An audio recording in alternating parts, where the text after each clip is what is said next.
behalf of ABP Desam, it is my honor and privilege to welcome you all to this extraordinary gathering.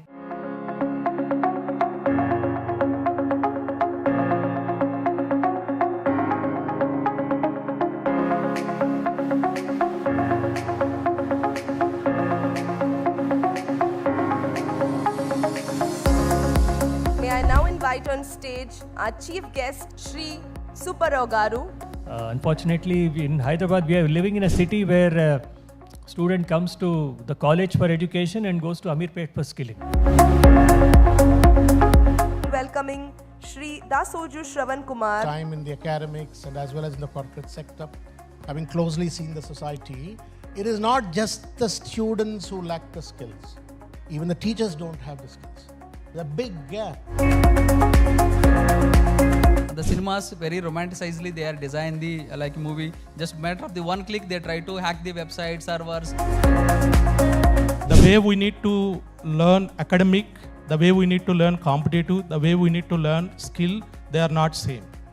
People think all these three are same.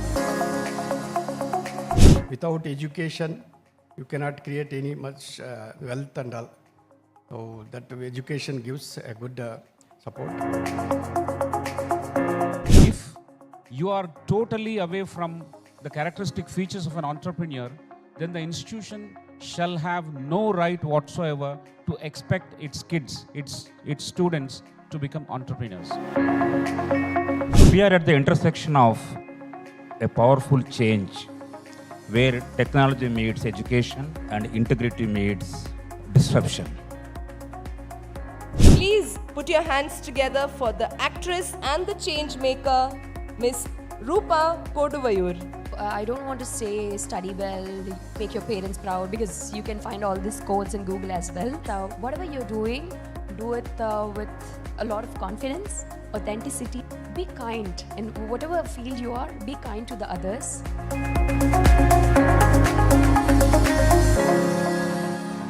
On behalf of ABP Desam, it is my honor and privilege to welcome you all to this extraordinary gathering, where visionaries in education, technology, governance, and social transformation come together to shape the future of learning. ABP Desam, a proud member of the ABP network, with its legacy of over 100 years, may be a young name in the Telugu digital journalism, but our roots run deep and our aspirations reach wide. Since the launch in 2021, we've committed ourselves to high-quality, unbiased storytelling that informs, engages, and empowers the Telugu-speaking community, both here in Andhra Pradesh and Telangana, and across the world.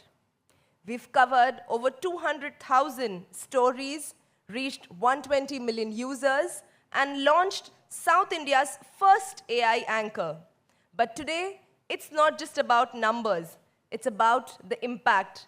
And few sectors hold as much transformative power as education. Through events like the Smart Ed Conclave, we aim to go beyond the headlines, bringing stakeholders together to drive real conversations, share pioneering ideas, and celebrate the change makers who are shaping India's educational revolution. To all our dignitaries, speakers, educators, and students here today, thank you for joining us. Your presence reinforces the spirit of collaboration and innovation that this platform was built on. Let us now move forward with the belief that every idea shared today is a step toward a more informed, inclusive, and inspired future. Welcome once again. Let the conversations begin. Huge round of applause, ladies and gentlemen. Every auspicious beginning has to have a lighting of the knowledge. With this, may I now invite on stage our chief guest for this morning, Shri Supparao Garu, to kindly join us on the dais and light the lamp.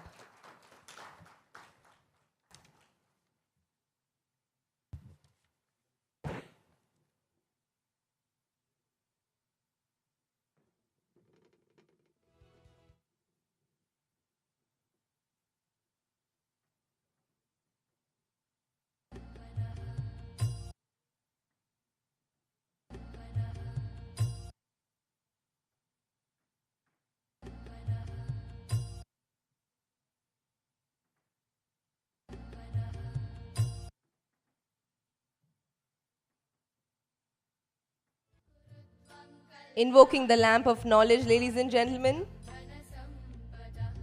and embarking us onto a morning of insightful conversations and real stories.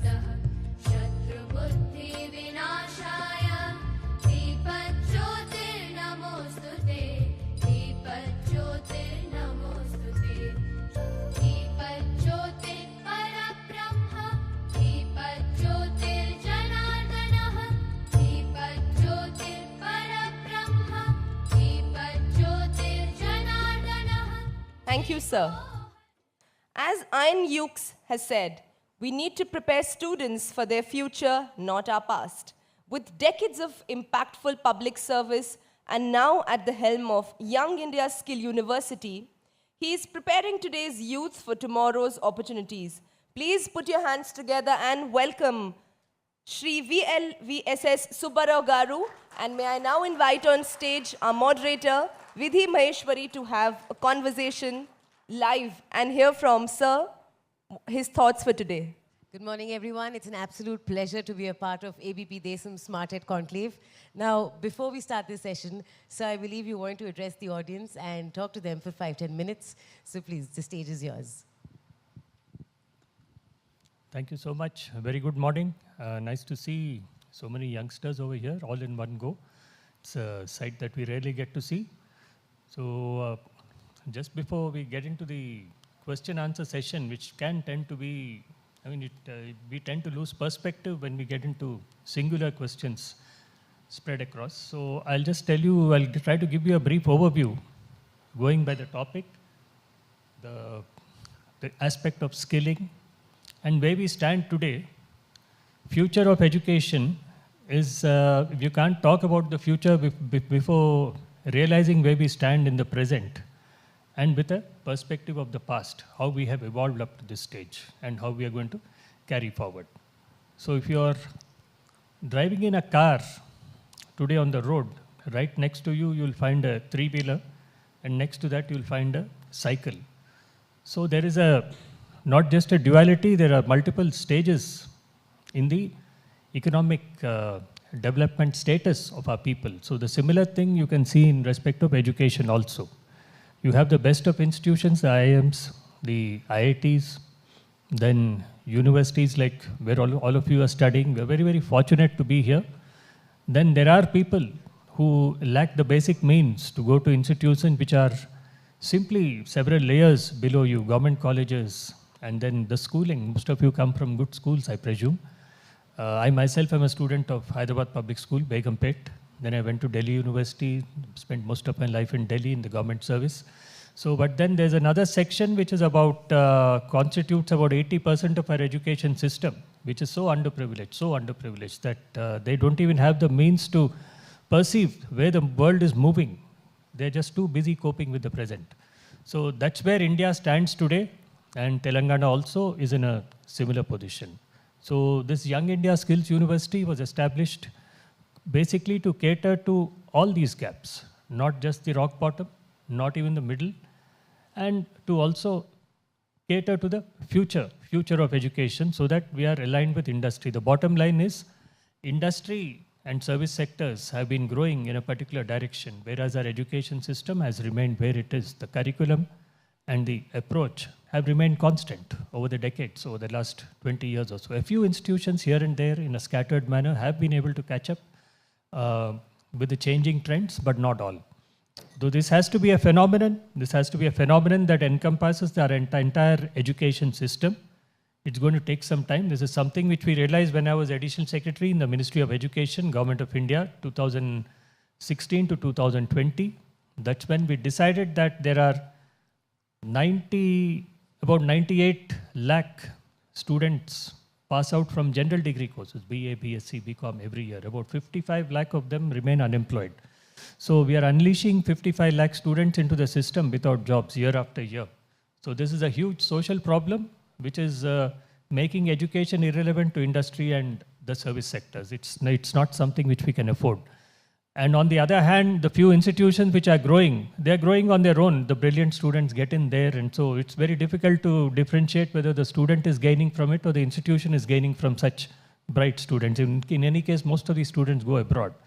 So there is a very clear pathway that is established over there. It's something like Manyavar. You've seen the Manyavar ad and Virat Kohli. The Manyavar brand itself is so big, it's very difficult to see whether Virat Kohli is gaining from it or Manyavar is gaining from Virat Kohli. That is the way it is. So also with all these IIMs and IITs, that's something which we had thought about as early as that. So when we narrow down everything to skills, skill sets meaning basically skills does not mean the plumber, the electrician and carpenter. Skill sets just about encompass everything in our day-to-day life, the way we talk. When there's a brother and sister, okay, the elder brothers, the two brothers fight for every little thing at a very young age in life. They fight once, twice, thrice. Then they suddenly realize in the course of their interaction that they cannot be fighting like this. There has to be a spirit of cooperation, a spirit of sharing. So life's first soft skills begin at home. And then from then onwards to the school, the college, and so on. So if that is tempered with language, it is tempered with other subjects and all. So these soft skills are embedded into our daily process of growing up. So if it doesn't happen during childhood, at school, at college, it's very difficult to catch up with it in the higher education stage. That's when you need all these specialized courses and all. So the gap in soft skills is the first prerequisite in our education system, especially in most states. Why we can't even handpick states for that? It is there. Once you move away from the cities, even within the cities in places like, as I've personally seen. Next comes the industry relevant skills, since we are talking of skill sets.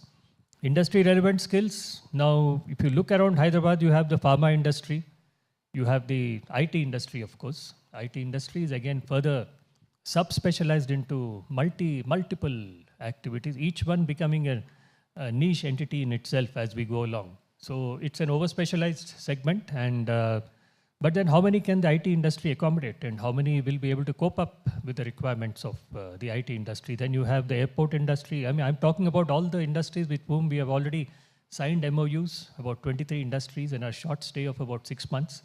And so then you have the pharma industry, then which itself has biological events, Bharat Biotech, Aurobindo Pharma, and so on. So all of them require some skill sets in common, some which are slightly differentiated. And then you have the retail industry, you have the logistics industry, huge employers. All of them require managers, all of them require supervisors. And then you have the construction industry, of course, where you start from the very basic level to the top. And then above all this, you have AI. When I was dealing with the media and entertainment industry, I was in the governing council of that skill council until a couple of years back. There's a very interesting subject called gaming, which has already been introduced in, I think some of you are from KL University. There's a subject called gaming, which has been introduced, animation, gaming, and so on. So game design was something which was a one-year course until last year. Then came AI. Now game development now takes place in 1 week, thanks to AI. So everything that people have learned until then takes a backseat, and this particular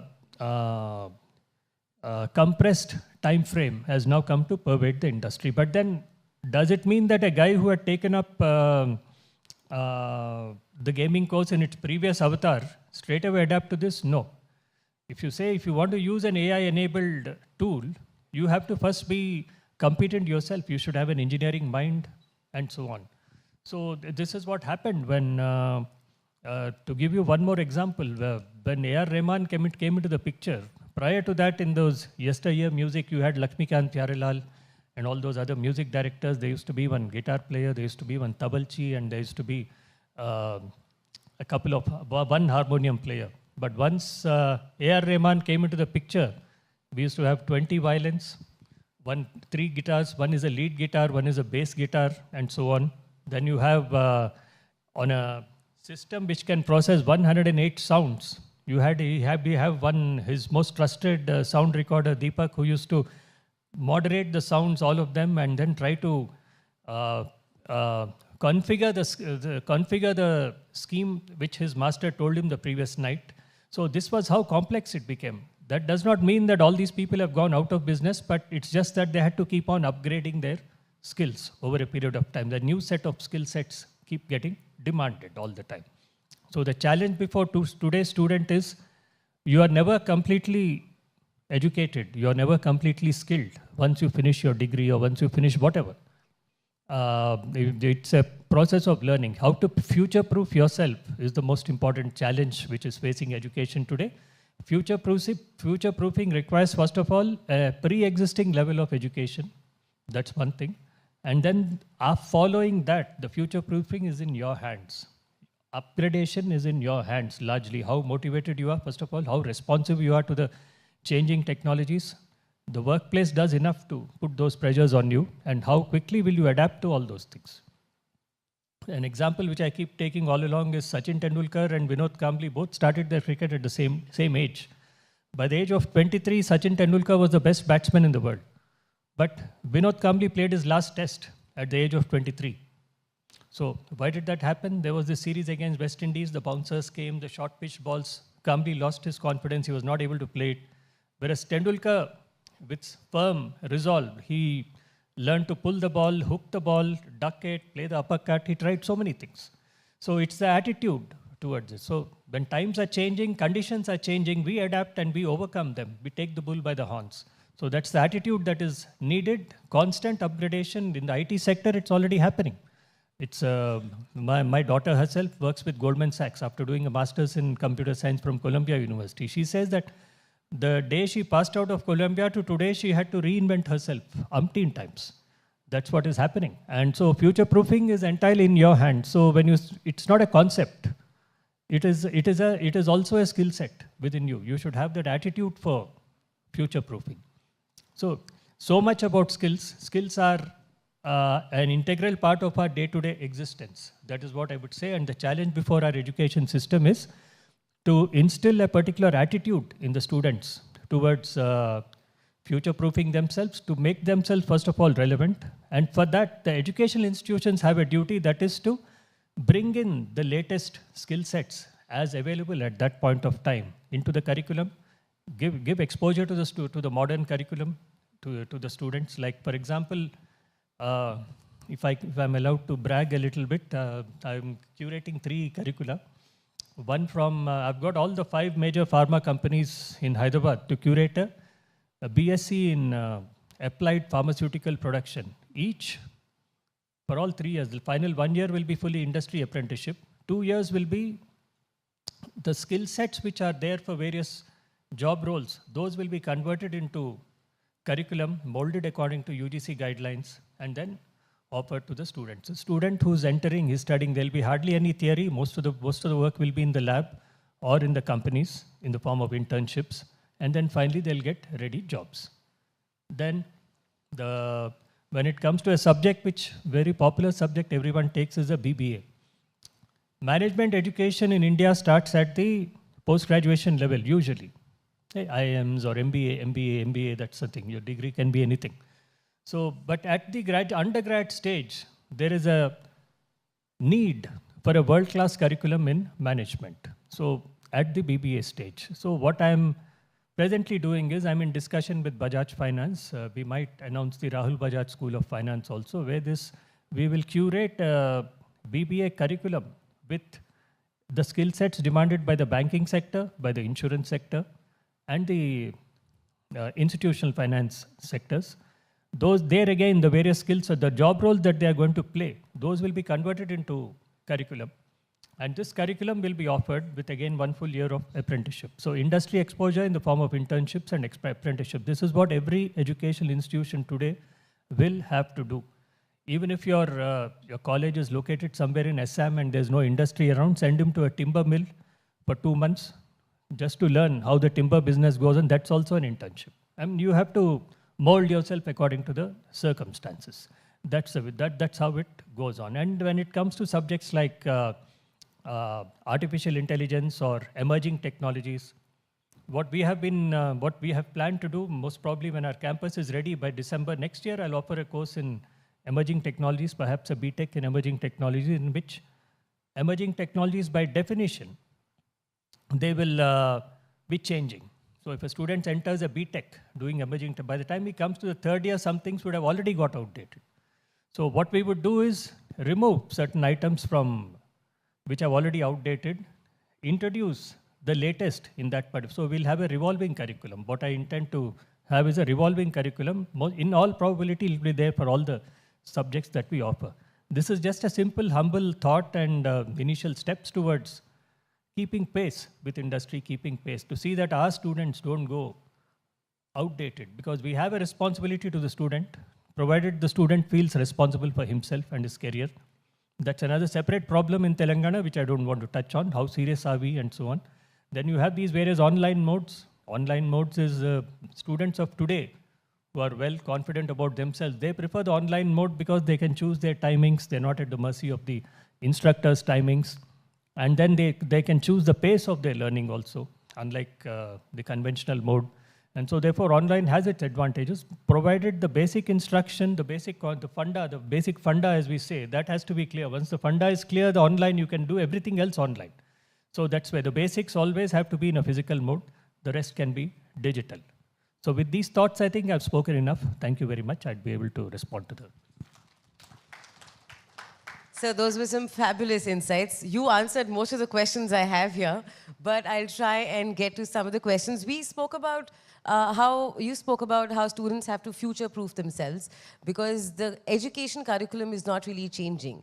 But there has to be some change that has to be instilled. So let's talk about the gaps and what can the education, the school level education, how do they introduce soft skills? How do they introduce industry level skills? So when they do come to the skills university, they're a little more prepared.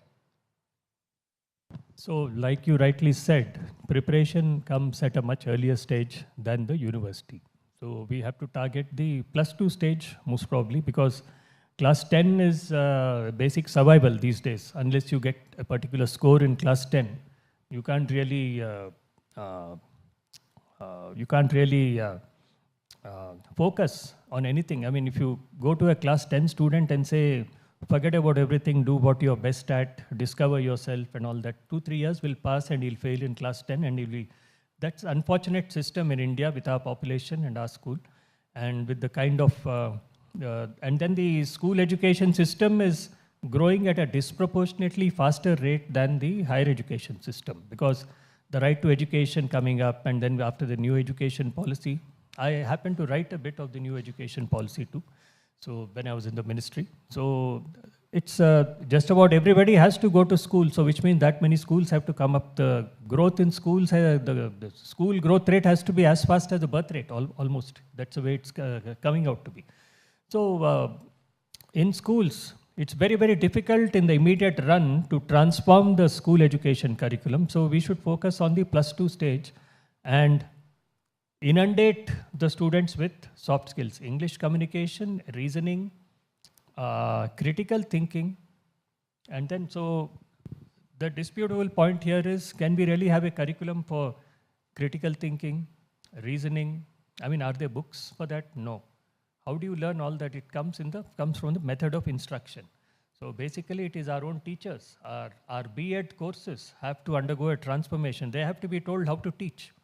And that's in the Young India, since you mentioned our university, I think a great service we can do to the nation is to conduct training of trainer courses for all the teachers, so that this, from our School of Life Skills, we are going to teach them how to teach, number one, and then how to teach life skills. English is something.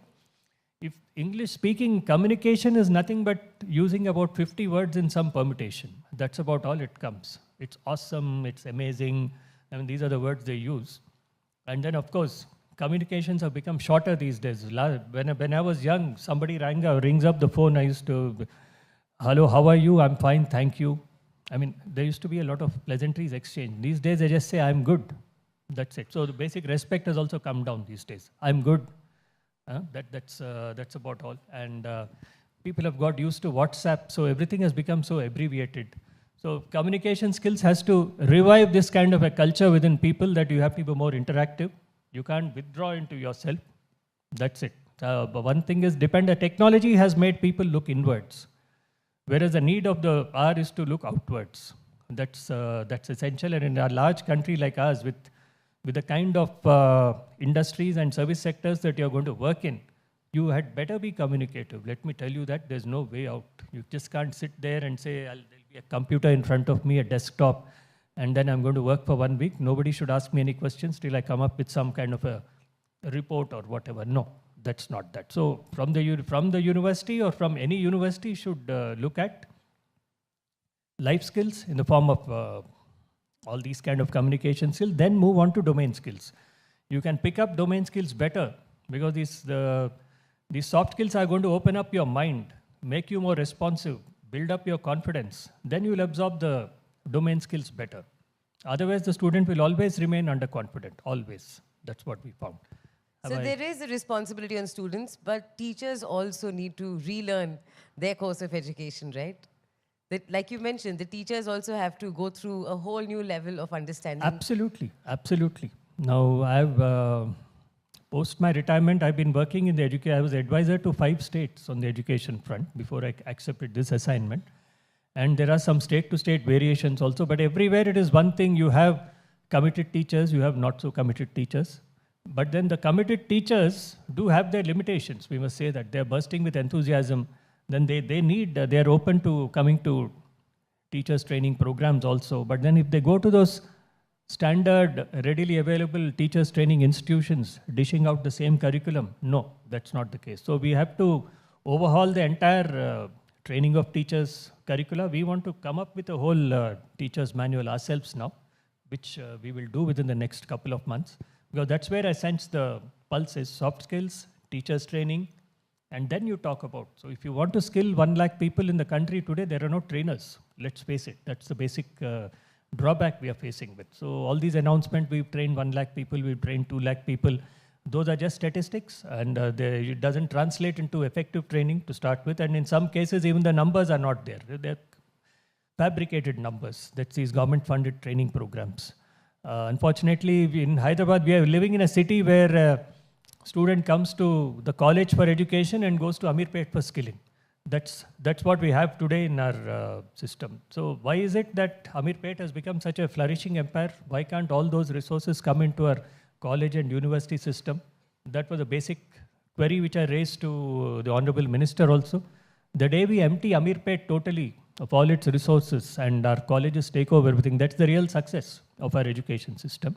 And that's how it is. Okay, of course, you can have coaching centers for civil services and so on, that's okay. But not for basic skills. You enroll here in a college and then the very next day you're looking towards Amirpet. That's not that's not desirable also. And unless we should not run away from these realities, we have to address it. And I'll answer your next question, then tell you a personal episode. Yeah. So I was just going to ask, you've shared some very practical, motivational insights, but we'd like to hear a success story as well. So it motivates us a lot more. A student who started with limited means, but achieved something through the Skill University? Success stories in our limited time of, say, 6 months. Our first batch of 103 students have got their short-term course certificates. 94% of them, we've given them offer letters. Okay. So the courses were in finishing school for nurses with Apollo Hospitals, Dr. Reddy's Pharma Associate. That's a direct apprenticeship program. They earn 17,500 rupees per month from the day they join. And once in another 2 months, they'll finish it. And then they'll be getting some 25K per month. That's one. Warehouse executive, key consignor executive. Those are the 2 courses we started. And now we have a program, endoscopy technicians in AIG hospitals. That's ongoing. Now the success story you said it is a little mixed. Success is there, yes. I've seen this list of 94% people who have given offer letters come from the poorest segments and moderate income backgrounds. But they are also products of the fee reimbursement system, so to say, which is there in the government colleges. So they've lost the aptitude for hard work. Everything comes to them. And they've been given free attendance, they've been given free education, and they're also passed free. There's a guy with 9.6 CGPA from Palamur University who cannot write one single line.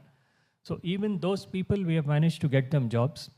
And then you won't believe it. What has happened is that they don't want to accept a job, say, in Swiggy, Flipkart, all these jobs which we've organized for 20,000 per month. They don't want to accept it because the 3-month probation period, they don't want to take that 3-month probation period. They feel it's below their dignity as graduates to work as a probationer. First do that initial pick-pack work where he does that closing of those boxes and so on. Because if he has to be a supervisor after 3 months, the practice is like in any other country, Germany, Australia. Australia, they make you sweep the floor also. Here we are not making them anything to do of that nature.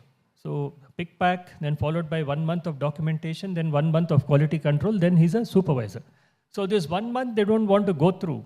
And they say that, can't you get us a desk job? I said, you come for a job of a warehouse executive. What are you talking of a desk job? And somebody else says Tukuguda is far away, Medchal is far away, these kind of things. So net result of all this, what has happened is about 70% of that particular batch have accepted the jobs. Other 30%, and those jobs have been filled up by people from Orissa within no time they've been filled up, and all the supervisors in these warehouses are from Orissa. That's the unfortunate fact. So there are sociological factors, how to change the minds of these students. That's, I think, the biggest problem in Telangana. It is not the problem in UP, it is not the problem in Bihar, it's not the problem in Orissa, it's not the problem in Rajasthan or Maharashtra. These are the states I've worked with over the last 3 to 4 years. And it's a very acute problem in our state and the adjoining Andhra Pradesh also, that student attitude towards hard work, that's vanished. And it's partly the government policies to blame, you may say. Yes, I would say so. When people start paying for their degree education, yes, then they'll realize the value of money, their father's money, and the value of a job in hand. You imagine giving somebody a 20,000 rupee per month job letter in Swiggy and actually having to persuade him to go and take up that job. That's the unfortunate thing. And I tried everything I could do. This particular batch, it was a personal challenge because while I was very happy with the success of all those 60, 70 people out of these 103, I was more concerned about these 30 odd people who were not accepting the jobs that were given to them, just on grounds of this. And they're not able to speak one word. You ask him to write a 1-page essay on his chosen subject. One guy says mom, one guy says dad, one guy chooses Pawan Kalyan, and he'll write to talk about all his films and so on. That's the way it is. I mean, these kind of people getting 20K jobs itself is a huge surprise for them. So I only told him one thing. You're saying no to this job. I told him, imagine the situation. You take this letter, go to your mother and say, Mummy, I got this job of 20,000 from Swiggy.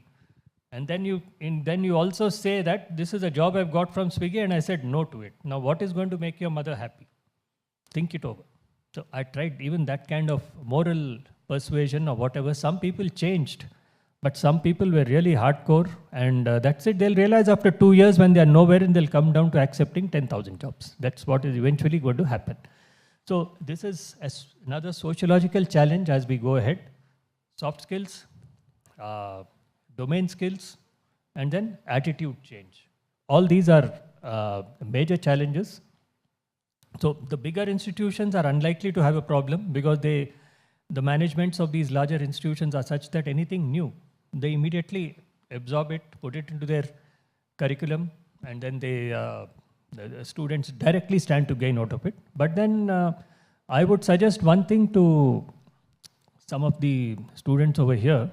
You should try and doing some teacher apprenticeships in your, suppose you have a 2-month internship which is compulsory to you. Just take those 2 months to go teach in some government college or school, something like that, so that you get a pulse of what is really happening, the social reality in the country today. That's very, very important. Even if you have to do an MBA in Harvard, what they'll ask you is, have you worked with an NGO? Have you worked on a social project? So why don't you do that during your education itself? So we can create these opportunities for you to come, and you can teach. If you want to teach any subject of your choice in a school or a government college, you can get in touch with us and we'll organize this. Student apprenticeship is a favorite theme of mine, especially. I was trying to do that to students of engineering colleges also, to try and see, so that first of all it builds up their own credentials, their own CV gets enhanced. If you say that you've taught for 2 months even while you were a student in a college, that's... I have to congratulate you, sir. Despite all the challenges, I think you've achieved quite a few fantastic achievements. And I think the huge urban-rural employment divide is something that your university plans to bridge. Yeah, we are trying to do that. We have a definite plan for that. We have chosen Mehboob district first. First thing which I understood is that the rural students and the urban students face the divide is not normal. It's a huge divide, and the divide begins with the area of English, communication, and soft skills. So we've identified 1,000 students in 2 colleges of Mehboob district. We've called that program Master, Mehboob Soft Skills and Employment Readiness Master, and we are going to put these students throughout the final year. That is like a finishing school in the final year of their degree, the 3rd year. Entire whatever is there in their schedule, in their daily timetable towards English and soft skills will be replaced by our instructors who will go and teach them those English and soft skills. And towards the end of it, we will try to see if the good students can be also imparted some domain skills so that they can get into some employment. We are trying a similar thing in Khammam district also.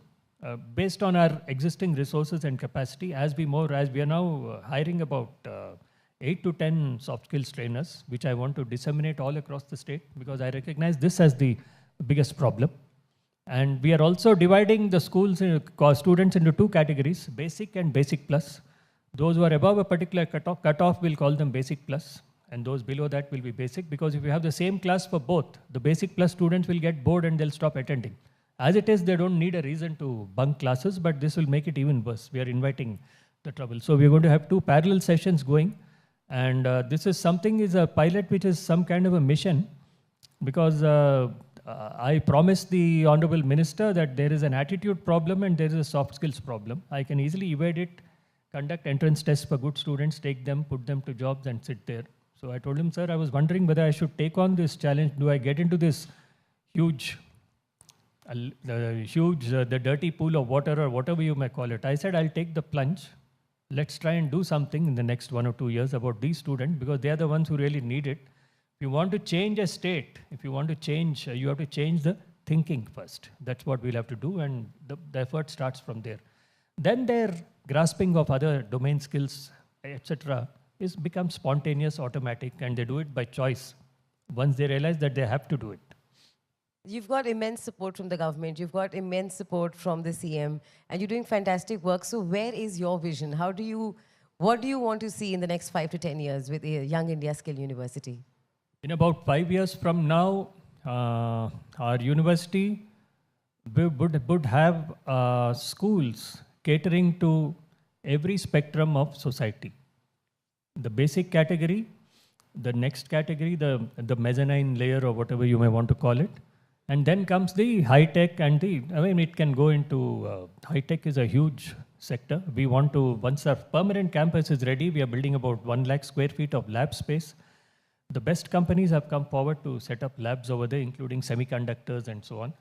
So we'll be running engineering courses from next year. So we'll cater to that segment of the market also. So, and then in addition to that, I must tell you that something which no other university has done in the country, I'm proposing to do now. In my opinion, education is a decentralized subject.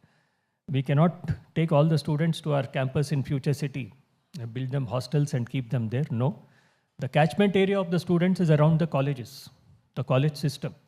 So I've tied up with 33 autonomous degree colleges of the state, and I'm following a policy of 1 college, 1 classroom. So every college gives me 1 classroom and I'll take care of the rest.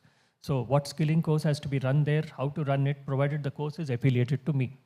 So I'll take care of that course, and I'll take care of them right from there, whether it's a short-term course or a medium, right till the time of their placement. I'll take care of it, and we're about to sign an MOU. Sri Devasena hasn't come today. I'm supposed to meet her in the next 1 or 2 days, and then we'll work out the arrangement in that manner. So the college system, students are in the college system. We have to take our skilling to the colleges so that they work in their own area. It's comfortable for them to come and go to college. They're used to a particular ecosystem. So we impart the training there. So why get into infrastructure creation in the era of outsourcing? That's what I was thinking. And then when we have such a ready infrastructure, let us fully and optimally utilize it. And in future, we plan to integrate the polytechnics also into us. The polytechnic students, what is happening today is that they finish a 3-year polytechnic course. A company like Godrej is ready to absorb them into employment, paying them 30,000 rupees per month. But then these polytechnic students, they walk straight into second year engineering courses. So 90% of them go straight away into engineering courses and they leave this particular job. And then once they finish the engineering courses in an indifferent manner, you know how these colleges that have come up, they'll be left with no jobs and they'll settle for 15,000 jobs after an engineering courses, as opposed to the 30,000 jobs they would have got after their polytechnic. So I suggested to the minister that the only way is to have an engineering course within our polytechnics itself, where every polytechnic will have one engineering course driven by a particular industry. Every industry sponsors one, takes up, not even sponsor. Sponsor is a very one-sided word.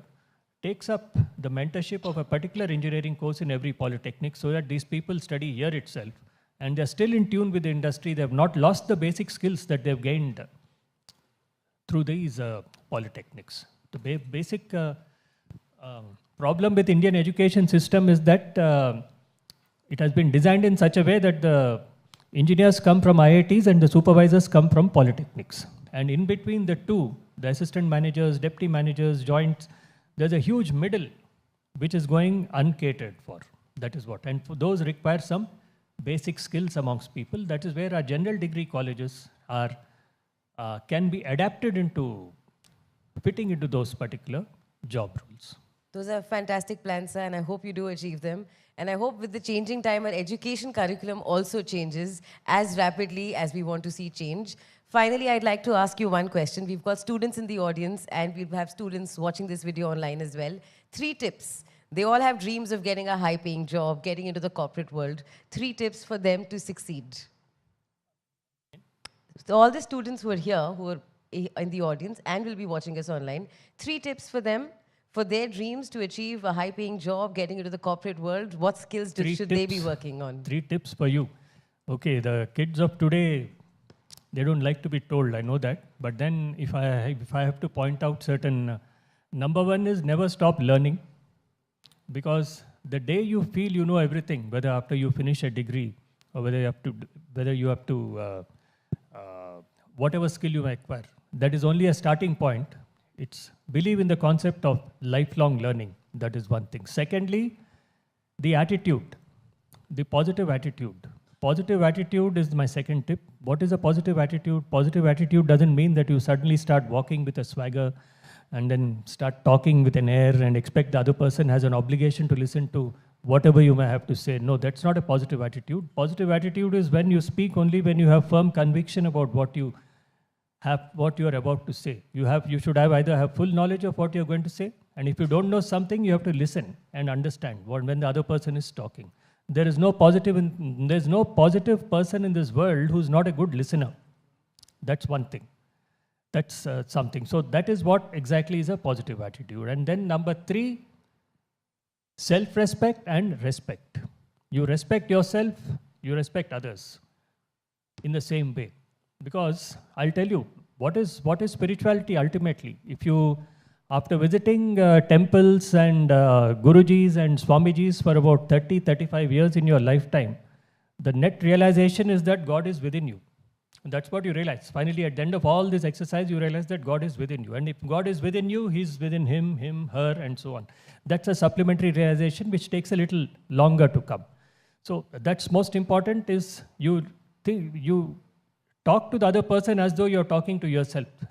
Respect and self-respect both go hand in hand. You can't have self-respect and then disrespect the other person. These are the only things. If you have this attitude, you'll learn all the soft skills in the world. You'll learn all the domain skills in the world. You'll have the attitude to learn all this and then grow and succeed and retain the same, then it will help you retain the same attitude towards both success and failure. Not amongst yourself, but even among your subordinates. You learned how to carry them through their success, how to pat them on their back, carry them through their failures and pat them on their back through their success. Thank you so much. Thank you so much, sir. Absolute honor to have you join us at ABP Desam Education Conclave. Thank you, everybody. Thank you so much, sir. Thank you, Vidhi, and thank you, sir, for such an insightful conversation. I myself didn't realize when it ended because I was so absorbed in what you were saying. Thank you, sir. With this, may I now invite on stage Shri G.V. Nageshwara Garu, Digital Editor, ABP Network, and Shri Sunil Goswami, Editor, Digital Videos ABP Network, to please felicitate our chief guest, VLVSS Subbarao, VC, Young India Skill University, former Principal, Economic Advisor, Government of India.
Thank you, sir. Huge round of applause, ladies and gentlemen.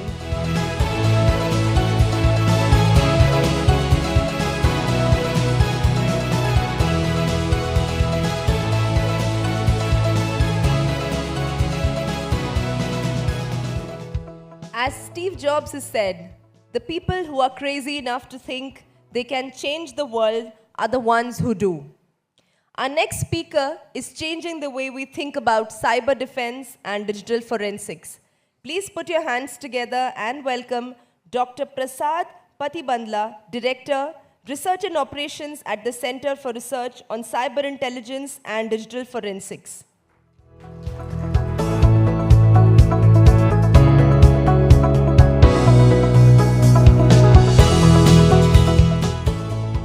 Welcome, sir. May I also call on stage Vidhi Maheshwari to engage sir in another insightful conversation.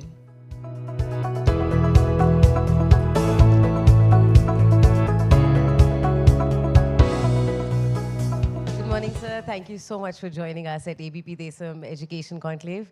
How are you feeling in the morning, sir? Really inspirable, really wonderful. Sir, we've got a lot of questions that we'd like answered by you. So basically, we'd like to ask you first, what are the key skill gaps you see in today's cybersecurity graduates? And how can academic institutions address them efficiently? Basically, cybersecurity is concerned when you are become a cybersecurity expert. When you are studying as a graduate as a BTech in the computer science or maybe IT or might be a cybersecurity as a branch for you. Majorly what you are studying like a networking, cyber, like a computer networks, then got network security and cryptography, then go to data communications. These are the subjects generally we are learning at the academically.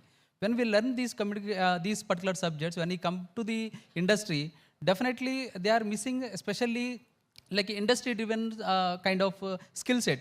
For example, if I have like a graduate, if I am taking him as a like a security engineer or software engineer, I am asking to prepare to understand but my website is there, try to identify any vulnerabilities are there.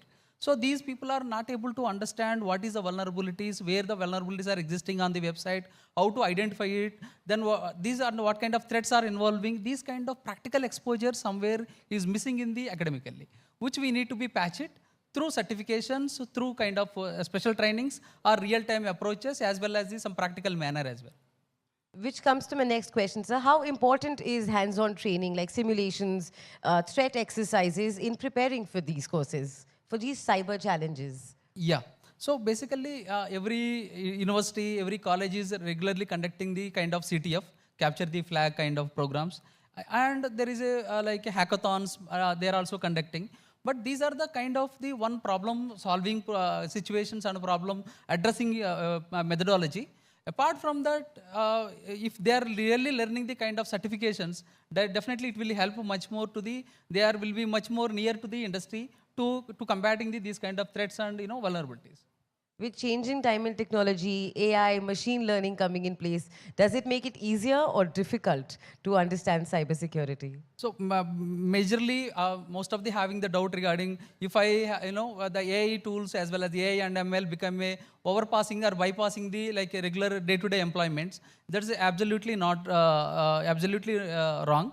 Why? Because the AI tools and ML tools as well as somebody has to be developed. Then there is a lot of manpower is required to create, to set up, to develop, to integrate this kind of AI tools. And at the same time, when the AI tools are ready, somebody has to be run. There is a two type of AI things are there. One is the like AI assistant tools. Second one is the generic tools. So AI generic tools are different. AI assistant tools are different. For example, ChatGPT and all like these are all the AI assistant kind of tools. AI generic tools also there. So these are the like with the help of the APK tools and the API tools, they will be integrated with the system. These tools can be run by can be operated by the kind of students like here in front of me. These people should be understand there is a technology called, there is a methodology called prompt engineering. So if they are skilled, if they are designing if you understand the prompt engineering, definitely they are the part and parcel of the like AI driven or AI and ML driven employees. So when we're talking about cyber intelligence and digital forensics, what all comes under this and how can students understand this even more? Basically, we are in this domain especially. Regularly we are going to see many people are like, sir, I receiving the call where I lost like 50,000 rupees. Somebody send the link and click on it. Then some money has gone. Somebody send the WhatsApp.apk file and installed it. Some money has gone. So when these generally, even educated, uneducated, semi-educated, everybody is facing these cyber frauds as a day-to-day crime scenario. In this scenario, basically what we do, they are make a call to the 1930 or they can go to the cybercrime.gov.in and they will lodge a complaint. After that, what will happen, they don't know. So basically it will come to the again redirected to the SHO, who is the near, your corresponding document, corresponding location. After that, what they will do, you don't know. There is a backup team is there. Like earlier, we were providing the services to the, like a police department. Basically, we do the two parts. One is called cyber intelligence. Second one is called digital forensics. Cyber intelligence means we are doing the two kind of activities. One is called passive intelligence and second one is called active intelligence. Passive intelligence, generally, we never touch our target. We are try to collect in the footprints by using the kind of like a AI, like a Google Docs methods, then go to digital footprints like there is a technique called OSINT, open source intelligence. By using these tools, we try to collecting the methodology, we try to collecting their particular footprints. Whereas there is called active intelligence. These active intelligence they try to grabbing the target by using the sending the link or sending the kind of like a no click or zero click kind of links and try to capturing their devices into the target and they will be capturing the information. This is the monitoring and methodology. Like active intelligence and passive intelligence. When we went to like exactly 2000 when the Article 370 got revoked, we went to the Jammu Kashmir at the time. So we went for almost near to Pakistan, like exactly 20 kilometers near to the Pakistan. We are outposting of under the Rashtriya Rifles, which is the combat and insurgency army troop. We went there and we applied these two techniques. One is called passive intelligence and active intelligence. We want to capture the people. We know the photograph and we have only photograph. Sometimes we only have the name. Sometimes we have the only email ID. By using the name, email ID, phone number, photograph, we want to build the profile. By using these profiling, then we can hunt the people. So many people are whether aware or not. If you are completing your graduation, if you are applying for the visa for the US or UK, definitely sometimes you don't know why your visa got rejected because whatever you posting in the social media, every posting as recorded. There is no undo in the internet. So every post they will be understand, they will record it. So whether you are keeping the anti-religion, anti-regional, anti-caste, or you are bigotry with some other approach, definitely they will simply when you click on your email ID or your number, definitely it will come to your dashboard, your details. Then they will understand what kind of person you are, whether you are allowed to their country or not. This kind of intelligence, lot of opportunities are there. This is we generally call it as a open source intelligence techniques. Also broadly we call it as a digital intelligence. There is a second approach called, you are asking about the digital forensics or cyber forensics. There is a computer forensics too, like then go to electronic forensics too, computer forensics too, then go to cyber forensics too, now digital forensics. So these are the multiple verticals. It takes a lot of time, but I will tell you shortly. digital forensics is one of the demanding subject in the market, especially not only policing domain, law enforcement agencies. Then go to GST, like if you are in the like revenue side, like you take it as a GST intelligence. Then go to Narcotics Control Bureau, NCB, for the drug trafficking. When we are tracking the people, we are focusing on the, like you are the teenage people like in front of me. These people are mostly using the like Instagram as a tool for them to like to see the, to view the like short videos or trending videos. But I am the forensic guy, I am the intelligence guy. I will look at the Instagram as a, who are the narcotic people are there. So who are the propagating the narcotic stuff. So wherever the photographs are there, how to find the, how to carve the photographs, how to we apply the reverse image techniques, and how to identify the profiling. These methods we applying the Instagram as a narco people, and we are using the Instagram as the so-called, like human traffickers. Majorly people are using the like whether it is there or not jihadi kind of, love jihadi and all, forget about that. But the thing is, anybody human trafficking, what kind of tool, what kind of technique they are using, then we are using the Instagram as a human trafficking, Instagram as we are using for the, we call it as a, political things, and everything we collected from the Instagram. Whereas at Twitter, we are looking at the political conspiracies. Whereas Facebook, we are looking at a Facebook page, Facebook group, Facebook profile, or, these are all we are looking as a, how to we can identify the targets. These are the multiple areas where you want to collect the evidences, preserve the evidences, restore the evidences, analyzing the rest evidences, and extracting the evidences. All these information, all these technologies we are applied in the form of forensics. The forensics, don't think of only disk forensics, mobile forensics. Most of the people are thinking you are just scrapping you are just formatting your mobile phone, you are formatting, you are just apply the multiple, like screens. You don't think the password is never be unbreakable. There is a tools are there. There is a technologies are there. Even though you are using them my 16 like iPhone 16 Pro Max, doesn't matter. It can be crackable. So whatever you are using the China phones, still be crackable. There is a chip off methods are there. There is a JTAG methods are there. They can able to retrieve our data. While these are the, why I'm trying to telling you, this is a large scale, lot of opportunities are available. So one of the interesting in the digital forensics and intelligence, your face will be, appear in front of the society. Your work will be appear in front of the society. Unlike the computer, like your AML engineer or maybe your software engineer, the majorly nobody knows. But if you are using this cyber security or maybe AML, particularly forensics or maybe digital intelligence, if your profession is like that, your identity much more exploring in front of the society. And not many of us realize when it comes to cybersecurity how much information we're actually putting out on the internet. A lot of us students right here have their necks staring at their phones. So every time we access a website, every time we're on social media, what all information unknowingly are we putting out on the internet, and how unsafe does that make us? So basically, many people are, whether they browse it or not, I don't know. There is a two type of internets are there. One is called surface internet, another one is called deep and darknet internet. So surface internet, when you browse it, basically they will have some cookies, inbuilt cookies. They will track your identity through some kind of session hijacking cookies methods. Particularly, they will know their IP address. They will try to identify their proximate locations and all. But whereas where the deep and darknet things, when you are hitting the website, they try to they can have the inbuilt code. It will automatically open your camera. They will take the photographs. They will take your live location. They will take your your IP address, where is new normal. Apart, these are all the generally it will collected by the websites. But this is the whether the user side and surfacing side when you are browsing the site. But you are the software engineer. You want to analyze it. For example, like ABP channel is there. ABP Desam channel is there. They have a websites. They have a apps, and they have a maybe kind of servers are there.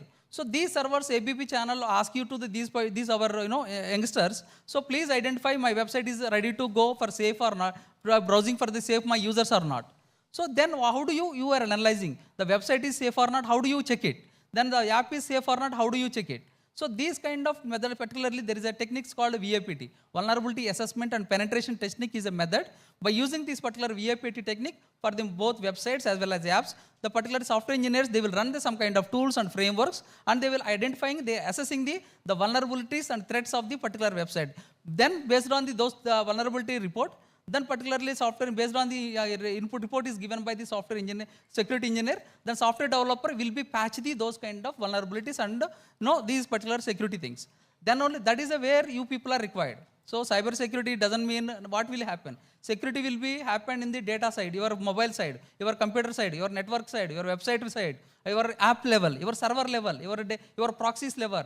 So multiple layers. Cyber security is a very holistic, it's a very broad sense. Where you are going to, again hitting. You are very good in the networking, you want to break the networks, then you are become a network security, you should understand. You want to understand the websites and you want to know the vulnerabilities, you are become a web security engineer. Or you want to know the mobile apps, or you want to know the gaming related things, and you want to you want to understand the threat and analysis, you should understand the, like game related applications or .apk related applications. Why? Because, recently when we are in the war scenario, almost Pakistan people are almost like hundreds of websites got defaced or compromised with our Indian websites. Of course, our people also compromised their websites. So it is the one scenario to understand not only regular war, if the war is happened, not only land, air or water, but also satellite, and one more area is called cyber, like a cyber warfare. Cyber warfare become a new normal for the, like tomorrow you are going to secure your digital assets. Digital assets means not like just your computer data or maybe your servers or thing. So digital assets means your entire architecture, your critical infrastructure. For example, your water grid, your power plants, your like aviation sector, your railway network, completely these are all under the networks only. If simply your computer was hacked, somebody, you just format it, nothing will happen. Maybe you lost the data. If somebody hacking the aviation system, you can't imagine how much blow will come. So this is the area where security engineers are much more required to stop, to block, to combating these kind of the attacks. Then only we required a lot of people. When I went to the Israel, when on behalf of country, so I have seen the people. Every like you people, they are not come to the SR Nagar or Amirpet, just by giving the 5,000 rupees, they're taking the project. Every project, whatever the project, they are ready to came to the like this kind of showcase. They are showing like a website security. Then got every security they are try to promoting as a marketing. They converted as a startup and they are marketing into they are marketing into the public domain. This is how the scenarios are there, ma'am. So I have to ask you this. You spoke about cyber warfare. There are movies made on things like this, fictional scenarios where there's cyber warfare. And in movies, they show a lot of digital forensics being done in a very cool manner. Just a few clicks and you get all the answers and you're able to access the enemy's computers or network. Is it really that easy? How difficult is it? No, Because ma'am. movies make it look very cool and very fun. Actually, ma'am, the cinemas very romanticizedly they are designed the like movie. Just matter of the one click, they try to hack the website servers and they see all the data. When you are when your mobile phone is there, they want to locate your location. When they click on it, your route will be there. Wherever your vehicle is moving, entirely it's showing in this movie. The real scenario, it's not like that. So we want to know your level, like missing people. Just I will come to the cyber warfare. Reality cyber warfare, for example, I will give you one example. There is a Cosmos Bank is there.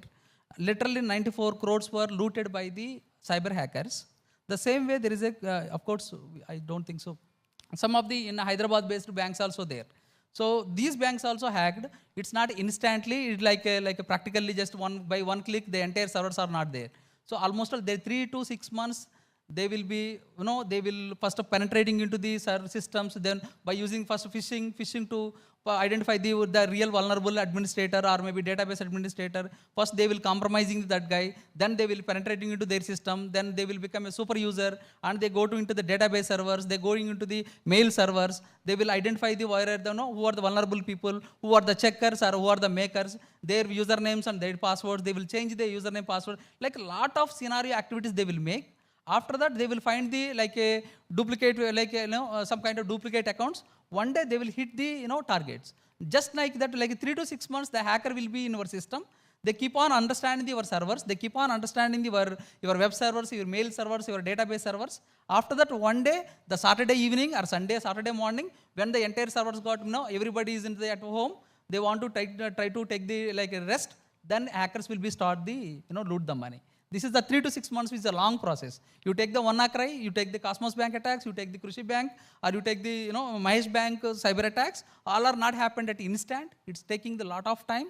by penetrating, understand the vulnerability, identify the the vulnerable administrator, and then only they will hack the money or may hack the databases, or maybe they're intruding the ransomware. They log the entire systems like we can COVID days when the Redis laboratory systems servers got blocked it. So not one day. It's not a cakewalk. And for students who want to build a career in cyber intelligence and digital forensics, what should they learn? What should they study to apply and probably help the nation? Basically, I'm getting this question very frequently. So many people are they are studying like a BTech as a cyber security. Some people are studying BTech as a AI and ML. Some people are studying BTech as a computer science and engineering. Some people are studying as a BTech as IT. Ultimately, when you start your career as an entry, nobody bothered when I'm writing the DPRs. My passive role is coming to the giving the trainings and all. That's the passive role. My active role is I'm writing the SOPs, standard operating procedures for the police, DPRs, detailed project reports for SOP, developing the labs, and RFP and request for proposals. Nothing but tenders. When I'm writing the tenders, when you see the recruitment people, I need like a software engineer, like cybersecurity expert, 4 vacancies, forensic experts, 10 vacancies. When you see these vacancies, like me, people are preparing the tenders. When we writing the tender, I'm always be very conscious. I don't want to give the specific people entering into the system. I always give the broad sense. Everybody should be competing into the job. Let them compete it. If they have the skill, let them come. So basically in the entry level, we always focusing on whether you are aware about the technology-based basic concepts. For example, if you are studied the ISO, OSA layers, like a physical layer to application layer, physical layer, like a data link layer, session layer, network layer, application layer, and all 7 layers, if you learn it, so each layer, how it works, at least if you know the fundamental knowledge, then I can understand you are fit for the job. Basic knowledge, and second one is at least you know how the command prompt works. Basically, you should know how to website works, how DNS works, how the website routing will be happen.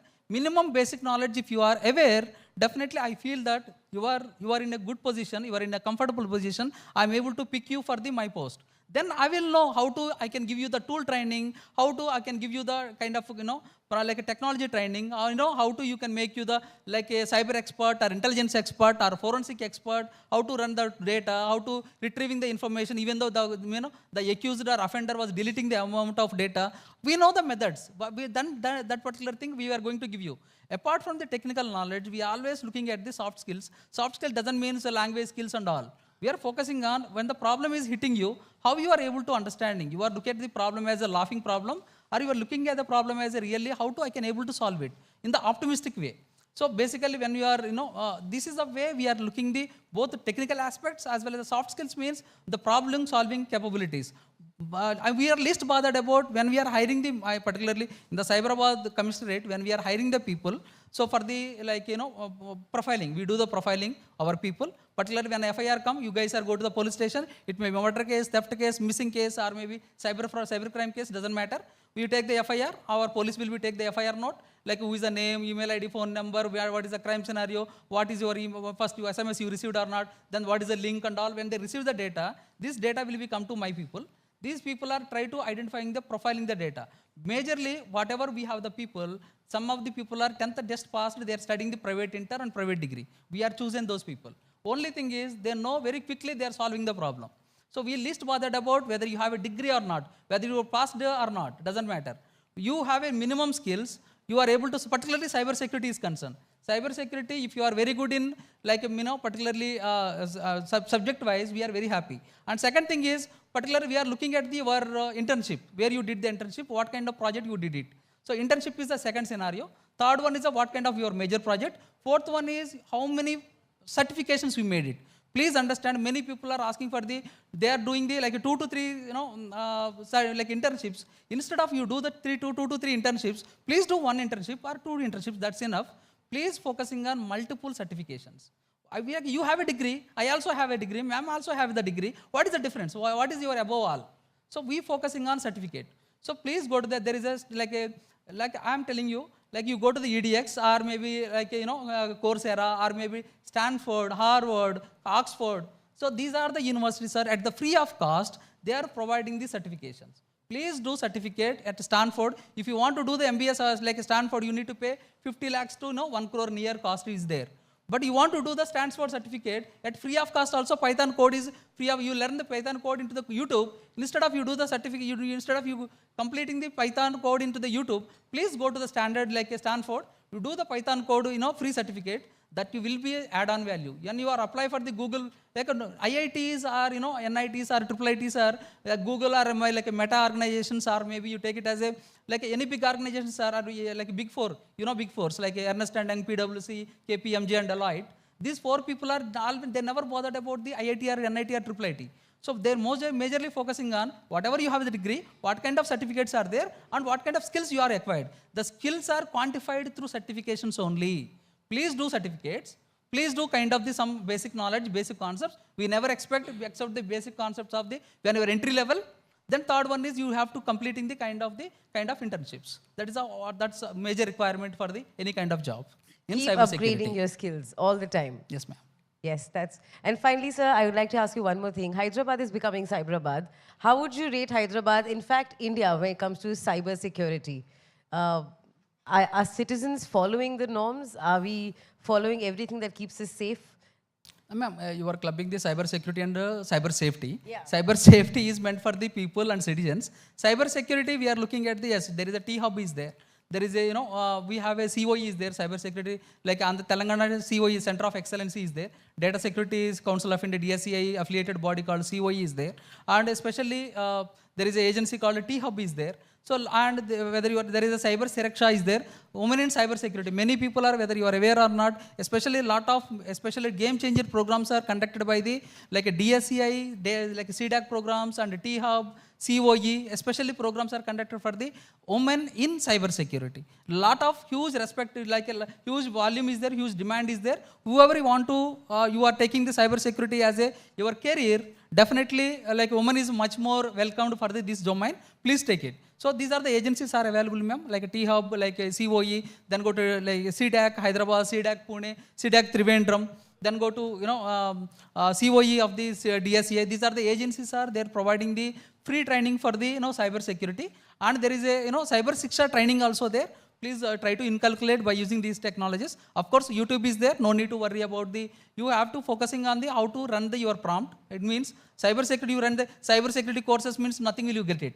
You have to focus web application securities or maybe like VIPTs, or you apply the like mobile application, malware analysis, reverse engineering, shell code analysis. When you write this kind of prompt or specified code, then you will get specifically, you can get the YouTube videos or certifications that will much more help you to become a cyber security expert. Thank you so much, sir. Thank you so much for your time. Thank you all.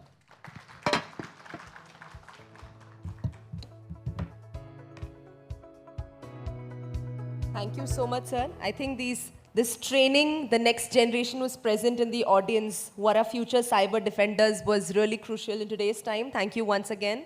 May I now request Shri Sunil Goswami, Editor Digital Videos ABP Network, to please join us on stage and felicitate Dr. Prasad Garu.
All right, now coming to our audience. Before we move on further ahead, how many of you have attended a Smart Ed Conclave before? Or, yeah, for which one of you this is not the first time? Okay, so it's the first time for all of you. Great. How many of you feel, like I see majority students here, how many of you feel that student feedback is a must when there is any kind of training or teaching going on? How many of you feel? I think the hands can go a little higher. All right, okay. So can I have somebody with a mic, please? We've had two moderations so far. We've had two sessions so far. I'd like to hear from any one of you what you feel, how you felt about both the topics that were covered so far. Anybody? Can we have a volunteer from the audience? You can just stand and we'll pass over a mic to you. You felt? Did you take back something? Do you think it can be better? What was your key takeaway? Anybody? Good morning. Yes. Thank you, sir. The art of making the anchor look at you is to call the mic. Anyway, thank you. The feedback is that the session just went by, was amazing. The expert was talking about the preparedness the state and the citizenry will have to take in terms of defending ourselves in this newly emerging, threatful, merciless world where, there is a too much of cyber activity happening, and therefore the risks are prevalent, and therefore we have to stand ourselves guarding those threats that arise out of this proliferation. So this session was very informative, very useful. You brought a very good guest, and thankful to the ABP Desam for presenting us this wonderful session and a conversation. Thank you. Thank you so much, sir. Now, with our cyber defenders, all the students sitting, can we have somebody from the students as well speak about what you feel right now? Was it useful? Is it something you will follow, you do follow in your daily life? Come on, go for it. We just spoke about soft skills and how important it is to strike a conversation some time ago. And I'm sure all of you have come here, taken time out to take something back with you. So let's hear it from you. Any volunteers before I can pick one?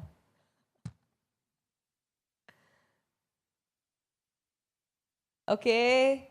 The lady in white, ma'am.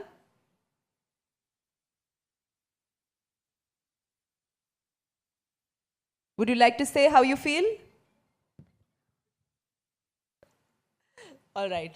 Don't mean to put you on a spot. No problem. Just wanted to check if you all are sleeping or if you all are hearing. So can I have a huge round of applause for me at least? The future rewards those who press on. Our next guest has been advancing inclusive banking and digital literacy across India.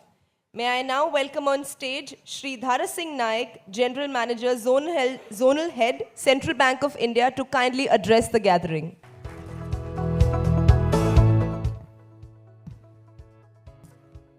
Yeah, good morning all.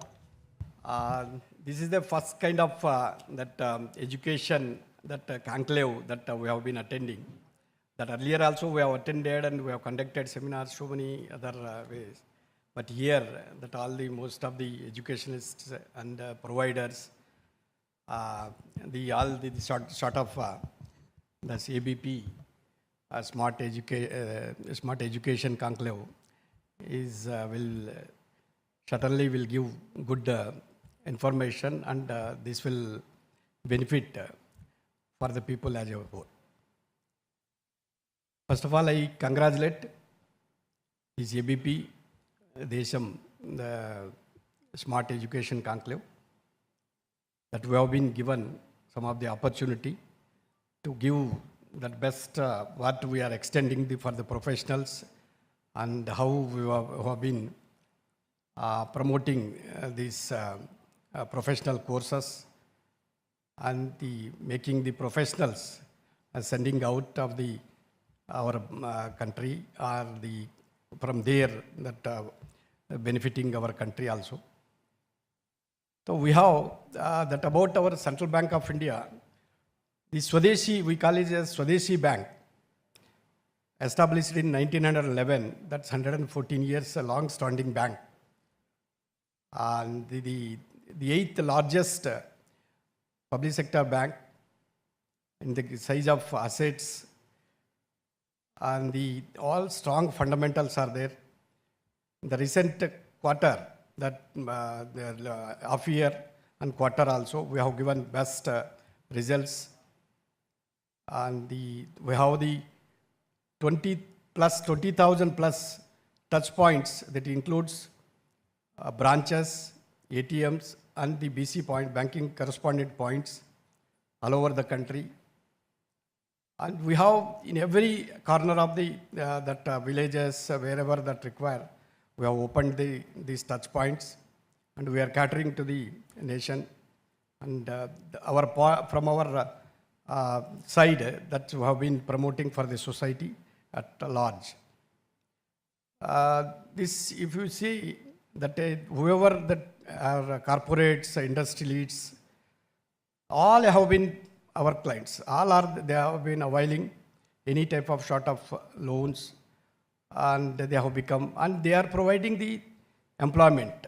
That is the type of things happening. This is one side, and the education side. Last from 2 decades, you have seen how the progress has been done, and the government has come up with the schemes. These providing the loans to the colleges that engineering, medical, professional, in all the respects that have been very much there. And now that has come up, that is ongoing, the system has come, that education is a part of this one. Without education, you cannot create any much wealth and all. So that education gives a good support, and we have been promoting in all the respect, and in turn we are also getting that advantages, become the clients, that the new the younger people joins the bank. Means if you open the account, that will be the longer one. So that's we have been doing in that way. Recently I have visited the Northwest in Germany also, Northwest University, and Switzerland, and Germany, the Frankfurt University, the School of Business Management, that how the importance for the education, that we know, no need of further on this education side. So we have been promoting and giving. This portfolio, if you see, look at our up to 2 crores. The professionals, and for IIM, IITs, for the AAA rated institutions, we have been given best offer for the medical and onward, up as much as below that 7.25% is the lowest rate of interest, and in the industry that we can say that this rate of interest is not at all there, and we have been giving and promoting for the education. So this we have the best suited the products for the education. So whoever wants that you can approach. We have the integrated that customer service. We have established that number 18003030, that any type of short information you need, that information details about the products, you can very well contact it, connect to the number. So you can very well get it, all the details. The education for the institutions, we have been promoting, and differently we have been giving the best. We have so many engineering colleges, medical colleges, their accounts, and we have funded them up to even 100 CRs also that we have funded for the promoting. So that's how our role in the banking side, exceedingly, that's we are there. This side, if you look at it, the scheme that we have up to best up to IAMs up to 50 lakhs with no collateral, no that's even the best interest rate, and the 1 point that providing the loan wherever they need, that branch will be giving the loans. So that's anybody whoever are there, you can also put these things. So for giving this opportunity, I convey thanks to the ABP Desam Smart coordinators. Thank you very much. If anybody wants to know anything, just you can. Okay, thank you.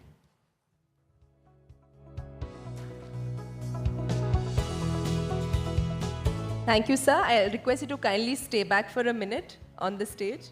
And I now request Vidya ma'am, Regional Sales Head, Digital South ABP Network, to kindly help facilitate our partners, Central Bank of India.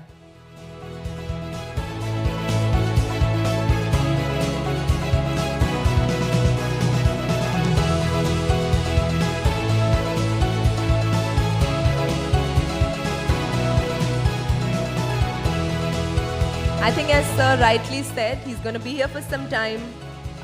He's here to promote education loans, easy access, easy financial access for all of you. So feel free to have one-on-one conversations for any doubts that you may have.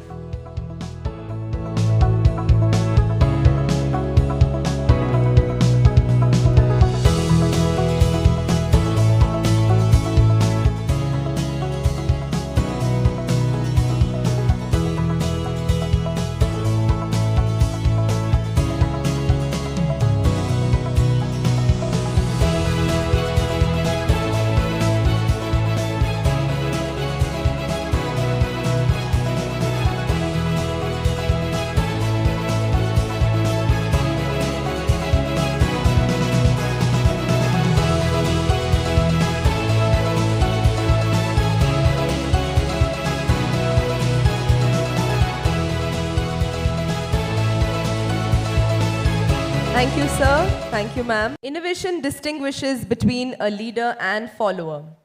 He's leading the way in EdTech with bold ideas that are bridging gaps and building futures. With this, may I now request our next guest onto the stage, who's replacing textbooks with virtual experiences.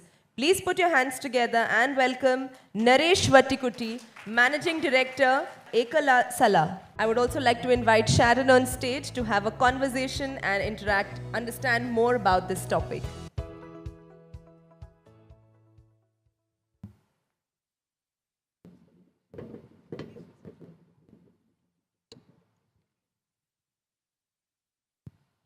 Yes, ladies and gentlemen, we have with us Sri Naresh Vattikutti Garu, Managing Director, Ekala Sala.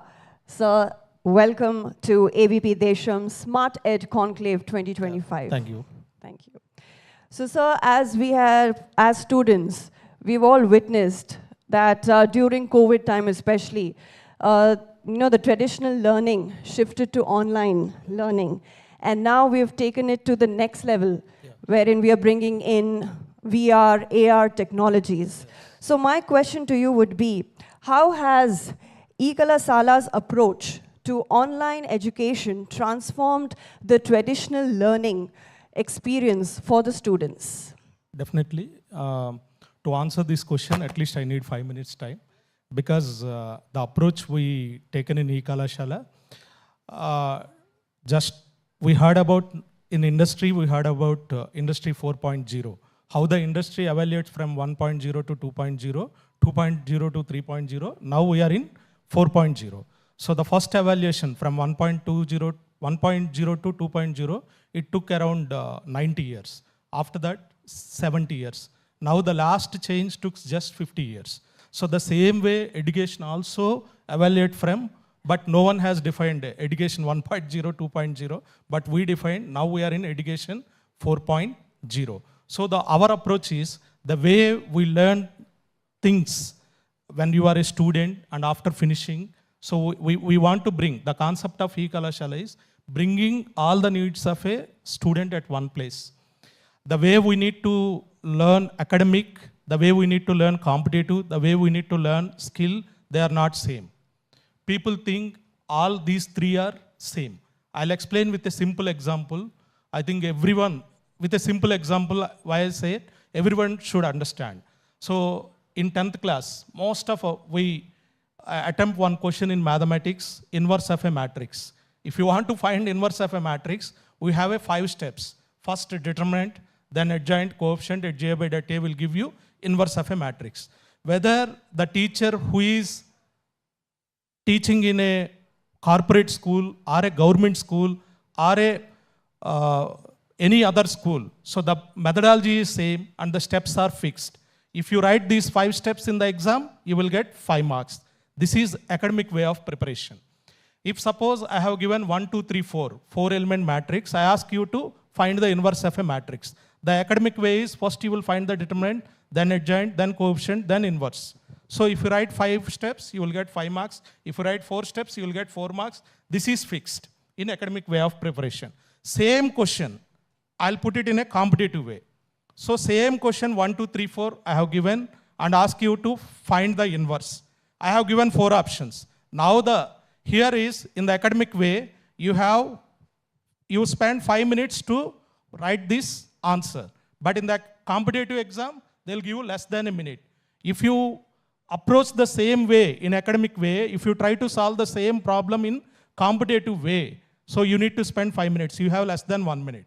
So here the idea is if you observe the options, the 4 options, there will be only one element will be different, other 3 elements will be same. So here the concept is you need to find inverse for that different element, not for the whole matrix.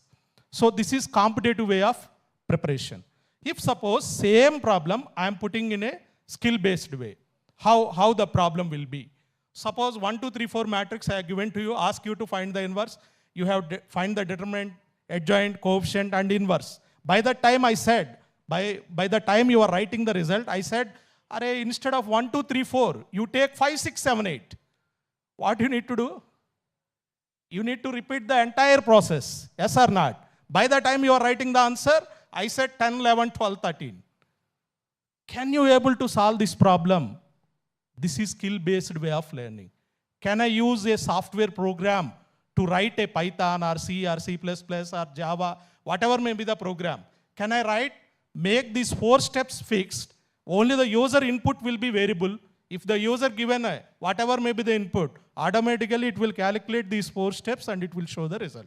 This is skill-based way of learning. Okay, these 3 are not same. So the concept of e-Kalashala is academic way, already colleges, they are taking care of it.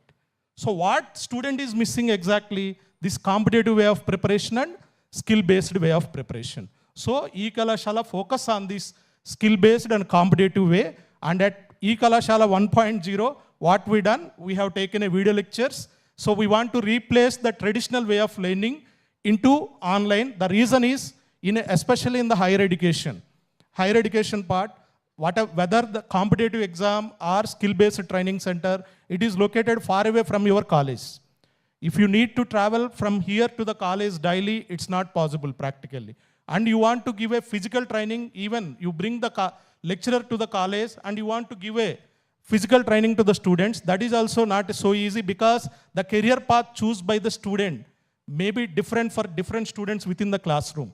We have 60 students. So what we took another problem is, what are the various career options available in a classroom, especially in the higher education. We are not into the school education at all. After 12th, we concentrated. If you take any student, let us, for example, BTech student. After finishing his BTech, one option, he can go for higher education. Second option, job. Third option, suppose he didn't complete, unable to pass in exams, he need to get it clear and get the certificate. These 3 only the options. If you take the first option, higher education, within India, premier institutes like NIT and IIT, we need to appear for GATE. Outside India, GRE, TOEFL, IELTS. So e-Kalashala covers all these GATE, GRE, TOEFL, IELTS in the form of video and online test series and e-book. We want to just exactly how the physical training is there, same way we want to present. And suppose student is not interested in the higher education, he want to go for the job. So again, job, we have 2 options, government sector job, private sector job. In the government sector job, people will test your competitive skills. So we covered all the banking sector, SSC, RRB, everything we covered. If suppose private sector will test your skills, not the competitive way. So in the private sector jobs, we have IT and we have non-IT. We covered IT, non-IT like ECE, EEE, mechanical and civil. We bring all these career needs into one platform called eKalashala. So that's how our journey starts. And at eKalashala 1.0, just like a traditional teaching, so we also come up and replaces the traditional way of learning into online education. And we have nearly 3,500 hours of video lectures on our platform, especially on higher education. So this is eKalashala journey. Thank you, sir, for explaining so beautifully what eKalashala is all about. Sir, now that you have told us about, how you have made the modules, like you said, 1.0, 2.0, moving towards 4.0 as well. Apart from that, you definitely must have faced challenges while you're transitioning from the conventional style to online. So what are these challenges that you have faced, and how are, the eKalashala dealing with the challenges? The first challenge we faced, lot of resistance from the people. When we say video, people feel, so no, it cannot replace a lecturer with a video. So this is the first resistance we got. And when we say video, people will immediately compare with YouTube. How eKalashala different from YouTube? How eKalashala different from any online platform like Udemy, edX, or any other platform? So then we come back and we rework, and what are the real challenges we are facing in the market when we approach the market. We work it out. When we make the curriculum, we keep it in mind 2 points. One, if you take a YouTube, you can get any technology or any video on YouTube. But the difficulty is, the guy who is teaching on YouTube, he teaches what he knows. He won't teach what you want. You got my point? He will teach what he knows. So here, that we understand. So our audience is BTech or degree students, and we assume their knowledge is zero. We want to teach from zero. If you take a C language, for easy understanding, I'm talking about C. So the point where we start our curriculum is, why the C language is named as C? Before C, there is A language is there. Very few people knows this question, this answer also. Before C, we have A language and B language. So this is how we start. And how it is different from other technologies. C is different from other.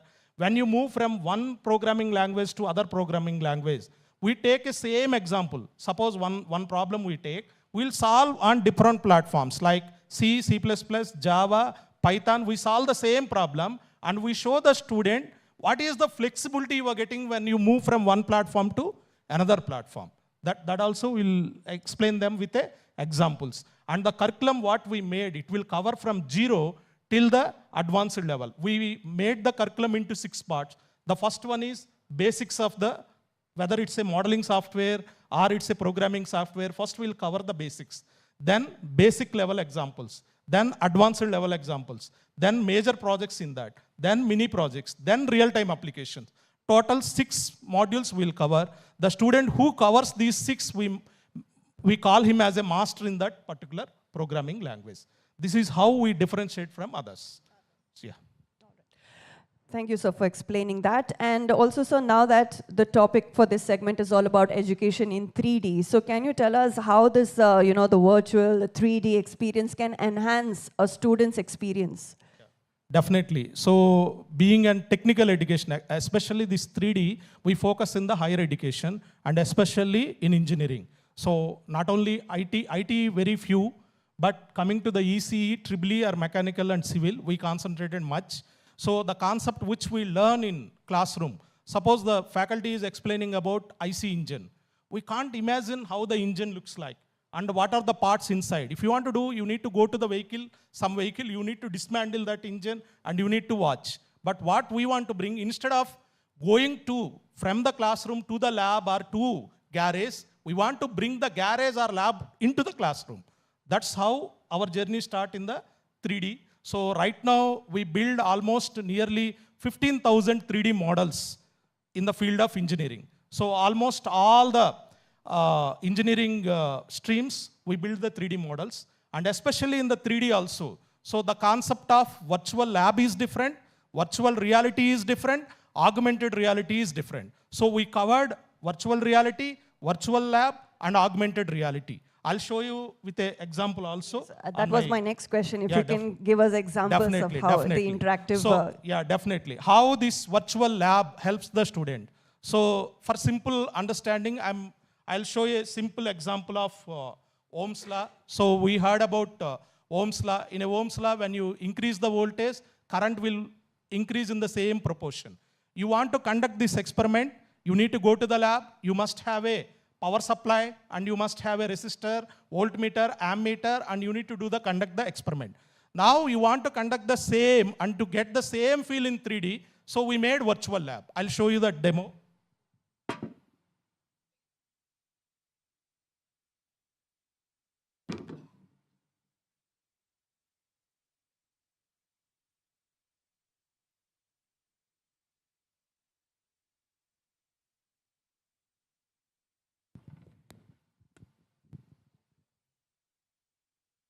So once you load this, it will ask play video. So this video will explain you how to do the experiment.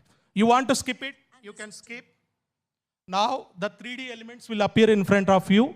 You can do this experiment on your mobile also, not on the tab, on your mobile or desktop or tab. Okay? So here if you see, so it is asking me to connect the connections.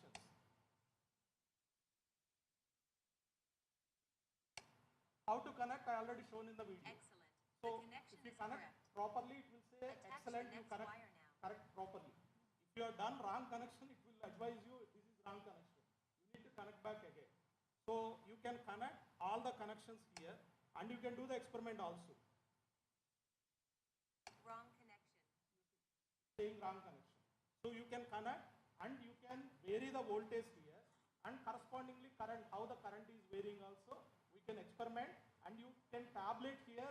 You draw the graph also on here itself. You need not to have a separate workbook to do this. So everything we done through virtual experience. So you can feel, so the beauty of virtual reality is, suppose you want to test it with different resistors and different values and different voltages, you can do it virtually. It's not possible practically because you want to conduct that, you must have those kind of practical equipments available there. But here you can do that. So this is the experience of virtual lab. So like this we conduct almost all the labs we brought into virtual reality. So student can conduct this experiment on his mobile itself. He need not to travel to the place. So this is first virtual reality. Yeah. All right. So moving forward to the next question, which is the assessment tools that are integrated in your platform to monitor and support the students progress effectively. So can you please highlight on these assessment tools? Yeah, definitely. So the learning management system which we develop, so it contains nearly 9 elements in our LMS. The first one is video, second one is ebook, third one is it's a topic-wise quiz. When you complete one video, so it will ask to attempt for the quiz. So if you are able to get more than 30 marks, 30% of the marks in that quiz, then only the second video will appear and you can attempt the test. Otherwise, you have to go through the video again. So this is topic-wise quiz. Once you complete the section, we'll put section-wise quiz. Once you complete that quiz and you pass at least with 30% marks, then you can complete the chapter. Then we have a chapter-wise quiz. Once you complete the chapters, you have a subject-wise quiz. So once you complete all this, you can able to download your e-certificate. And coming to the monitoring, so we monitor your hours spent on the video. So suppose some student open a video, but he forward it, it won't note down this time. So actual time which he spent on the video, it will note down only this time. If suppose some student open the video and he didn't touch anything, but he is watching some movie or something else on other side, after 3 minutes, if he is not touching anything on the screen, it will ask, shall I continue? he has to press, then only it will go for the next session. So this is how we monitor in our LMS platform. And we have another 3 modules recently we introduced. One is 3D models, second one is virtual lab, and third one is augmented reality, and last one is virtual reality. So we are adding this into the existing LMS to get a feel of it. All right, and I think the next question will be very, very important and crucial for all the students here, because we all look forward to upgrading our skills for the job opportunities in the market, especially when it comes to engineering field, technology field. So, sir, can you tell us how this online curriculum platform, it equips these students to get ready for, the job market out there? Definitely. So here, it's to upgrade the skills. Every year, we have seen 2 times our software version is changing. But still, our textbooks, every 4 years or 5 years, they are upgrading the syllabus. So whatever we are studying in our textbook right now, it is some 15 to 20 year back technology which we use. But we have to upgrade ourselves every day by day, and we have to get the equip and co-align with the industry. Otherwise, we'll be far away from the present industry. So now, coming to the students, so whatever the topic they're learning in academically, we need to think in a mindset that, can I able to apply my software skills to this academic problem? Take a simple example. You take some machine is there, you solve some problem. Can I apply my Python program to write a code and to solve this problem? So, or to draw some graph is there. Can I use some technology, programming technology, and can I draw this? If suppose some equipment is there, suppose he is a mechanical engineer, can I model this equipment using this software? So in this way, if you learn, so you will get more insight of that particular topic. Instead of just learning a definition, advantage, disadvantage, syntax, it won't help you. So we need to solve a real-time problem. Now recently we come up with a plan called Engineering for Society. The concept of Engineering for Society is, we want to involve the engineering students into their local village problem. We took some engineering problem, local problem. Can I apply my engineering skills to solve this issue? So on this we are right now working. So just not data, we are making sure that they go on field and experience it as well. All right. And with that, now we're coming to the very important aspect of VR, AR technologies, sir. So can you tell us how these technologies being integrated into mainstream education to replace the conventional textbooks? Definitely. So now I'll show you augmented reality. So now the textbooks, suppose you are studying about IC engine or battery. So we'll give a QR scanner code there. If you scan it, it will appear in front of you. So I'll show you this.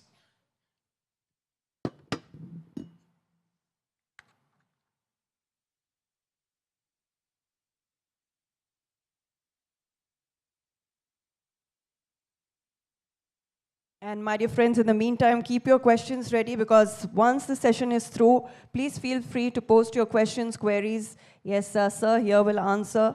And till then, I think you can brainstorm and come up with as many creative, intellectual, informative questions that you would like to ask.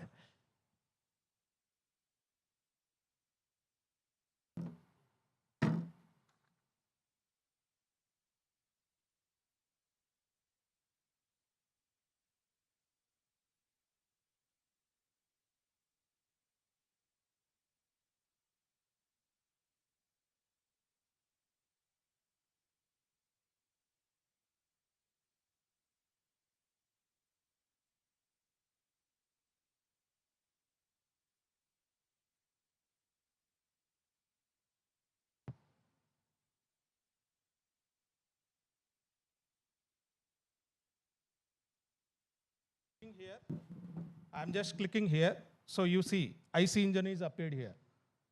So you can rotate, you can zoom it. You want to, suppose you moved here, by clicking here, the engine will appear. Okay? So you can see the engine. you can zoom it, and you can see the parts also. You want to see the engine parts, you can dismantle and you can see. Like this, so whatever may be the equipment, so which you are studying in your engineering or degree, so we are bringing into the 3D, so in VR and AR environment, virtual reality and augmented reality. So, sir, when the students are wearing these headphones, VR headphones, how will the teacher on the screen come to know whether they are actually listening, learning, or they are playing some virtual games there? So there is one disadvantage. Yeah. That's why what we done is we connected whatever the VR device we wear, we connected to the projector in Wi-Fi. So whatever he is doing inside, it will be visible to the outside students. So he can't cheat us. So this is what we done. So I'll show you how the VR experience. I didn't bring the kit, but we done the VR also. So everything that the student is listening is what even the teacher would get to know, the faculty would know. So by wearing VR kit, inside it will instruct you. So you can click on the any two buttons, one on the solid model, another on the parts. You can, by clicking the parts, the engine will dismantle. You can touch each part and you will get a feel of it. Even you want to do some screwing also, that's we are working on. So you can dismantle and again reassemble the engine. Right now we are working on that.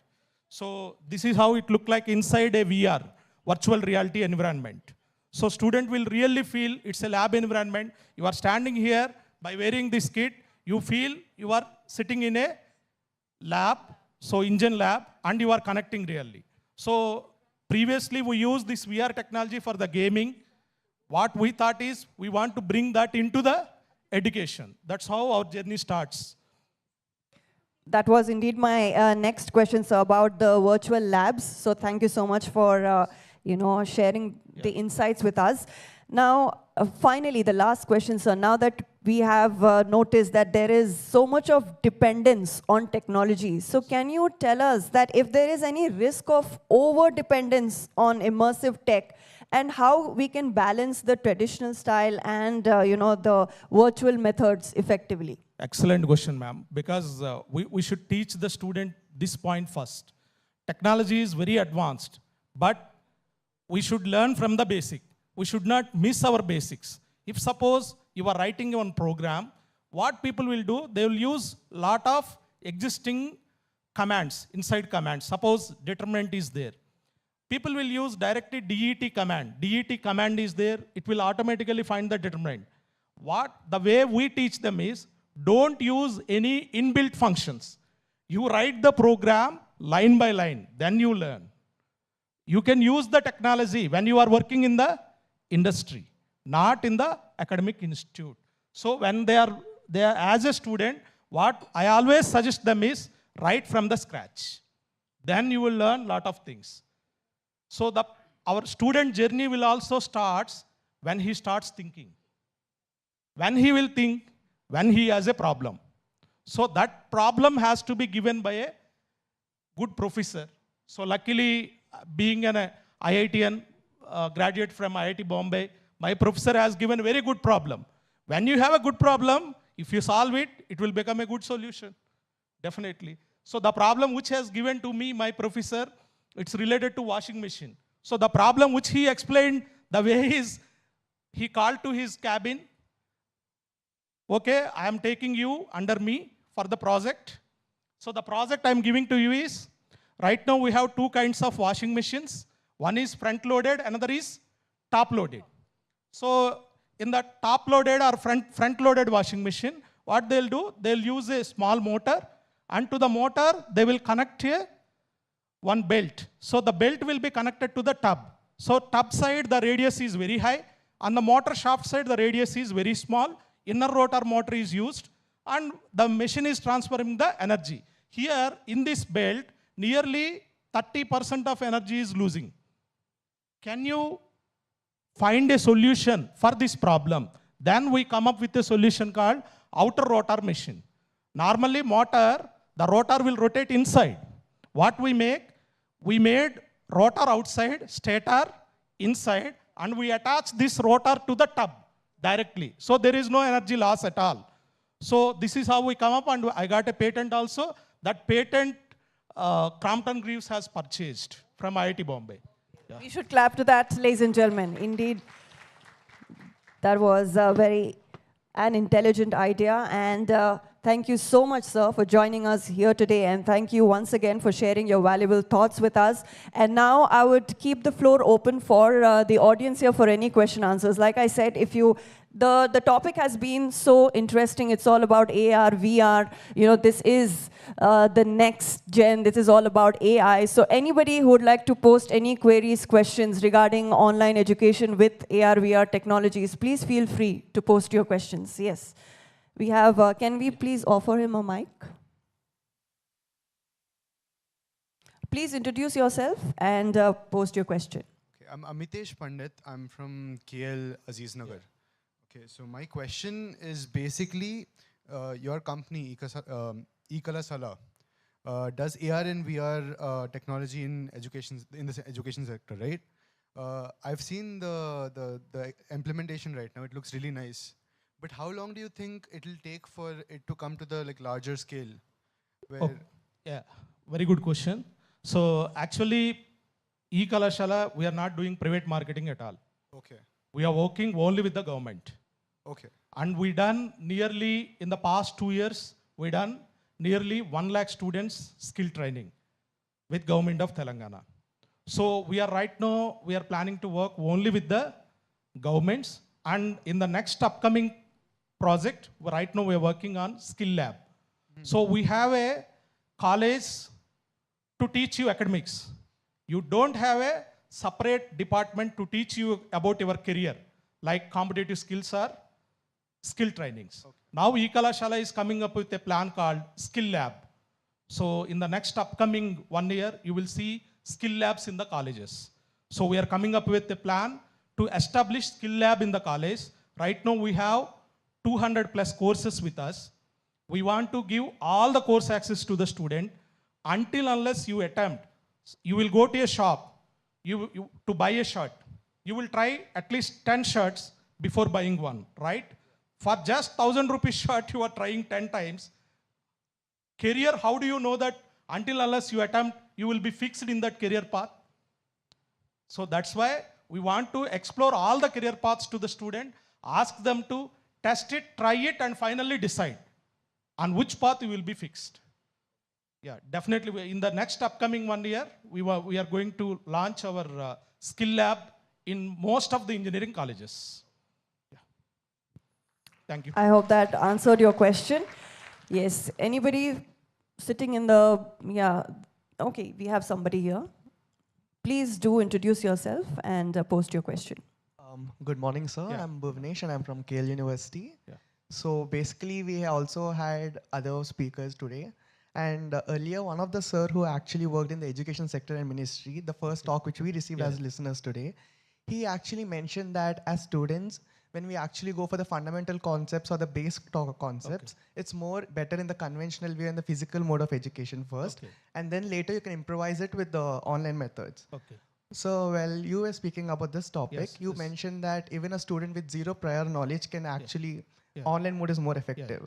So as a listener, we slightly face two conflicting statements on the same page. So we would want to know your view on that. Yeah, exactly. So the way how we build our online education system, that plays a role here. Suppose if the same way you want to go to the YouTube and you try to learn it, I told you already, on YouTube, if I know some technology, I'll post a video, but I don't know the end user requirement. I'll post that video. Whether it's useful for you or not, I don't know. But when we are making the video, we assume knowledge is zero. Suppose you take one programming video. Suppose to find average of a number, user given some 4 numbers. To find the average of a number, I ask you to write a Python program. You go to YouTube, you will find some videos. After watching our video, when you start the video, first we'll define the statement, problem statement, what exactly the problem statement. And as a Raman, suppose I am a mechanical engineer, but I want to solve a programming language. I don't know anything about it. But on paper, I can solve this problem. But on program, I can't. So the approach, what we use is, first you solve on the paper. What you'll do, first the step we have written, accept the input from the user. This is the first step, right? Second step, we need to add all the 4 numbers. Third step, we need to divide by number of numbers you entered. And fifth step, display the result. These are the 5 steps you know. As any engineer can write these. Now, our approach is, what is the programming syntax I need to use to accept the input from the user? We link in this way. You got my point? And the second point, third step, fourth step. So the program may be 50 lines, 100 lines, or 1,000 lines. The way of teaching is same. So we are very confident after watching the programming video or modeling video, you can able to solve the same problem or same model on your PC without anybody help. Because of this approach, we told you that this is best way. And another thing, as a lecturer, when you go to a college, so their more concentration is on the academics, not on the skill or competitive. So here, our approach is, I told you already, any course you take, we'll teach in 6 different modules.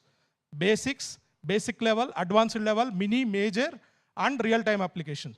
You know what we done in the basics? We took in engineering, we have nearly 3,000 plus colleges in pan-India. Different universities we have. We took all their lab curriculums and how many repeated programs, most repeated programs are there and most difficult programs, that we keep it as our first basic curriculum. You got my point? So this is our basic. And next, advanced, then mini, then major. So whatever may be the problem, the approach which we followed is, from the scratch, we teach them. So you won't get, we feel, so what is the students, when we are teaching this concept, what kind of question student will get and where he will struggle. So we work it out on that, and based on that only we developed our approach, way of teaching. So that's why we are confidently saying that after watching our video, definitely you can able to solve the same problem on your PC. Yeah, thank you. Thank you so much. I guess with that we can wrap up this wonderful session. So thank you so much once again, sir, for joining us. Thank you, sir. Thank you, sir. Thank you, Sharon. May I request Vidya ma'am, Regional Sales Head, Digital South ABP Network, to kindly join us on stage and felicitate Mr. Naresh Vattikutti.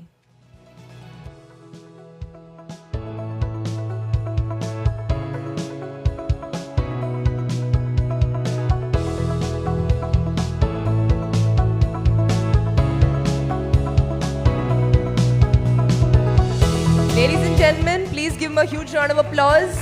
A very interesting conversations on virtual experiences and textbooks together.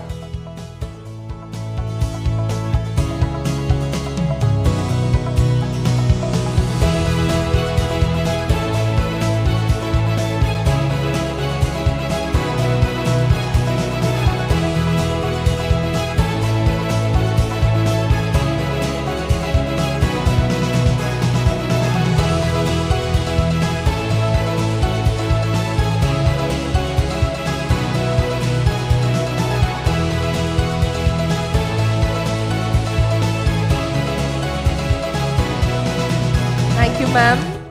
Thank you, sir. Education is the most powerful weapon which you can use to change the world, as Nelson Mandela rightly said. This person has been empowering young minds through visionary leadership at Roots Collegium. Ladies and gentlemen, our next guest for this wonderful session, please put your hands together and welcome Shri B.P. Padala, Chairman, Roots Collegium. May I also invite on stage Diksha, who will moderate the session and help us get some insights. Welcome, sir.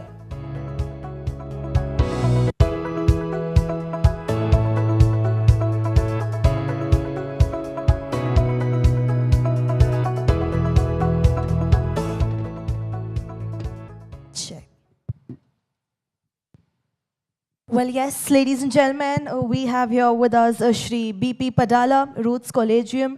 Thank you so much for joining us here at ABP Desam Smart Ed Conclave. So, sir, as the chairman of Roots Collegium, you've been at the forefront of shaping not just academic frameworks, but the overall character and direction of the institution.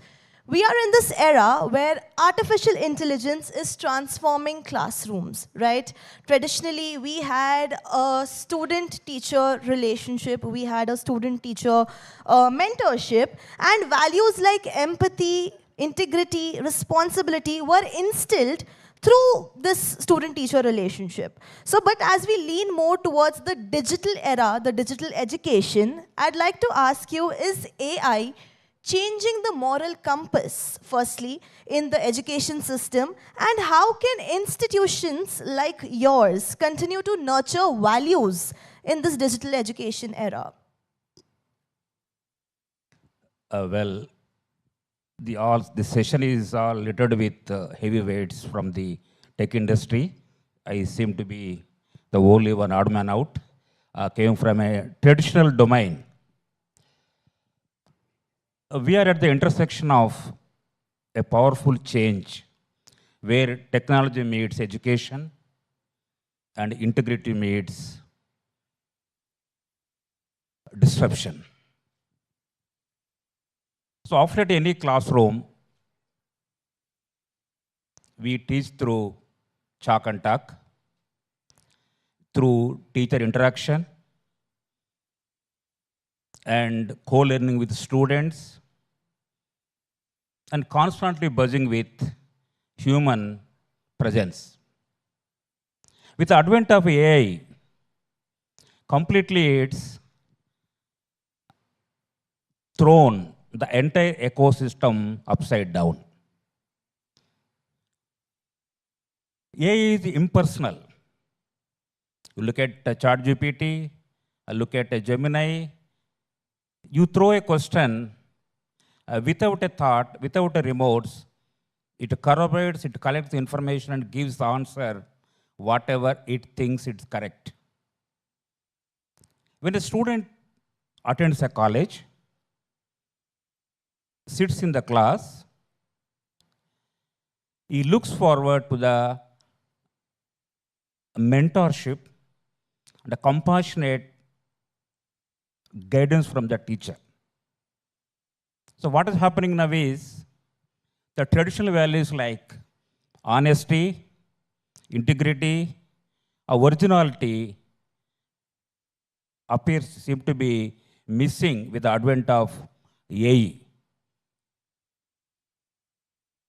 Previously, a teacher played a role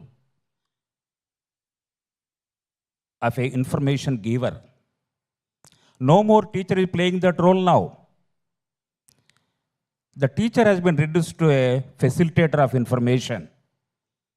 So, how the moral compass is being changed from a student perspective? Instantly he gets an answer.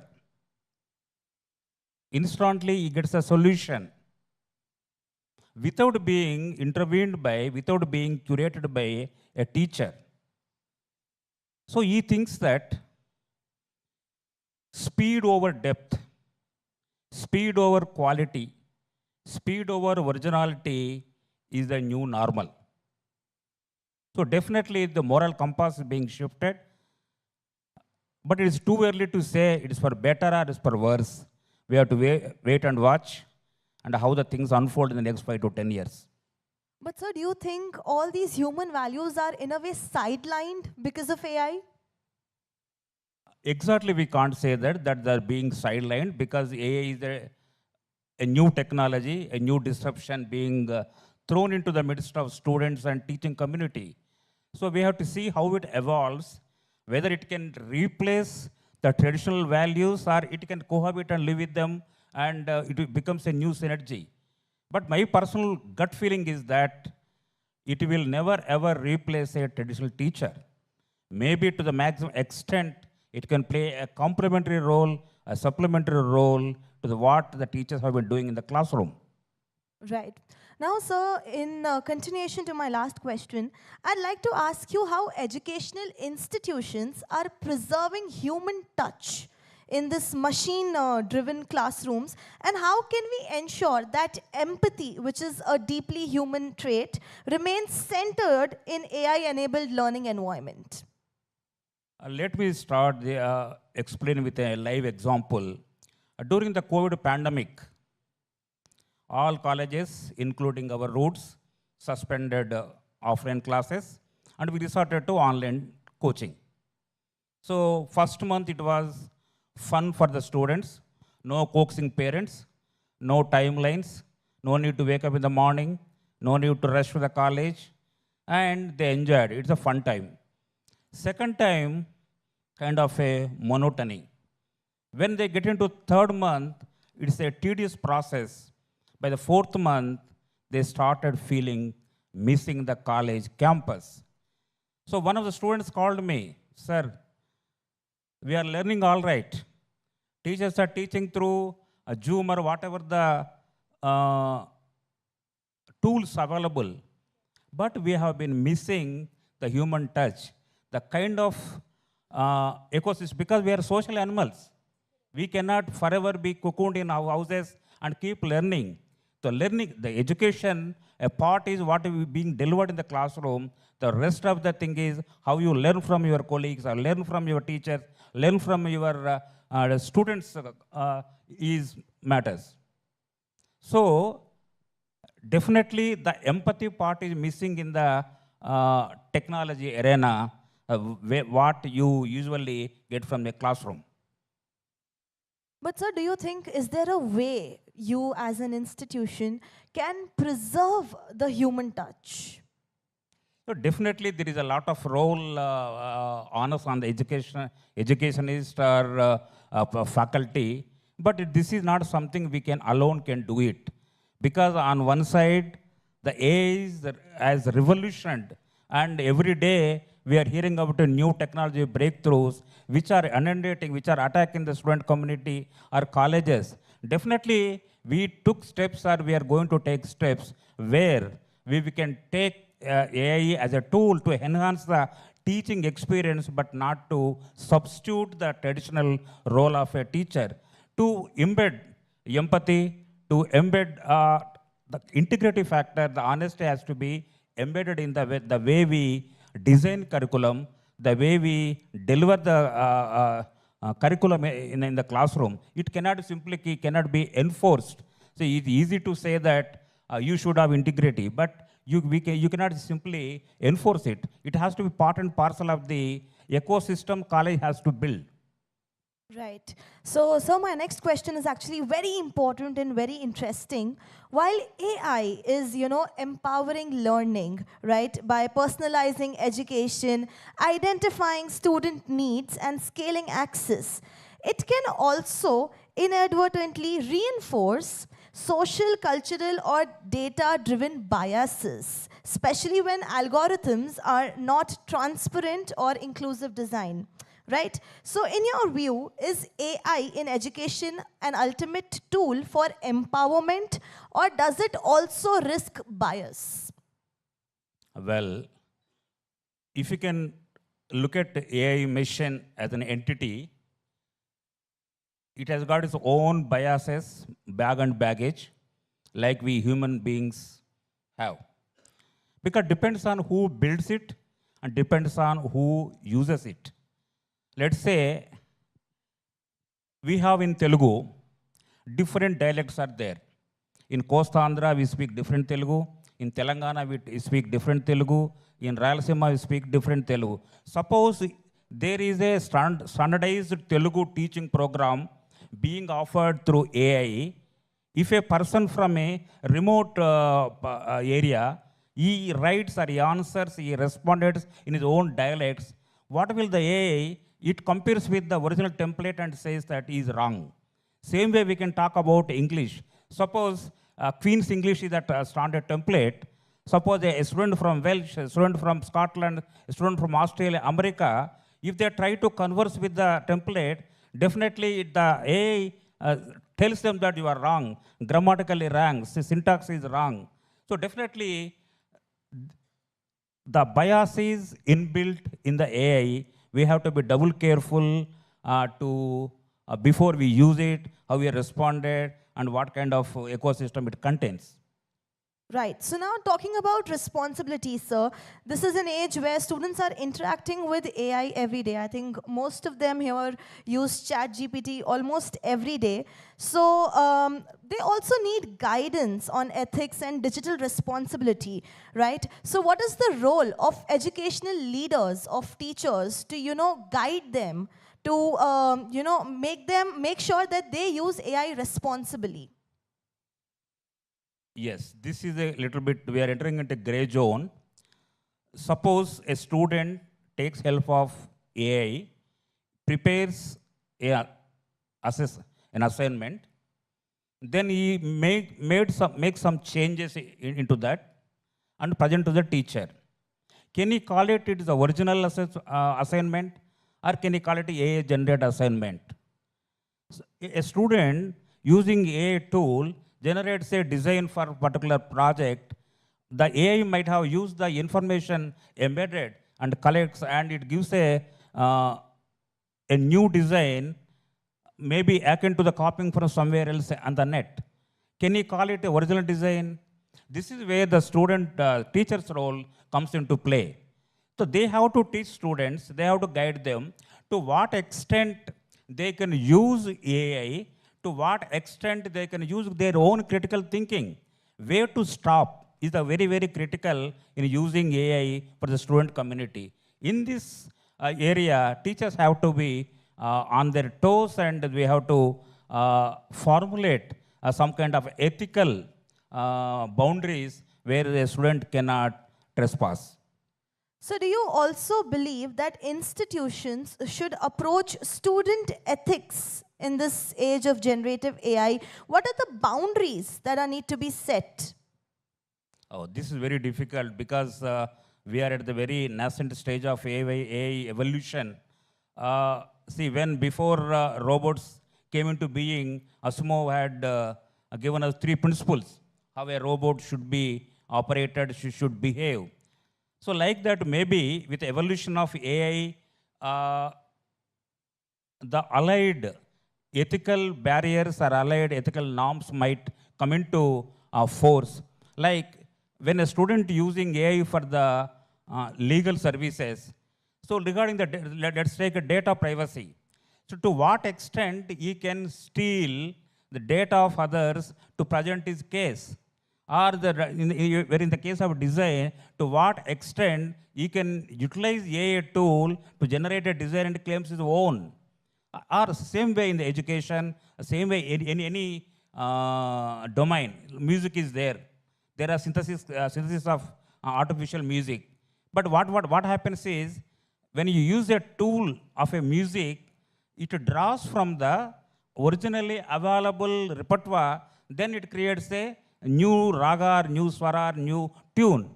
So in these circumstances, these boundaries, definitely the student have to be taught new boundaries for ethical behavior and ethical use of the data available. Right. Thank you so much for sharing insights on ethical literacy. That is actually very primary and very important in this generation of AI. Now, sir, coming to my last question, according to you, what is your ideal AI-powered classroom in the next 5 to 10 years? That should be gazing into crystal ball.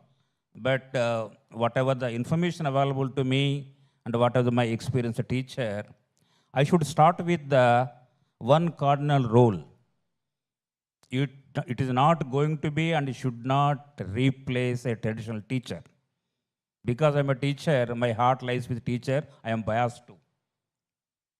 I can visualize a typical classroom where in the classroom a teacher is aided by AI.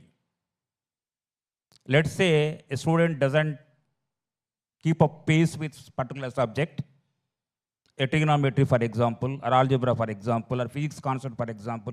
Maybe AI can use the visual representation in the class itself to make the student understand.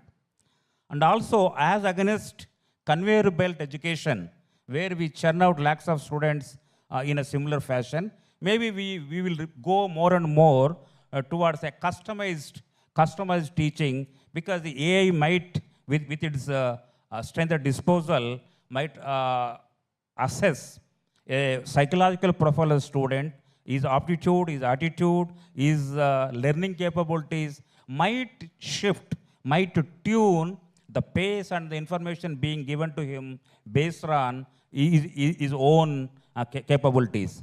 The second thing is, maybe, let's say, it also works as a psychology counselor.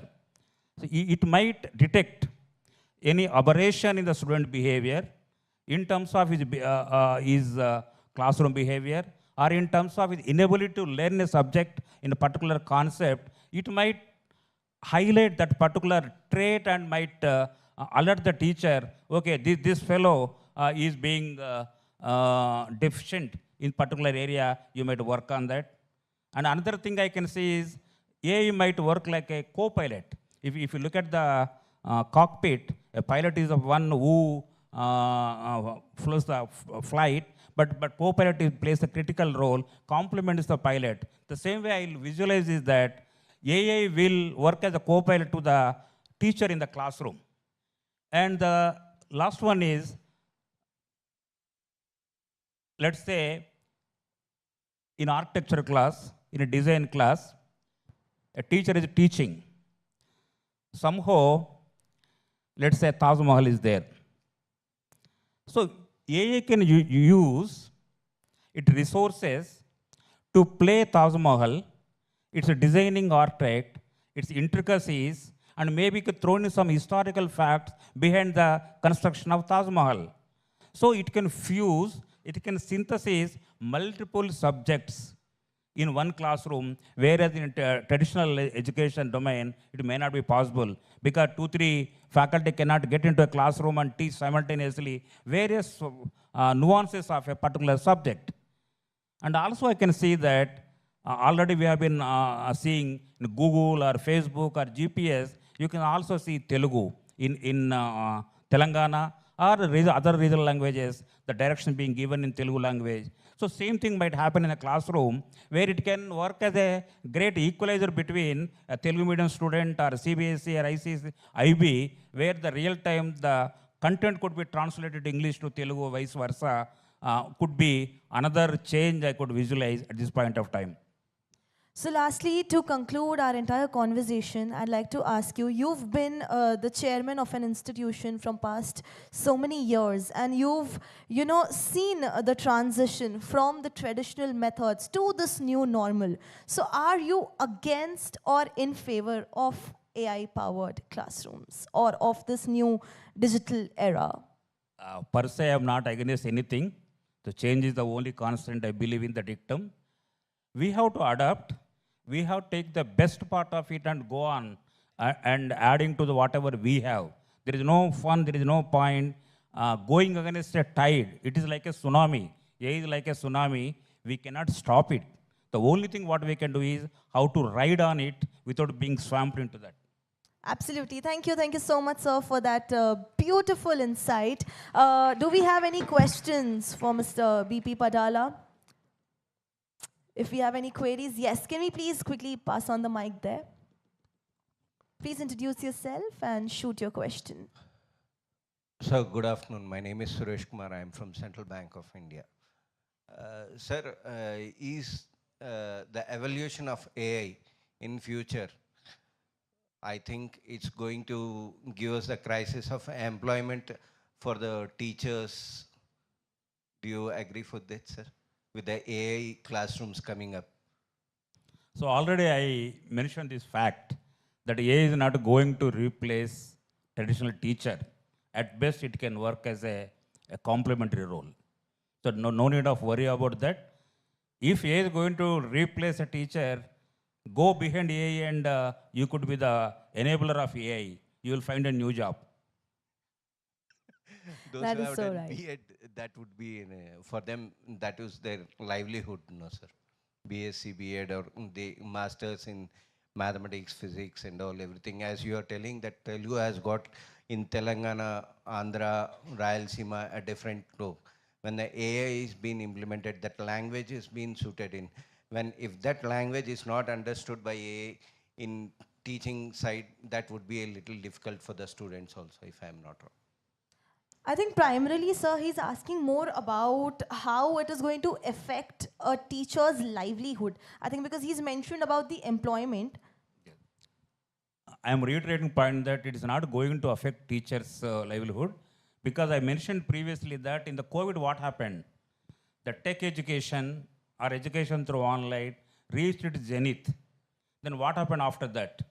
We also know a company which offered online education and reached its pinnacle of in terms of volume and popularity. What happened to that company? It got busted. So again, we came back to our traditional mode of teaching. So it will take lot of time. Maybe after 50 years, 100 years, I don't know how will it be. You will not be there, I will not be there. Don't worry. Your livelihood is guaranteed till you live. Thank So you, for now, sir. you're safe.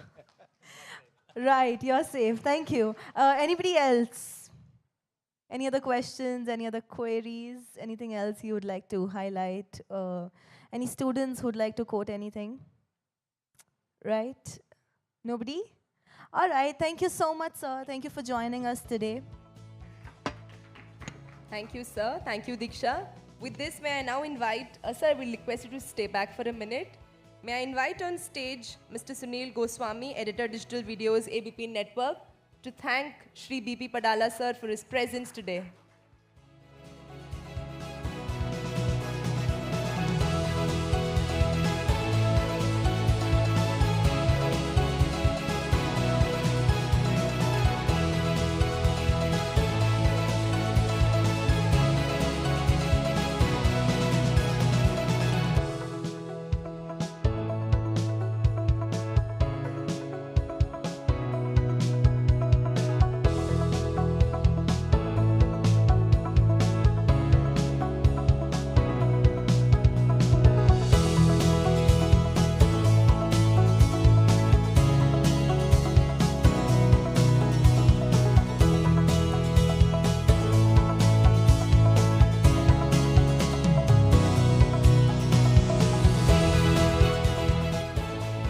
All right, while we all understand the importance of smart education today, I think let's take 2 minutes to also promote mental well-being. A rapid fire right now, and all you have to do is just stand. Okay, the first question. Stand if you prefer coffee over tea. All right, thank you. You can sit down. Stand if you have accidentally sent a wrong email to a wrong person. Yes, let's be honest here. Come on. Awesome. Thank you. And stand if you are excited for what's coming up next. Yes, and a huge round of applause for all of you. Thank you. I hope the audience is a little energized now. People will never forget how you made them feel. Our next guest has helped shape ICFAI into a meaningful brand experience. Ladies and gentlemen, please put your hands together and welcome with me Shri Sudhakar Rao, Director, Branding, ICFAI Group. May I also invite on stage Chahat to have an insightful conversation with him.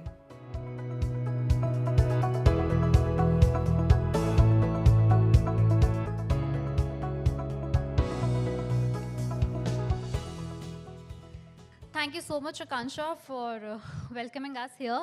I can see that, yes, energy is going a little low in the back end. Okay, so the topic of our session is very interesting. It is basically from campus to startup. So first of all, I would like to know how many of you, I can see a lot of students, how many of you want to be an entrepreneur? Can you just raise your hands? Nobody wants to be an entrepreneur?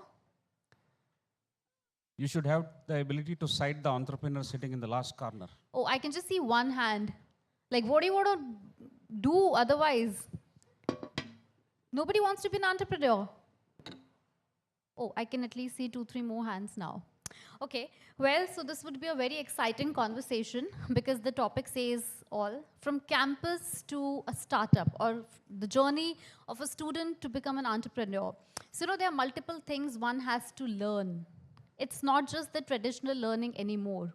We have smart education, we have skill training. So basically, my first question to you would be, how are the private organizations changing their teaching method? Because it's not just the teaching method that has to be changed, it is also the mindset that has to be shaped. Good afternoon. Thank you for inviting me here. Thank you, ABP Desam. A big hi to all the students of KL.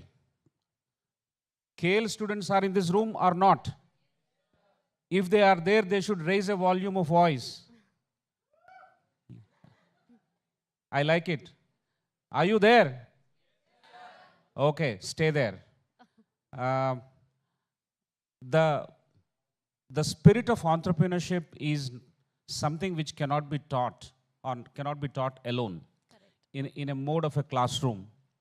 But I think it is like good parents, they actually grow their children in a good manner, not by telling them that you have to be good every day. People don't learn just because we tell them. Right. People learn because they watch us doing something good. For example, in a home scenario, you're talking to your kids in one way about the rights and the wrongs and the do's and the don'ts. But yourself, if you're not practicing those things, like you shout at the driver, you shout at the maid, it is okay for you to cheat someone, it's okay for you to promise 20 rupees and pay 10. When you shortchange a lot of these things, the kids are observing you and they are going to pick up exactly the same thing. So they are not going to be good children just because you want them to be good children or you tell them to be good children. It is more because they observe you and they imbibe those characteristics. Similarly, in an institution, whether it is private or public, they actually look around the teachers, look around the management, how they are conducting themselves. If you are totally away from the characteristic features of an entrepreneur, then the institution shall have no right whatsoever to expect its kids, its students to become entrepreneurs. What are we demonstrating? For example, you pay 1 lakh rupees salary to your faculty members and ask them to draw 50,000 cash and give it back to you? That is no. You commit a timetable in the college and you don't stick to that, the students are seeing through everything. Is somebody who makes a promise but does not stand by. It's a no. You don't make any changes in your processes, in your products, in the way you conduct yourself, then there is no innovation at all. For example, what kind of difficult problems you're solving? For example, it's raining here. Right. Assume that it's raining here and a lot of water is clogged around this, and it can be seen. If everybody looks at that and walks away, then there is no entrepreneurial mind there. Someone like some of the students of KL in that corner would walk here and say, sir, I think we need to make a hole here so that the water finds a vent and it goes away and the whole roof doesn't fall on you. So when you look around and try to solve a problem, change a particular process and walk in step with the changing needs of the business and the times, then I think you are an entrepreneur. All this is being absorbed by the students. So you demonstrate and then create an entrepreneurial environment, and then the students will follow. That is the first and the most important step. And there is no better teaching than demonstrating. Right. I'll give you one more example. After this, you can ask me the second question. Oh, sure. There is a great difference between Vidya and Siksha. Siksha is about, acquiring knowledge, all the methodologies that are there in the world to bring that knowledge to the classroom and impart it to the students, huge methodology to test that, so on and so forth. But Vidya is about what do you do with the knowledge that is acquired? What is the broader understanding of this knowledge? It's about wisdom. It's about the way of living life. Similarly, we need to tell the students that we are involved in creating Vidya and not merely Siksha. Because we get bogged down by Siksha, delivering, completing our curriculum as per the schedule, conducting the examination, so on and so forth. But we hardly try and address the most important thing, that is Vidya. That is what actually makes you a good citizen, a responsible social person, and a responsible teacher, a responsible father, a responsible husband and a wife, so on and so forth. That's where the big take home is there for you. So, we have seen that the process of learning, the methodology changes after every 5 years. We have seen a rapid transition. So, what is the best thing that you endorse about smart education? What is actually making our students? India is the most youthful nation in the entire world. So, what is the best thing about smart education? See, smart education is not just about the touch screens and the digital paraphernalia that you bring. It's about how do you solve the problems by using that knowledge or the methodologies and the tools and techniques that are available to you. When you look around, you should be having a mindset of problem identification. We come from various towns. Right. The large part of this India lives in towns and not in big cities like this. The bigger nation is lying out there. In all our respective places, when we go to colleges and schools, and when we go home in our society, in our gullies and streets, if we look around the problems that the older women are facing with respect to using the governmental services, or they are facing problems with respect to using health services, or they are having problems with respect to even handling a mobile phone where the software is not appropriate. The kind of OTP that is sent to you when you do online, people who are around 30, 35 years cannot do it appropriately in the right time. How can you expect a 65-year-old person to do it? Where is the empathy? So if you identify some problems like that, your business can be much more empathetic. You can involve a large number of people using your services. Local problems can be looked at and identified. And that's where we have to begin. So smart education or smart learning is about what you do with the tools rather than the display of technology in itself in silos. So coming back to the topic from campus to entrepreneurship, when we look all around the world, we have Indian executives or probably Indian nationals or Indian-born executives ruling MNCs all across the globe. So do you think that, yes, we are teaching them right? We are teaching them at the right age? Or are we making them begin at a very early age? Entrepreneurship. Like, do we have that curriculum that, yes, we are teaching them how to become a leader for tomorrow, and not just for India, for the entire world? I don't think we are teaching anyone to become an entrepreneur at an early stage in the scheme of things. Not at all. A few corporates headed by Indians, a lot of Indians doing very well outside India is a very good statement. But the huge, large chunk of India that is lying with us here has to be taught. It's not, the story doesn't lie in outliers. For example, IIMs get a salary of 1 crore to start with. It's an outlier case. Not everyone in IIMs get that kind of salary. IITs get 2 crores of salary. No, that's not true. If a story is completely driven or misjudged by the examples of outliers, that's not education. I think what is going to be true for 80% of the people and what they have to pick up and learn, how do we prepare them pretty early in the game for entrepreneurship is important. It has to start in the school. A lot of colleges, business schools, engineering colleges, so on and so forth, they have e-cells, entrepreneurship cells. That's not enough.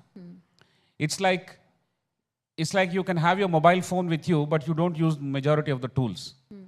Just for the sake of getting a few points in your ranking, you can probably afford to have an e-cell. But what do you do with the e-cell? How many problem statements have you generated, and what did we do with those problem statements? What is the strong connect that we have provided for these grown-up kids with the matured industry that's available out there? I think that foray into problem solving and bringing the veterans into the game, the young ones also into the game, but who have actually walked the talk, we need to bring them and involve them in this. So Is our curriculum developing the leaders? No. That the answer is very no. Should they do? Yes, they should do. How do they do it? There are many methods to do it. I don't think that's the question. Okay, so when we talk about curriculum, even the government of India has changed the curriculum. We do have a new education policy coming into place. So we have a lot of skill-based training, skill-based learning now. It's not just about entrepreneurship. We also have to make our youth, make our people employable, make them job ready for the future. What are the key skill sets that every individual must have and should have? The mindset of solving a problem. For example, you look at a washing machine which is front-loaded and top-loaded, and how do you actually reduce the consumption of power? As our friend has solved the... Big round of applause to him. That was a fantastic problem solving. We need to talk more about these things. That should be the curriculum. Okay. How people solve problems, how they saved money, how they saved energy, how they made lives better, how they made society better, how politicians have innovated and made the lives of citizenry much, much better. There are lots of politicians. Right. You need to identify that with a very neutral mind, pick up those things and bring it into your classroom. So problem, solution. I think that is the methodology with which we have to teach. Then things will work out absolutely well for us. In my view, there are hardly any institutions across the country which focus exclusively on this. Right. Somehow, we seem to be having a head burdened by the syllabus completion. Old age rulers, Yeah, old age. wars, other things. Exactly. But nobody talks about how this or that entrepreneur has achieved this, how the space mission has been completed, what our scientists did, how do you do this, how do you do that. Basically, everything that you need to do in your everyday chores, right? I have known a college within Hyderabad, which is not our own college, some other college. They approached me and they talked to me about their entrepreneurship cell. And I asked them, what do you do as part of your entrepreneurship cell? They asked me for an advice. You know, when I asked right questions, they came back with 45 problems solved. Small problems. Like how to do a water heating with the safety of not getting electrocuted. Oh, that's very nice. That's very smart. So mass problems, common man's problems are solved. Then I said, you are setting your tone and path for building a very good entrepreneurship in your college. But that doesn't see the limelight because you should also know how to promote that. You should also know how to write a story around that. First of all, do it on the ground, which they have done, but they have not done the story. So storytelling is extremely important so that our students get captivated. That's what when I gave the example. So the skill of storytelling is also an important skill for teachers and the facilitators to innovate and motivate our youngsters to follow the path of entrepreneurship. One word about NEP. NEP is a great document. Right. The insistence on skills is very much true. There is a school which I know here in Hyderabad. I'll give examples of Hyderabad. It's called Boys Town. Okay. And there's a difference between a normal ITI and Boys Town ITI. There, they solved so many problems, built skills into the students, made students create lots of products, for example, tables and benches and chairs. Even that's a very respectful according to me. And they also told them how to sell this to the general market. Okay. One is you pick up the skill, productize it, and commercialize it. Right. Take it to the market. So that example I can give you. Before NEP, this has been done. But NEP fosters this kind of thought. Skill is extremely important. Skill-based learning, as many speakers have mentioned, is extremely important. And today, you'll be valued for skills. We at ICFI, in various locations across the country, we are present in 20 cities in this country. In our ICFI University, Tripura, we have courses like radiotherapy. We have courses like nursing. We have courses like physiotherapy. Oh, that's very nice. These are skill-based courses. Right. Apart from, where we have in Northeast, like in Sikkim, Meghalaya, Mizoram, Nagaland, Tripura, we have hotel management, hospitality management, tourism management. All these are skill-based programs, programs that attract employment, and all the students year after year, they are churned into the marketplace and they are building their careers in the field of tourism, hospitality, hotel management, And all so on other and so sectors forth. as well. So what is given in NEP is not enough. How do you translate that and put into the curriculum? And how do you execute it also matters. Exactly. Think about the students. Right. If your approach is student first, everything else will fall in line. Right. So, when we talk about smart education still, sounds like a very fancy word. It's still not accessible to all. It has to become more affordable to make it more accessible. So, how do we work on that? First of all, don't use jargons. Okay. The problem is, even I don't understand what is smart education. I'm being very, very honest with you. And I have been taught in my school that we should be against jargon. Jargons take away the heart of our message. We should not use jargons. In this communication, I could have used lots of jargons. For example, we are exposed to jargon, so we tend to pick up the jargon there and deliver here on the stage. You are in the forefront of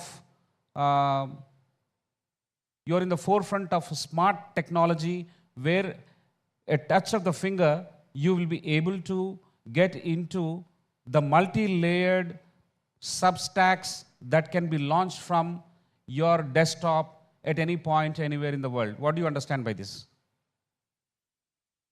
Too tough for You me don't to- understand anything by this. Yeah. See, jargon is like that. In simple language, what you can say is, use your email and send series of mails to 40 students of KLU Hyderabad, and every week they will see and reply, and based on that, you send a higher level of a story or a different message to them. That's what I said in a different language. So, if you don't know your target group, and if you are not empathetic with them, what kind of business you are in? For example, this is my target group, and I speak in a manner that is a bouncer to all of them, then I am not empathetic. I am not the right kind of leader. So that has to go into the educators, that has to go into the system. Right. So translate what you have to do into a language that can be understood very easily, implemented very easily, and focus on storytelling.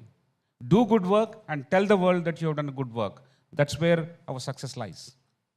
So, when we talk about making our students job ready, making them employable, or making, training them to be an entrepreneur. So, are we also teaching them basics? Basic as, okay, how many of you, like I can see a lot of students in the audience, how many of you know how to save money? Can you please raise your hands? Anything about saving money? Anything? No, you any raise your XYZ. hand. I will not ask any question. Raise your hand. We are not asking any question. Like, this is a very basic thing. How many of you Of course actually they know how to save money. Of course you know, right? Of course you know. Okay, how many of you know how to write a CV, write your own CV when you seek a job, when you go to the market? How many of you know how to market yourself in the social media? Like everybody now, that is being an influencer. Still very less. Excellent. I'll answer all those three. Okay. The way you market yourself on social media, students like you should be spending a lot of time on LinkedIn.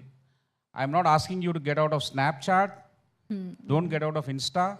Don't get out of Facebook also. Be there and see what others are doing. But if you have to do something, be on LinkedIn, share your learnings, see how others are actually talking about what they are learning and what they are trying to contribute to the world. You can pick up a conversation there, do good networking, that will hold you in good stead as you move forward and launch yourself into the corporate world. Second thing, how do you save your money?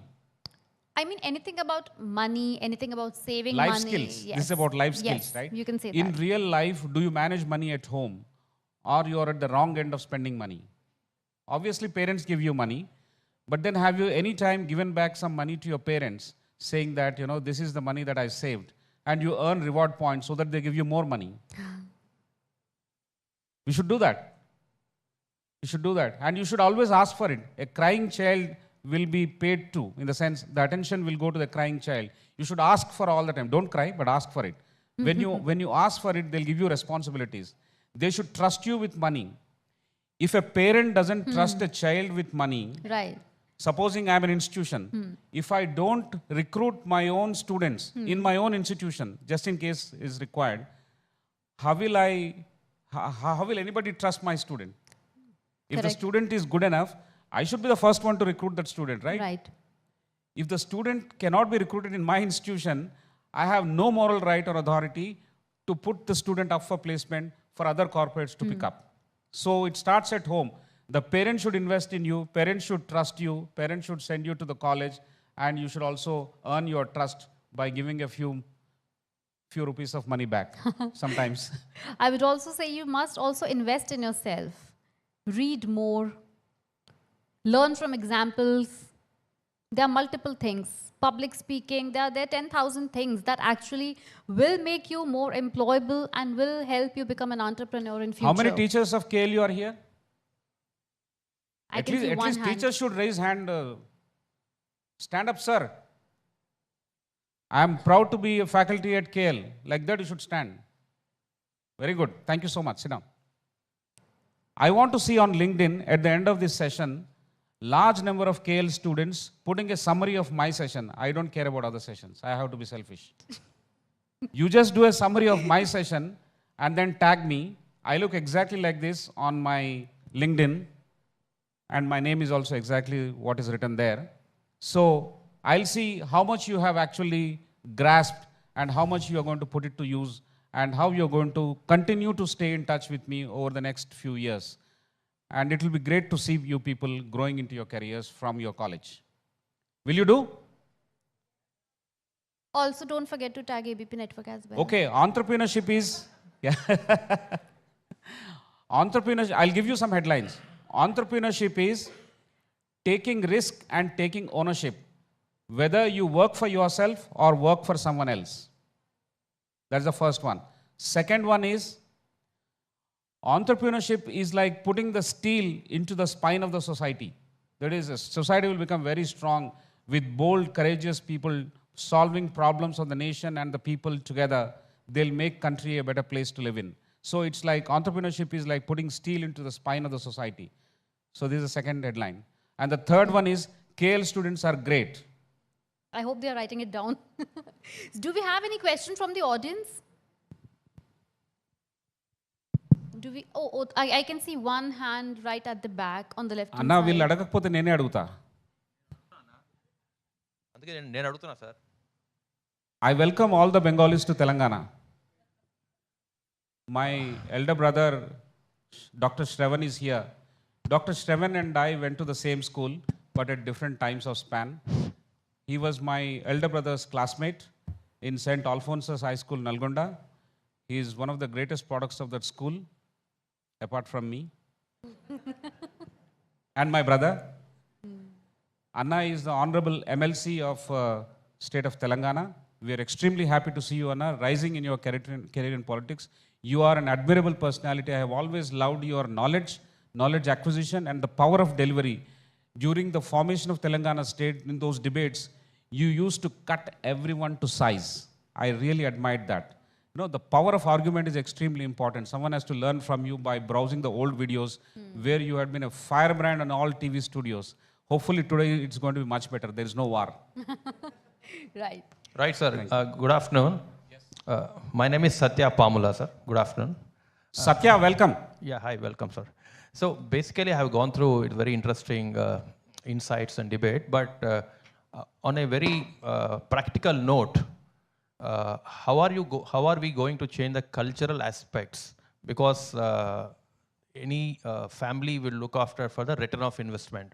Because if I send my daughter to US, which I have recently sent, I'll be spending close to 1.5 crores. In any of the B schools, so you'll be spending something like 40-50 lakhs.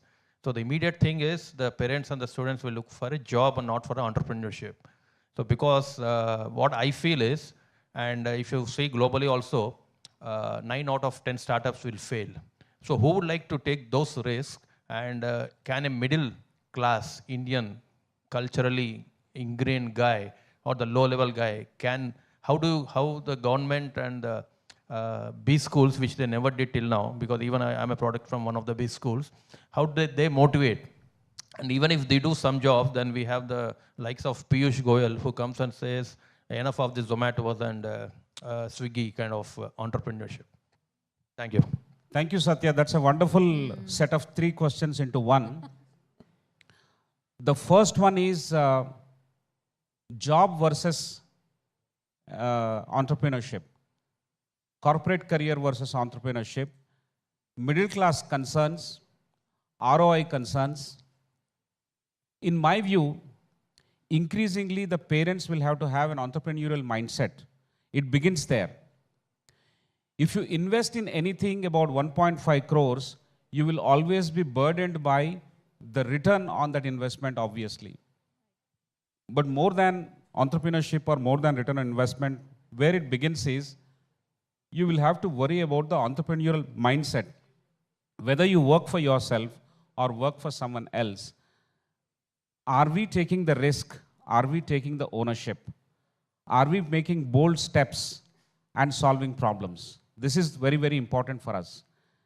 Right from young age, if we have been protected, no, don't cycle too fast.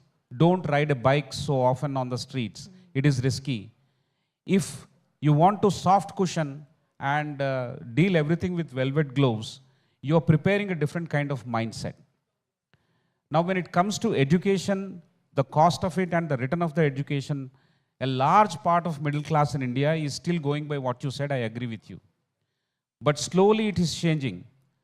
The failure rate, 90% of startups fail.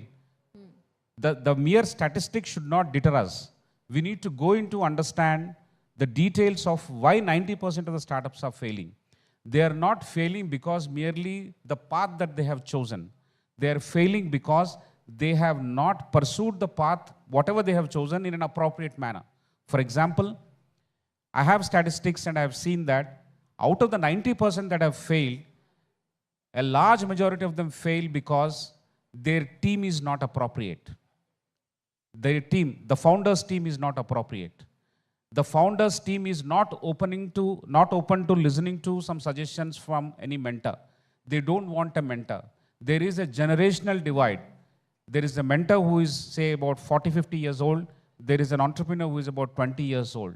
They are not doing that. And the most important aspect why they are failing is their problem that they are addressing, the problem that they would like to solve, has not been chiseled out appropriately. The value proposition has not been stated appropriately, not conveyed appropriately, therefore they fail. I would not say the path that they have taken itself is wrong.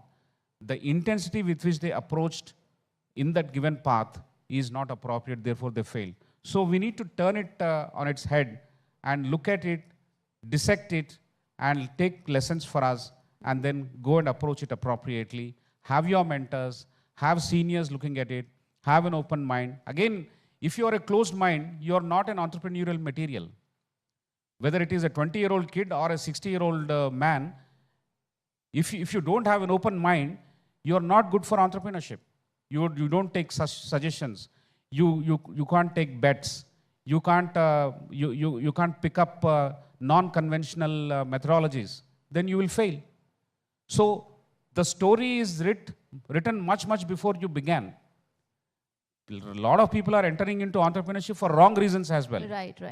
That is also an important concern. We need to correct all that, and this crucible of entrepreneurship has to be dealt with appropriately by government, by agencies. Our T-Hub is a great facilitator, and of course it has to do a lot of work and a long way to go, but it has come up in the last 10 years as a great facilitator, as an aggregator of the thought of entrepreneurship and innovation in the state of Telangana.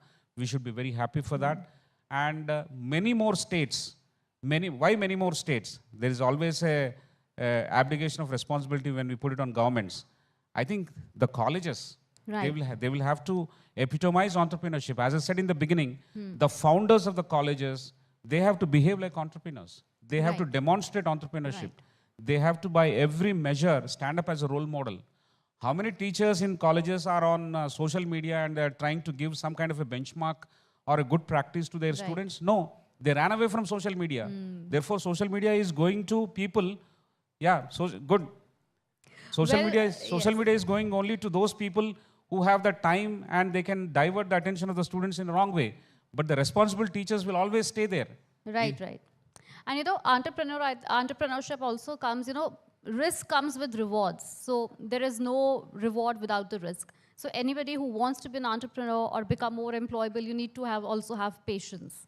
You need to have patience. Yes. Loads of patience. Right. They are the only people who have patience. Yes. You and I do not have. Well, thank you so much, sir, for being here. Thank you so much. And what a brilliant answer to such a smart question. Thank you so much. Thank you very much, those brilliant students who have patiently looked at me and listened to me. And thank you, We ABP look Desam. forward to all those social media posts you're going to do.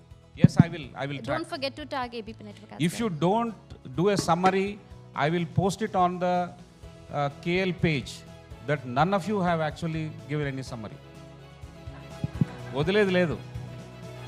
Thank you so much, sir, for this thought-provoking session on actually creating or imbibing a personal brand for oneself. May I now invite on stage Miss Vidya, Regional Sales Head, Digital South ABP Network, to thank Shri Sudhakar Rao Garu for his time and his presence today.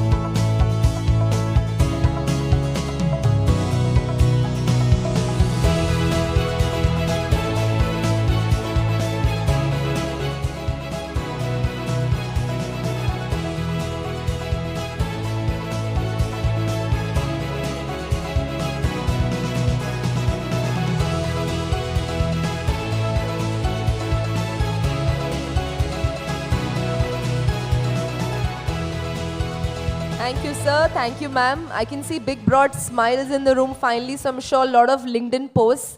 With this, let's move to our next session. To each there comes in their lifetime a special moment, as Winston Churchill says. Our next guest has answered that call through public service and youth empowerment. Ladies and gentlemen, please put your hands together and join me in welcoming Shri Dasoju Shravan Kumar, Honorable MLC Telangana.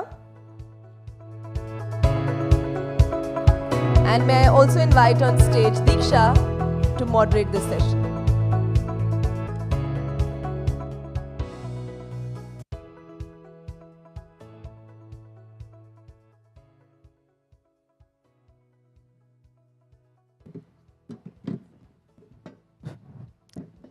Well, good afternoon and a very warm welcome, Mr. Shravan Kumar, a member of Legislative Council. He has a master's in linguistic and management, PhD in HR. He's been a teacher, a corporate HR trainer, and now a politician. Can we all put our hands together for sir? So we are going to discuss, our topic for this session is policy with purpose, empowering youth with the 21st century skills. Now, before I start this session, I'd like to ask all the students present here, how many of you think you have all the skills you require to be industry ready? You have all the skills? Yes? Come on, be confident. Yes? Can you quickly name a few micro skills that you have? Can we pass the mic here? Come on. Or maybe you can name a few skills that are needed to be industry ready, to be ready to go out there in the market. Quickly stand up, introduce yourself. Can we switch on this mic, please?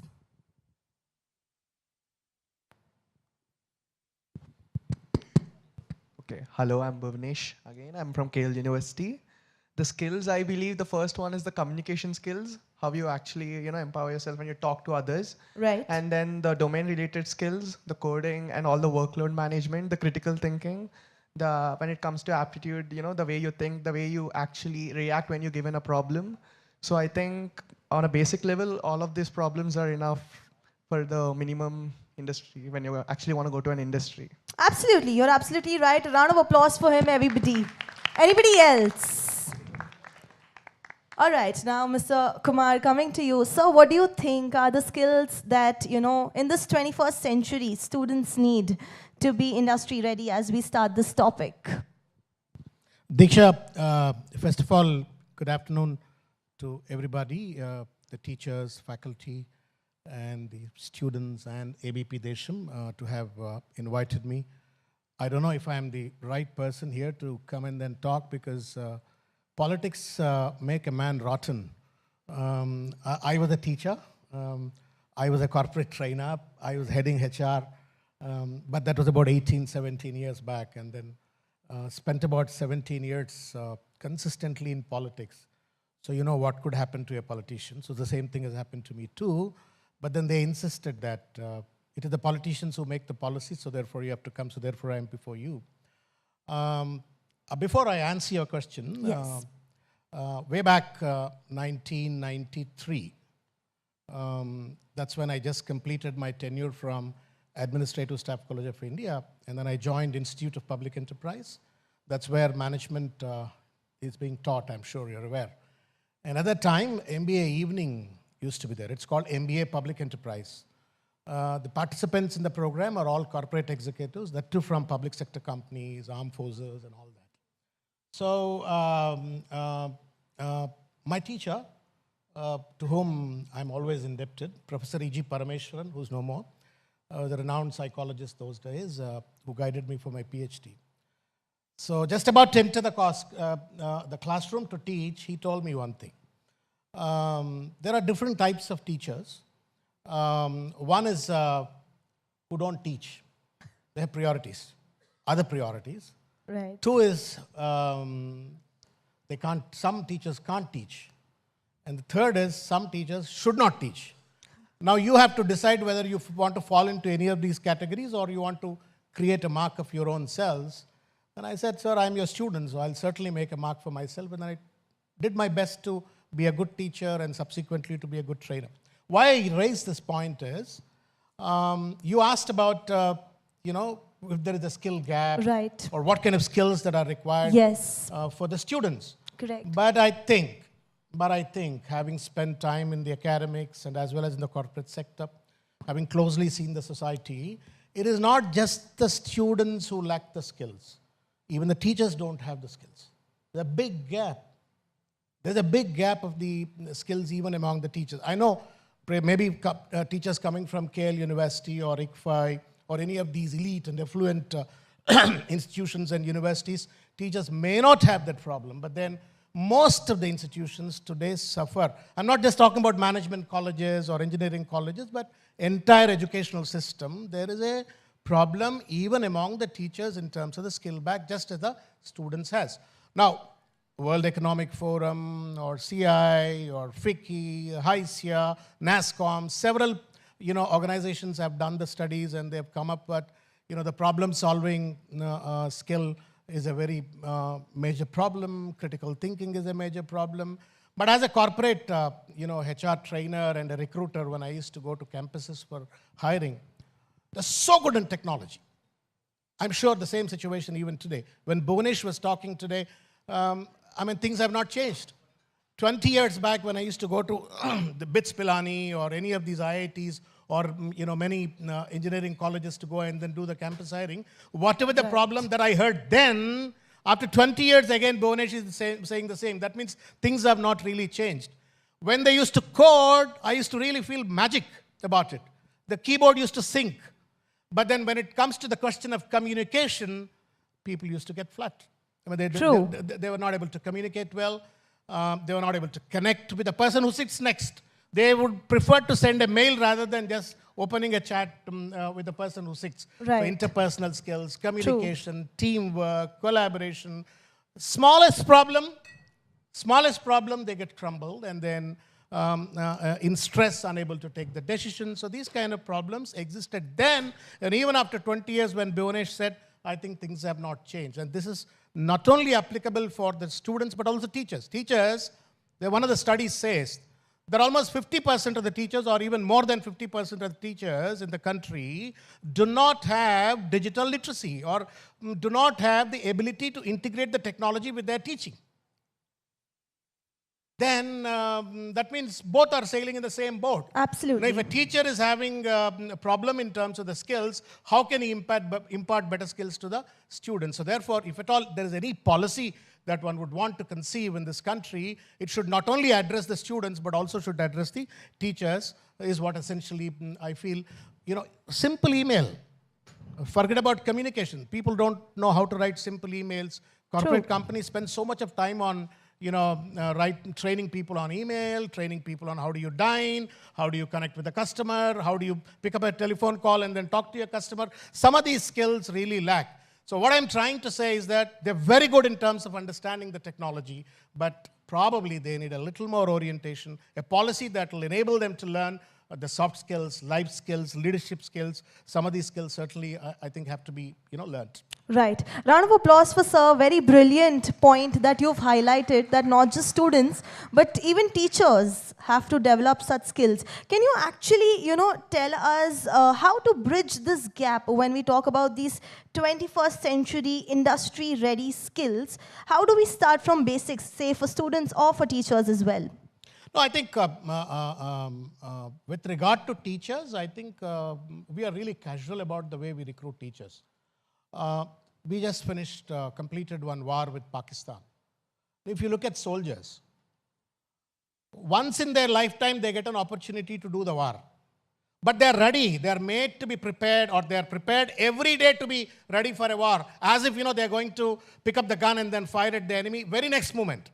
That means on a day-to-day basis, a constant learning, constant skilling happens to a soldier who would never even know in his lifetime whether he will pick up a gun and then fight with the enemy.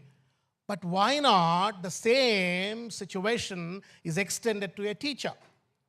Why not? I mean, I'm sure you would empathize with me, some of the teachers and some of the leaders of the academia who run the institutions. Teacher training is, unfortunately, not a serious business in this country. Neither teachers take it serious, nor the policymakers take it serious.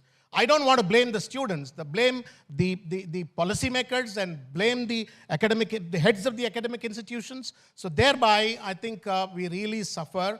One. Two is, as a teacher, I used to teach management. I'm talking about 30 years back, I started teaching.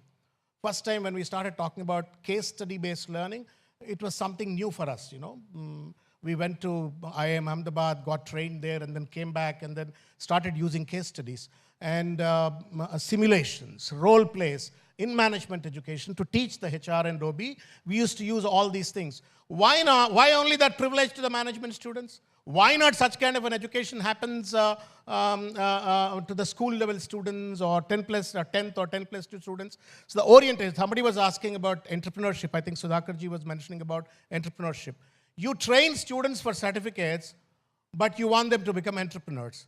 You train the students, you test the students on their memory, but you want them to have meaning out of the knowledge that they gain. So therefore, I think there's a lot of gap in terms of the pedagogy, the method in which we teach, the method we adopted to assess the students' potential. So I think more than for the certificates, I think we should focus on training students on skill building, not for certificates, but for the competencies. Right. With this conversation, we've actually also understood that the skill gap is not just 21st century, but like you said, it's been existing over the years. Like you said, last 20 years also, we had the same lack of skills, micro skills, and it is the same today.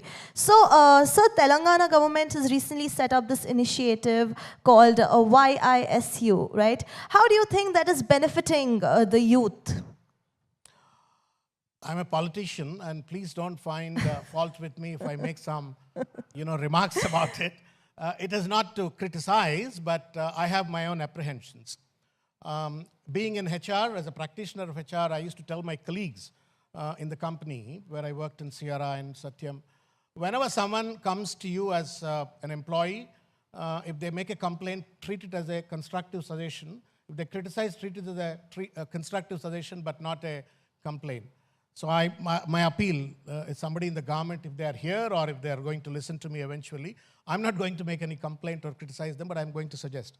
In 2018, I was in the Congress party at that point of time. I was the national spokesperson, and then I was made responsible to draft the manifesto. It's me, along with, I can't take the names of those people, some of the professors from IIT here and IIMs, a few other IIMs and all that, we put together have formulated that manifesto in which we mentioned that Telangana needs to have a skill university. So that's when the skill university has emanated in the Congress party in 2018, and I am the one who wrote about it. When we have, I mean, how we concede, I'll tell you.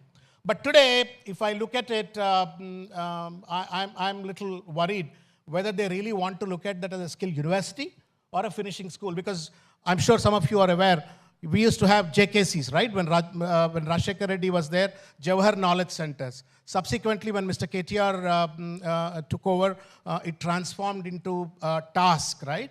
And now these guys have started the skill university.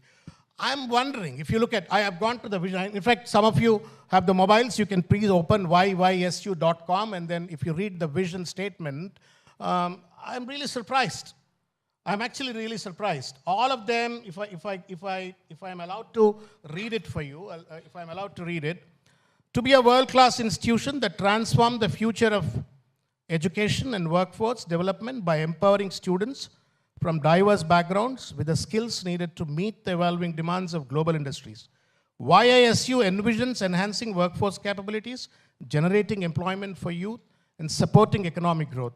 We aim to position Telangana as a leader in skilling and employment landscapes on local, national, and international levels. You may ask me, what is the problem? World over, people are not talking about skilling for employment. World over, people are talking about skilling for entrepreneurship. That's what Mr. Sudhakar has talked about it. Right. If it is for employment, KL University is there, ICFA is there, Usman University is there, and several universities are there. Why do you need a skill university with 200 acres of land? And then I read the names of the people there: Anand Mahindra, Srini Raju, Satish Reddy, Suchitra Ella. All of these are affluent, elite entrepreneurs wanting Telangana youth to become employees, but not the entrepreneurship. That's where I think it's seriously missing. Then I further, got little deep into it. Then I looked at the courses they are offering. All the courses are mundane. That means right now, at least, I'm not pessimistic. I'm optimistic that all of them are very competent, trained. I'm sure they would also listen to my comments. They would do a deep research and then conceive the program much more effectively so that we transform every Telangana youth not into an employee but into an entrepreneur. And the programs that they have conceived should not be an extension to a college like a finishing school, but should be like, empowering them to become the entrepreneurs. I think that's what's missing. When we conceived the Skill University idea in 2018, let me tell you, we thought that it is not like ISB. I heard the Chief Minister saying that Chandrababu Naidu is for ISB and I am for YYSU is what the statement he made. It sounded very good, light branding. The branding guys are here, so they would understand what it means. But it is beyond branding. It's beyond branding. It's not a finishing school. It's going to change the destiny and the fate of the Telangana youth and the Telangana population and Telangana economy. I think that aspect of it, I think, is missing, is what I feel. And another very important thing. There is a website and so much of fanfare. What is the skill gap that we have in Telangana today? What is the skill gap that we have in Telangana today? No data available. So my appeal to them is, first of all, do a survey, understand what is the kind of a skill gap that exists in Telangana. And another thing is, when we conceive this program, you don't need to be like another ISB, but then you create a hub and spoke kind of a model. You have so many engineering colleges, so many polytechnics. There are ITIs in the state of Telangana.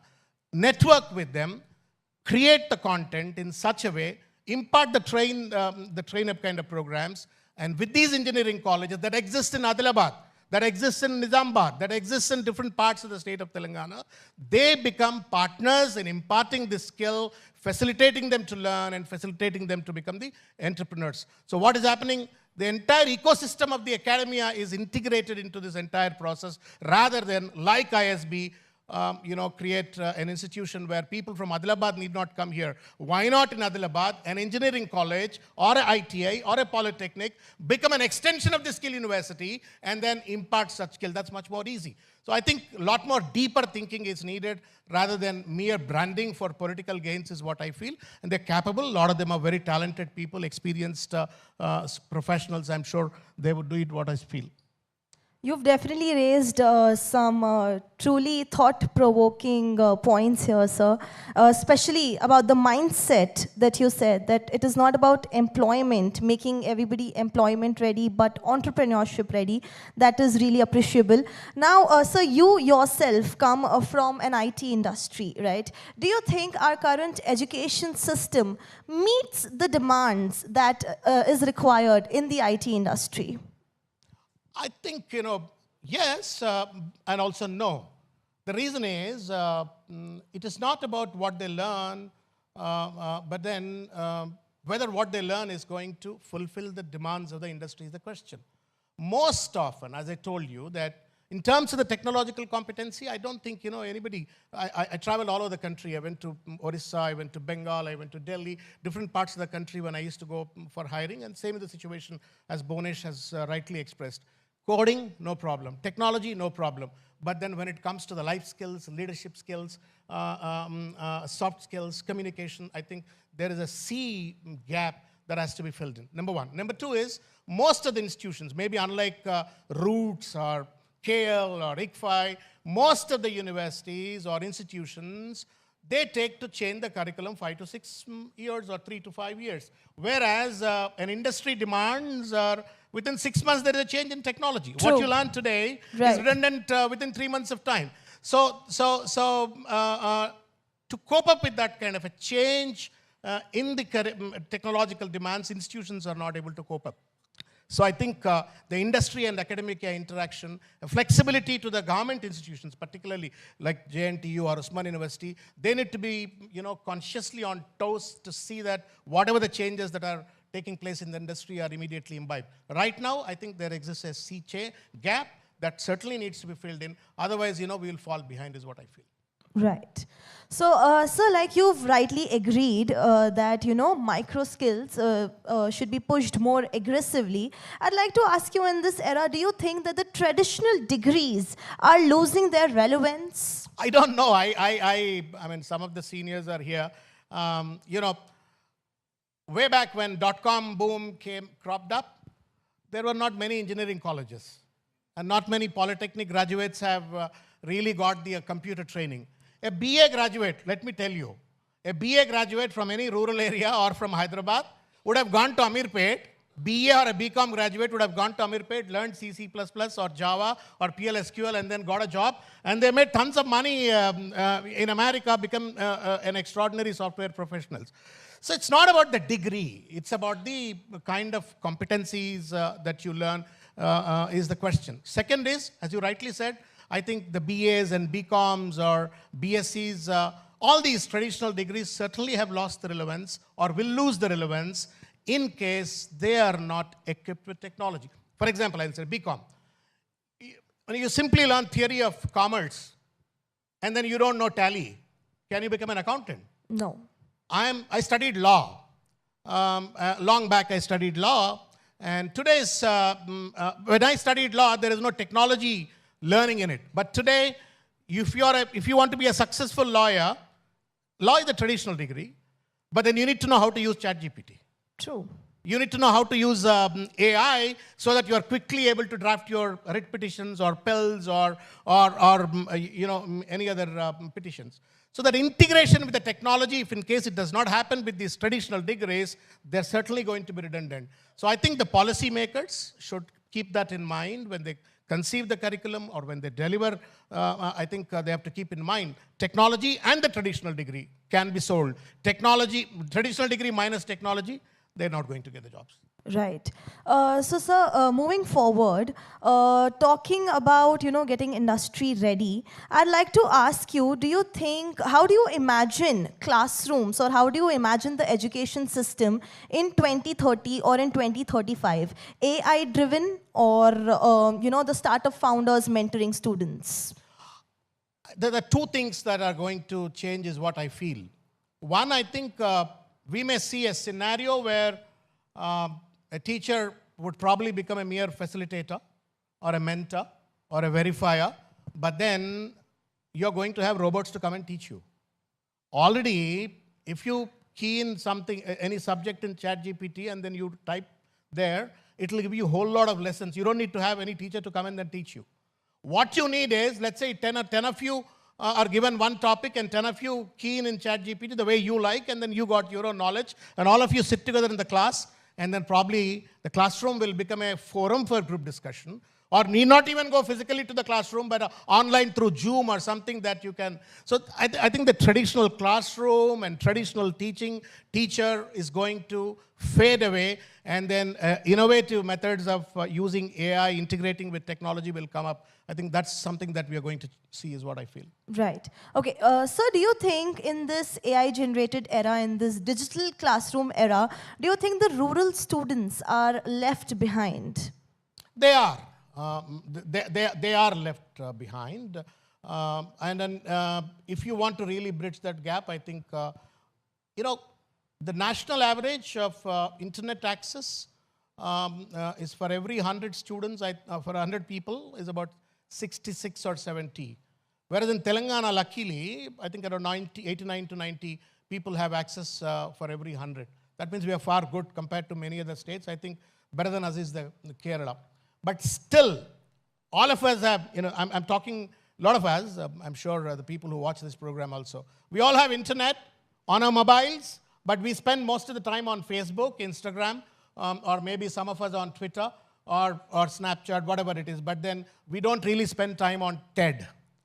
We don't really spend time on learning certain important subject-related modules through YouTube that is available. So I think that orientation to the rural students is necessary. Second is, I think every panchayat, gram panchayat, should become a technological hub where the rural youth can go and then access the technology, access the internet, access the e-learning.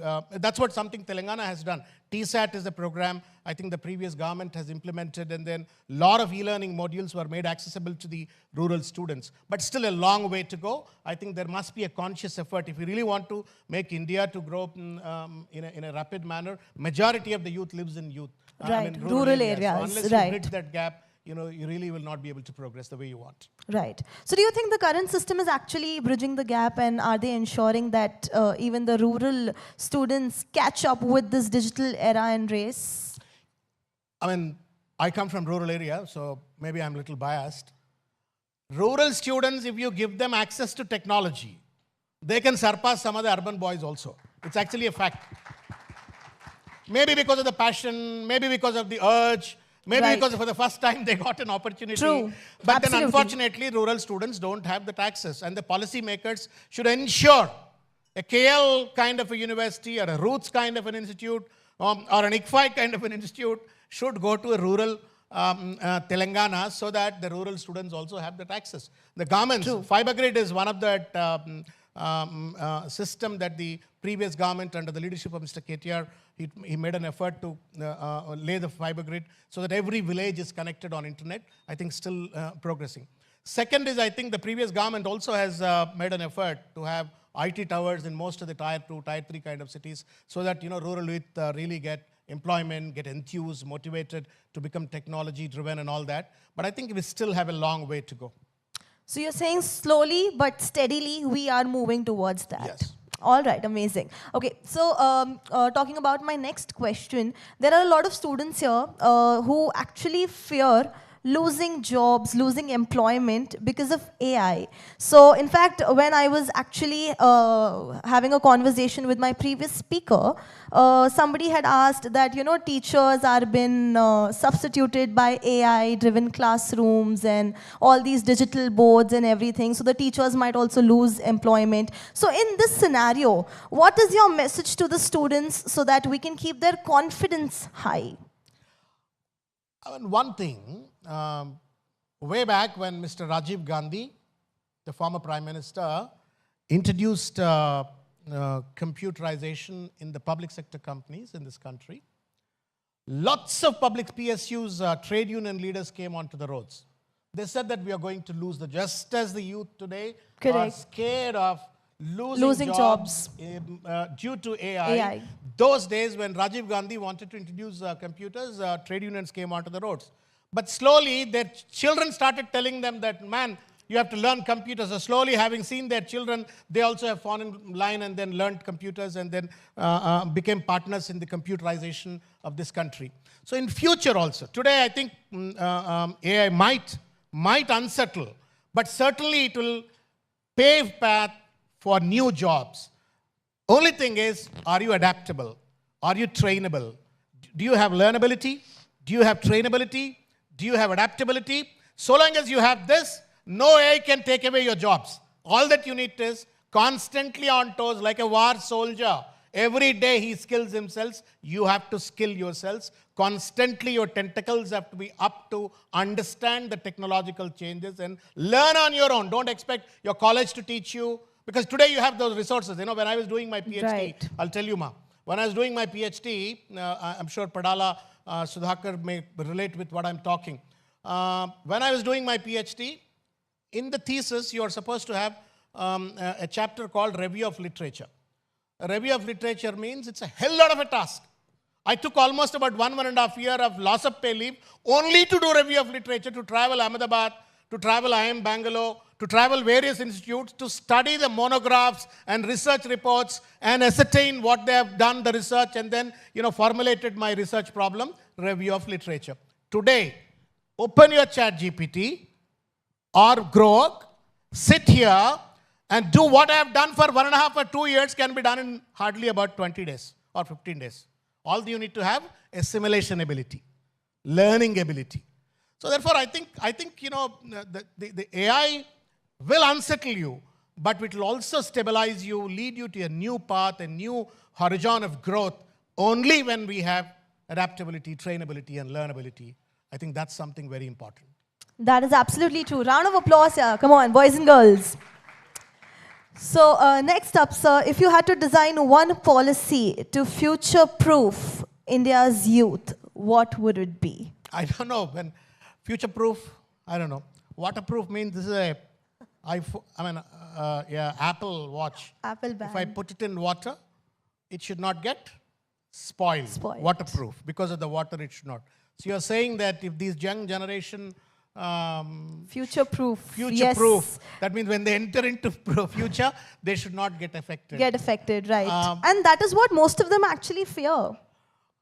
See, no single, here, I don't know, there's no one single answer for the complex and comprehensive problem that what we are discussing today. It is not just one. We talked about skill gap among the students. We talked about skill gap among the teachers. We talked about the resource budgetary constraints. China spends around 4% of their budget. India still, after so many years, we talk NEP, we talk this, that, all kinds of things. I think we are still stuck at 2.9. And I wanted to tell you another thing. I wanted you guys to also listen to this. On YouTube, you type, China professor, India versus will democracy stifle growth is a topic on which he spoke 13 years back or 14 years back. I listened to it. Very interesting, but he was boasting more about China. One of the things that which stuck to me, he says that India can never be a competition to China. And he talked about many reasons. And one reason that he talked, which stuck to me as a teacher at that point of time, was that he says that China, if you want to consider someone as a literate, they have to learn Mandarin is the national language. So they have to learn Mandarin. And they have to write a sentence or about 150 words they have to write. Only then that person is considered as literate. Whereas in India, if you want to consider someone as a literate, you simply write your name. You simply write your name in the language that you only know. Whereas in China, they say that in the Mandarin language, you have to write not one word, but the entire sentence with many words. Then I'm considering it as literate. With that kind of a complex computation, China's literacy rate is what? 100%? or 98% or so. India, with so much of technology, science, growth, investments that we made, we are still, I think, stuck around 75, 77%.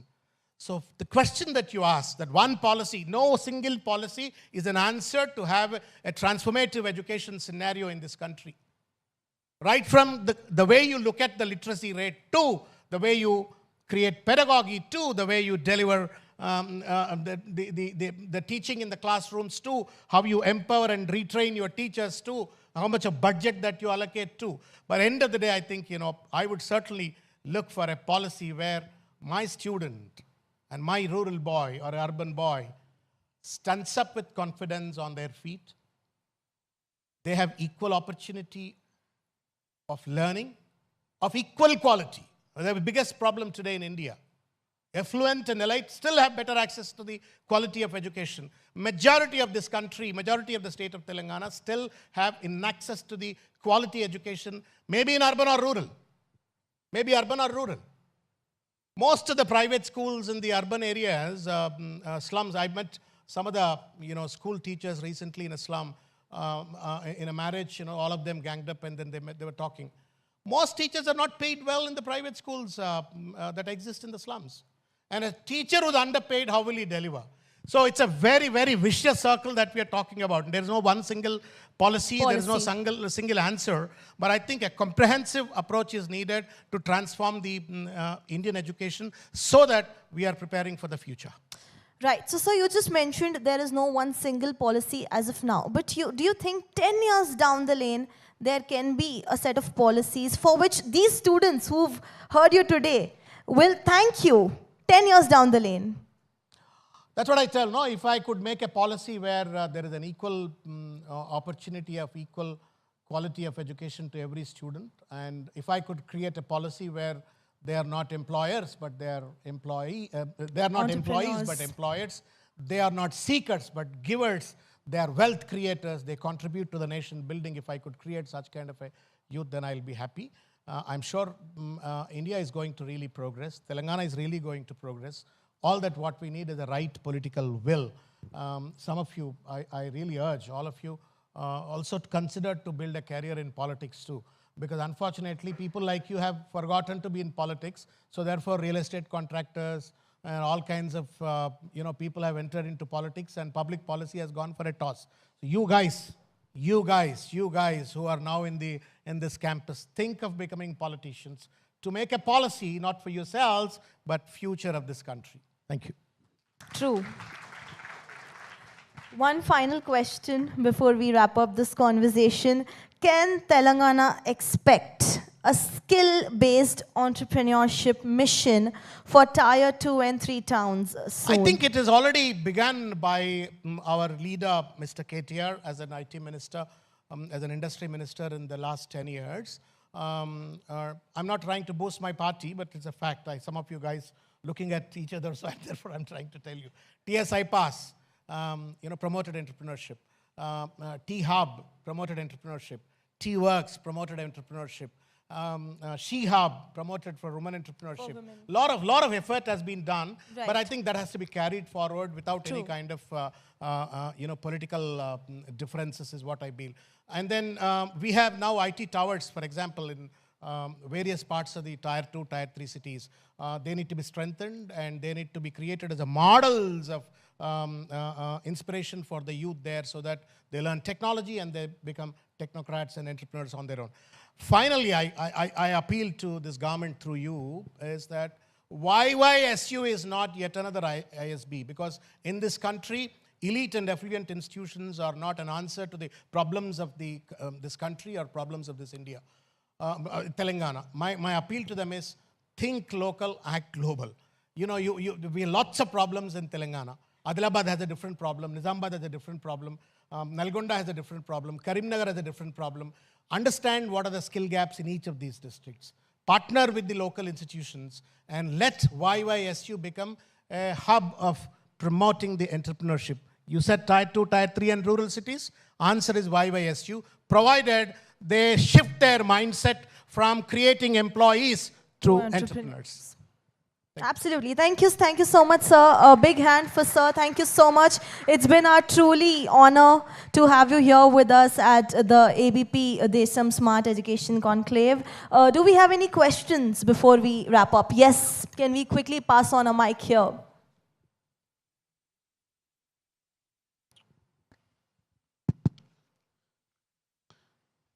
Good afternoon, Dr. Shravan. It's a great conversation as usual. The last statement made by you actually struck me.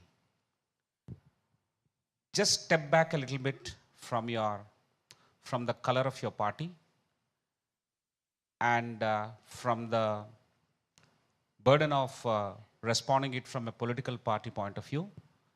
But in your assessment, do you think the various political leaders that are right now on the canvas for the youth to look at, are they demonstrating or are they inspiring us to actually get into the well of politics?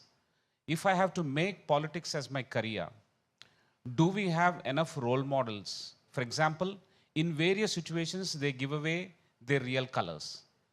There is a war. Somebody shoots off their mouth in a wrong way. We have seen that. Most sensitive statements which are not supposed to be made are made. They're all politicians. They're all senior politicians. They're also serving in the government. Some of them are ministers. Not just one party. In different situations, we see these people actually shooting their mouth. They are setting wrong examples. Do you think the stage is right now inspirational enough for we youth to get into your politics? That's the question, Anna. You ask me, not really. If you ask me, not really. Despite having a towering leader like KTR, a towering leader like KCR, even among the ruling party, you have people who have studied in HCU like Sridhar Babu, or a fighter pilot turned into a politician like Uttam Kumar Reddy and all that. There are few people like that. But still, Indian polity is filled not really with statesmen. That's the biggest bankruptcy today. That is the reason I said, okay, assuming that it is not a field of attraction to you, do you want to give up? When I wanted to get out of my Satyam Computers, I was the general manager HR, heading the largest business unit, Oracle business unit, Enterprise Resource Planning business unit. Dream come true for me, having come from Nalgonda. Fat salary, lakhs of rupees of salary, global career, global travel, everything was very good. But then, somewhere along there was one itch for me, that if I continued to be a general manager, I would have become vice president, I would have become some director, some managing director of some company, made much more bigger money. But then I would have died with a regret, with a guilt that I have not contributed something to the society. So I think somewhere that selflessness has to be sown into our thought process. It is bad. You want to clean the mud. You want to clean the mud. You want to clean a nala. How can you do that without entering into it? You have to. But you can't do it. You want to clean the mud, you have to fold your sleeves, grease your hands, step into the mud, and only then you can clean it. There is no, the right dream environment. You want to make a dream environment, you part of that and then change it. Today, unfortunately, politics has become politics have become a business enterprise.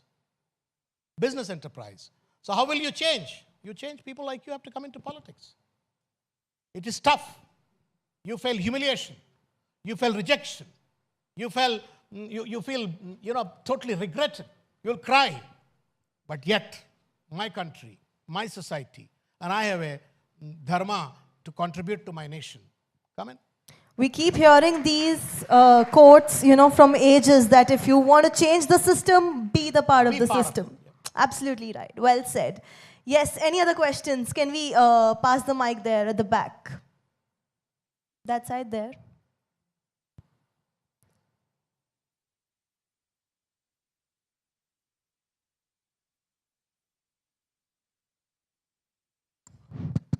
Sir, good afternoon, sir. My name is Satya. Though I want to keep this apolitical because you are from a political background, so I need to ask this question. Nothing to do with your BRS or Congress or anything. Because you talked about all the speakers, like we need to provide Ramaraja kind of things, like very ideal kind of situations. But I can take the name of the party from Congress to BJP to TRS or TDP.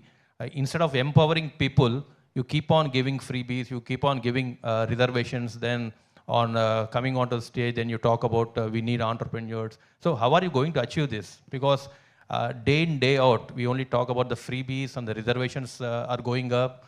Then on the other stages, then we are talking about likes of ISB and IBS should go to rural areas. When I did my management, the annual fee was only 35 rupees. Okay, and my father's salary was 300 rupees. Now no one can offer this education also, any of these B schools. Sorry for that, but I have a lot of my friends who are representing the business schools out here, but that is a sad reality. Thank you. I think you have asked a very important question. Yes, absolutely. You I don't know how much, what is your age, but then when I studied my MBA, I paid 300 rupees of fees, and then I completed. And then for my completing my PhD, apart from my thesis, drafting expenses, traveling and all that put together, the fee I paid was around 2,000 rupees for my PhD. 300 MBA, 2,000 for my PhD. Now you can't even imagine today, even in these government universities, it has increased, and private universities has gone up. This is one of the serious pitfalls of our system. That is the reason I said, what is one policy that you would make?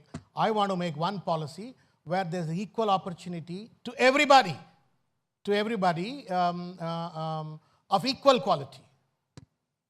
Just because I have more money, I cannot, I'll become, today, unfortunately, at one point of time, Saraswati and Lakshmi both never used to go together. But if you have today Lakshmi, you can buy Saraswati. That's a different scenario today. I think that has to be changed. That has to be changed. That is the reason China, till 12, practically 100% free for everybody in China till 12. Universal access. Still in India, the till 12th access is around 70, 75 kind of percentage. Now, he talked about reservations. I come from such a section too. But we have to understand. We have to understand the fact. Majority of the people coming from Dalits, SC, or tribals, or OBCs, for years after years, they have been suppressed of their right of education. Just because I have money, just because I have access to resources, just because I am in the upper strata of the society, if I have the access and others don't have the access, what kind of a democracy are we talking about? What kind of a humanity are we talking about? So reservations are not political tools, but reservations are nation empowerment program. For example, women. Women never had voter right. Ambedkar fought for it, and then later, a lot of innovation has happened. Social innovation happened. 50% of the women don't get right opportunities even today. Now, if I don't give reservation to women, am I doing injustice to the nation or not? The same logic is applicable to the vulnerable sections of the society. True. Same logic is applicable. If a woman, just because she is a woman, does not get the opportunity and then made her to confine herself in a kitchen or to mundane kind of jobs, sundry jobs, today look at the kind of two women who led the war communication. Just imagine if they were not given that opportunity in the armed forces. It was also given. At one point of time, there were no women in the armed forces. So therefore, my appeal is reservations are for the national empowerment. Majority section, if they are deprived of their opportunity, how would you expect a nation to grow with a minority? Absolutely. If you want to have an integrated, a holistic development of the nation, everybody should have an equal opportunity. Thank you. There are two sides to a coin.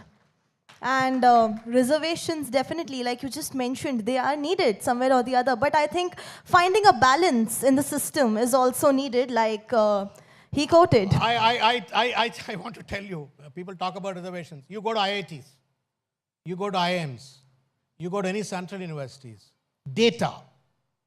50% of the faculty positions that are allocated to reservations are we talking about? They're kept vacant. They're not filled. So therefore, there's a lot more to be done in this country. Social transformation, technological transformation. I think a mindset has to be changed. If you leave somebody behind, you're leaving your country behind. A round of applause, ladies and gentlemen. Thought-provoking conversation. Thank you so much, sir. We'll take one more question if there's any, and we'll wrap up the conversation. Anybody else who'd like to raise any questions here? All right, okay. With that, thank you so much. A loud round of applause for Sir once again. Sir, this conversation was absolutely thought-provoking and inspiring. It's actually a refreshing for me because every day you keep talking politics, criticizing, aggressively countering somebody. But coming and talking about academics, I really thank ABP Desam and thank you all. So humbly thank you for giving me this opportunity. Thank you for joining us. Really Thank you for learning from it. gracing us here with your presence. Thank you so much. Over to Akanksha. Thank you, sir. I think the energy in the room is definitely gone across. There's a lot of smiling faces, a lot of energy in the room, so thank you for that. With this, may I invite on stage Mr. Sunil Goswami, Editor, Digital Videos, ABP Network, to kindly felicitate sir, thanking him for his time, presence, and all the thought-provoking messages that we just heard. We definitely need such leaders to shape young minds, to shape our thoughts, and eventually shape our futures.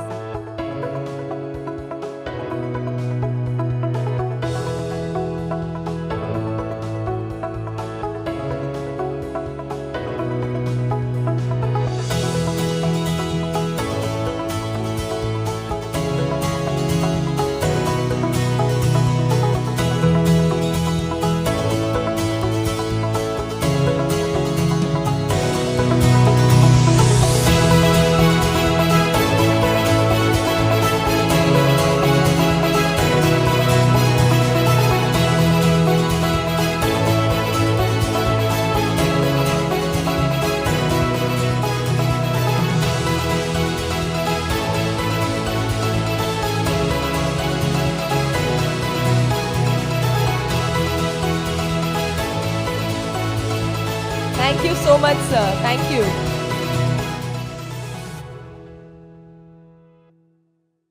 Before we move to our next session, you all had a flavor of our sit-stand activity, but it was for very simple things like tea and coffee. As Sudhakar Rao sir just said some time ago, that unless you take back something from this session, unless you learn something from this session, all of this is definitely meaningless. So now let's have some thought-provoking sit and stand activity. Are you all ready? Let's check if you guys were listening to what was happening today. Okay.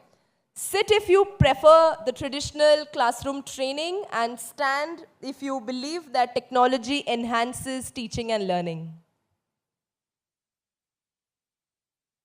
Sit if you think that the traditional classroom training works.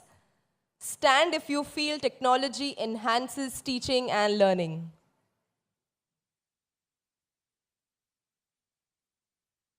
All right, I see that the minds are getting shaped with, or at least you're trying to think of, okay, what could be my point of view? That's good. Thank you. Please sit down. Okay.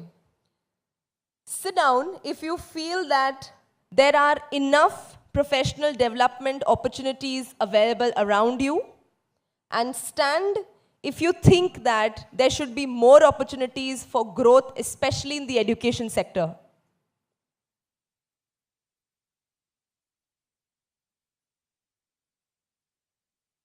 All right, that's a bigger crowd than last time. Thank you. Please sit down. Okay, now something around working in teams.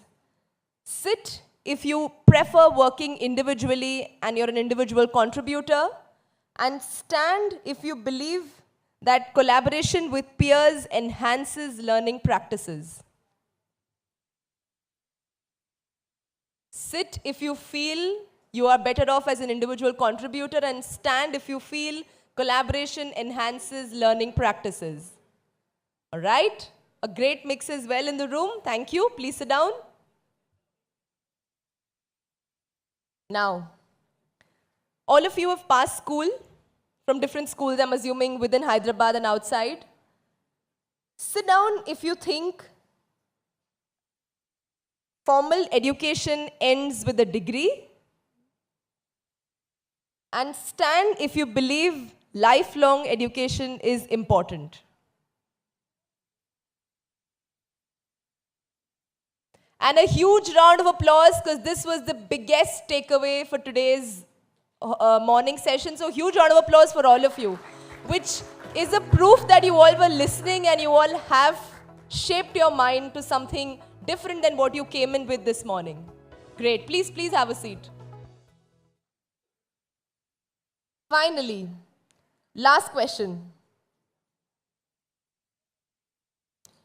Do you, please sit down if you feel education's primary role is to prepare us for jobs or for entrepreneurship? And stand if you feel that education should foster all-rounded development. Something we heard in our first session, our very first session this morning.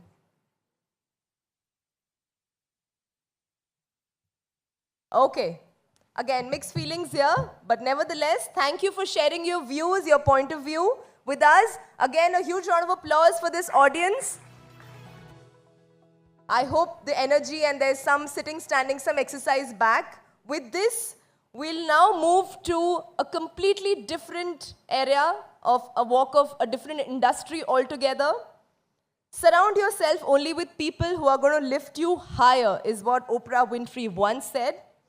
With this, from screen to social service, our next speaker inspires and uplifts the society.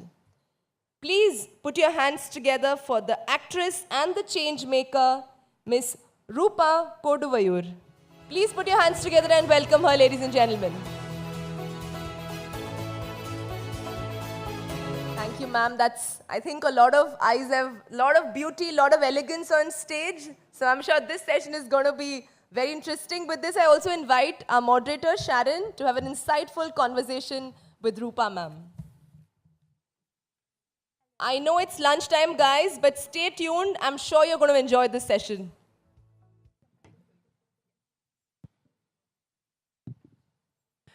Yes, like they say, ladies and gentlemen, we always save the best for the last. So can we give Miss Rupa a huge round of applause, ladies and gentlemen? Yes, and welcome to ABP Desam Smart Edu, yes, Conclave right here, 2025 in Hyderabad. And I must tell you that, first of all, whenever, we come across female actors, actresses, we are mind blown, we have the fetish, we are blushing already. So I'm sure in the audience, everybody is looking forward to this discussion. You are not just a talented female actress, you're also a doctor, you're also a classical dancer. So how do you balance all these multiple roles? And then again, does it feel like, it's a dance performance in real life? Actually, yeah, it sounds pretty hectic like what you said in real life as well. I'm in fields where they demand you 100%, like be it the cinema field, be it the medicine field, they need your complete efforts, and they are fields which not only expect your 100% efforts, but also a great responsibility is vested in both the fields, because producers do invest crores and crores to make the films, and you need the audience to come to the theaters. There's a lot of responsibility being an actor. And as a doctor, obviously everybody knows it's a profession where you need to be really responsible, very attentive, and very precise about your decisions, about your thinking. So more than like, it's pretty hectic. I actually do have the scheduling under, like whatever I'm gonna do, even if it's just a phone call that I have to make tomorrow, that will be on my phone, that will be on my notepad. It's that scheduled up. Life is much more easy when you schedule it up properly, I think, when you're more organized. And that's how I balance doing both the things at a time. More than all these things, I would say balance is not only about the professional life, it's all about how you balance your personal life as well.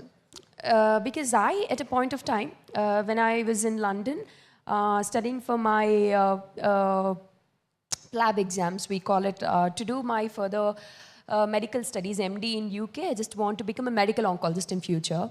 So I was in London at that time, and I used to get continuous scripts from all the filmmakers. So this is a script, this is a script. So I was here listening to the stories whenever I had time. But after a point of time, there was a point where I was not able to communicate with my family properly. I was more into this professional space, not communicating with the friends, the family, who are actually wishing and wanting me to excel in whatever I'm doing. So I thought more than balance is also important when it comes to personal life, and you shouldn't create that void, you know. And yeah, that's what I mean. Like, I have learned this art of balancing both the things. So it's been more of a conscious effort that you've put in. That Absolutely, you have to take time out. You know, though you are very much busy in your professional schedule, but you do take time out to make it sure that you are balancing it. Absolutely, absolutely, yeah. All right, moving on to your next question, I must tell you that many people praised your performance in Uma Maheshwara Ugra Rupasya, especially saying that your eyes remind them of the legendary actress Bhanu Priya Garu. So how does it feel when people, you know, bestow upon you these heartfelt compliments? And I'm sure that you must be on top of the world listening to all this. I mean, like, people have been telling this to me, like, since my childhood, because I'm a classical dancer, basically. So people used to relate with her easily because of the dance and all. That's a pretty good compliment. I love her work. Who doesn't love Bhanu Priya Garu? She's such a legendary actress, and I think it's like it's about the continuous efforts you keep into a field, and like from Uma Maheshwara, I think even before that I was continuously. It's all about the manifestation and the constant effort and the constant. The consistency is what leads someone to be successful, is what I believe. I think I've been consistent and in keeping my efforts into this field, be it dance. I have this hunger for learning new things every day. Yeah, even after getting into films, I suddenly joined the swimming. I do Kalaripattu. I don't know if many people know that thing. So it's basically a war technique that we used to have in ancient days. So I learned that, and I recently joined this contemporary dance classes. So it's all about updating yourself every time. So it's pretty glad that your efforts are getting recognized with such a good platform. You being launched by makers of Bahubali has launched me in the very first film. And that's a very big thing, right? So obviously it's overwhelming, and it's pretty happy that your efforts are being vested in a right way as well. Yeah. So I really love the fact that you have shifted, you know, the focus from the eyes to the essence, to the personality, to, you know, like you said, consistency also being very important. So you have put more focus on quality and qualities, virtues, rather than, you know, just the superficial beauty. That's how it works, because beauty, I mean, like, thank you for the compliment, firstly. I'll not humble it off. But the thing is, I think in the current social media, beauty standards are changing every day. Okay, everybody will question your self-worth in a world of fillers and buttocks. I'm sorry, I'm not against anything, sorry. But it's about your own choice. But still, people become insecure just because of others' opinions. So we are running in that kind of a world, and cinema field where is a field which demands a lot of glamour, and they expect you to be looking beautiful even when you just wake up. Also, they want you to look beautiful. You're in that kind of a demanding field. So it's more than about. It's more about, like, there are a lot of successful people who did 100 crores films, 50 crores films even before. But we only remember few actors and actresses, like hardly. I think the reason is more than success, it's also about the character. Yeah. How you're touching the people with that role of yours. Absolutely. Just like I guess you had this wonderful role where you had this yellow flower, in the ear, and that was a memorable moment. So, and I think you took the people's hearts there, everybody's hearts with that. Though I should say it was a small role, but it was indeed so captivating. So, what do you have to say about that? I would say a big thank you to the audience. What can I say? But I didn't personally expect the scene to be going that viral. And I remember some people actually recreating the scene in some web series and the small reels as well. They were trying to put some yellow flowers from from the building, and they shot the videos, and some people have sent them to me. So we recreated the scene. That feels very nostalgic, and that feels very like so happy to see the audience receiving it. And it basically sums up what you just said, that it's not about the number of movies you're doing. It's those captivating moments and the way you're touching people's hearts through your roles. Anything that is significant to them. And moving forward to the next question, which is that we have witnessed that you've always choose films with upcoming actors. Like in Uma Maheshwara, you were alongside Satyadev, and then also there's this another movie, Sarangapani Jatakam with Priyadarshi. So is this a conscious effort to work with these upcoming actors, or what is your take on this? Okay, I'm sorry. Actually, this question, I think I have to correct a bit in it. Satyadev is one of the most finest actors that we have in Telugu right now. If you have seen, he's currently working in Bollywood as well. So yeah, I think he's one of the finest actors we have in South India right now. And by the time I did my first film, Uma Maheshwara, he was already an established actor. And coming to Priyadarshi, he's an amazing actor, again one of the finest actors we have in South India, and an actor who has hit, I think the quote has crossed even 50 crores, I think. Yeah, the most successful in the recent times. So yeah, so both of them are such finest actors and established actors, and I am the new talent over there. They're not the new talent. We have to reverse the question there. But thank you for giving us the insights, about these. Yeah. So how they have chosen, in fact, actually, I'll put the question this way. How was it working with them then? Okay, then that's fine. It's beautiful working with them because I've got the opportunity to work with, as I've said, two finest actors in the very beginning of my career. So the thing, sorry, did I say? Yeah, regarding these actors that you have chosen to work alongside. Yes. So the one unique thing I have seen in both of them is being very knowledgeable, and they'll keep themselves updated about the regular general things that are happening in the current world as well.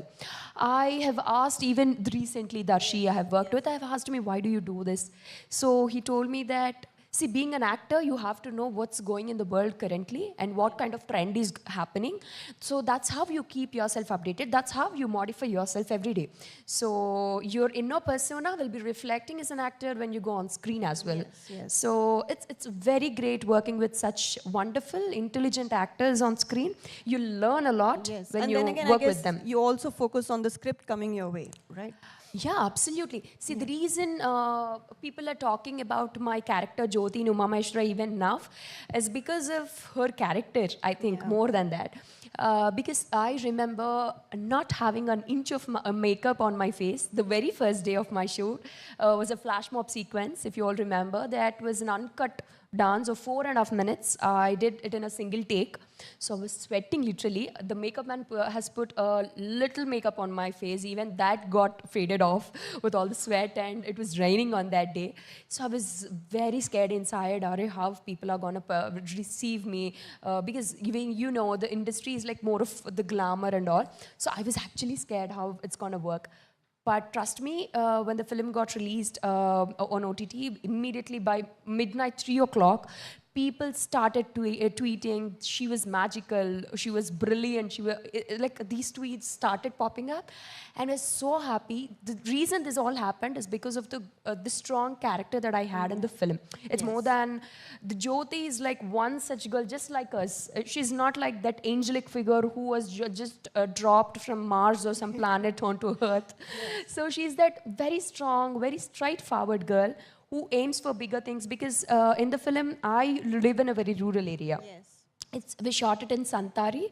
It's like it's a very rural area. But she runs a tailoring business where she actually teaches tribal girls how to stitch small frocks and chudidars and all to provide them a living. So that's a very rare thing.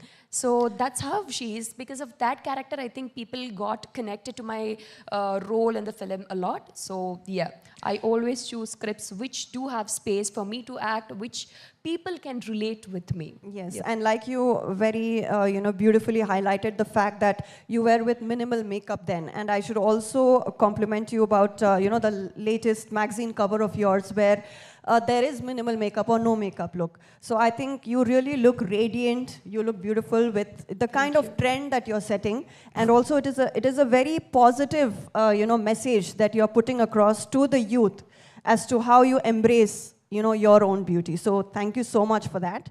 And yes, now moving forward to your academic background. You have a strong academic background and a creative career.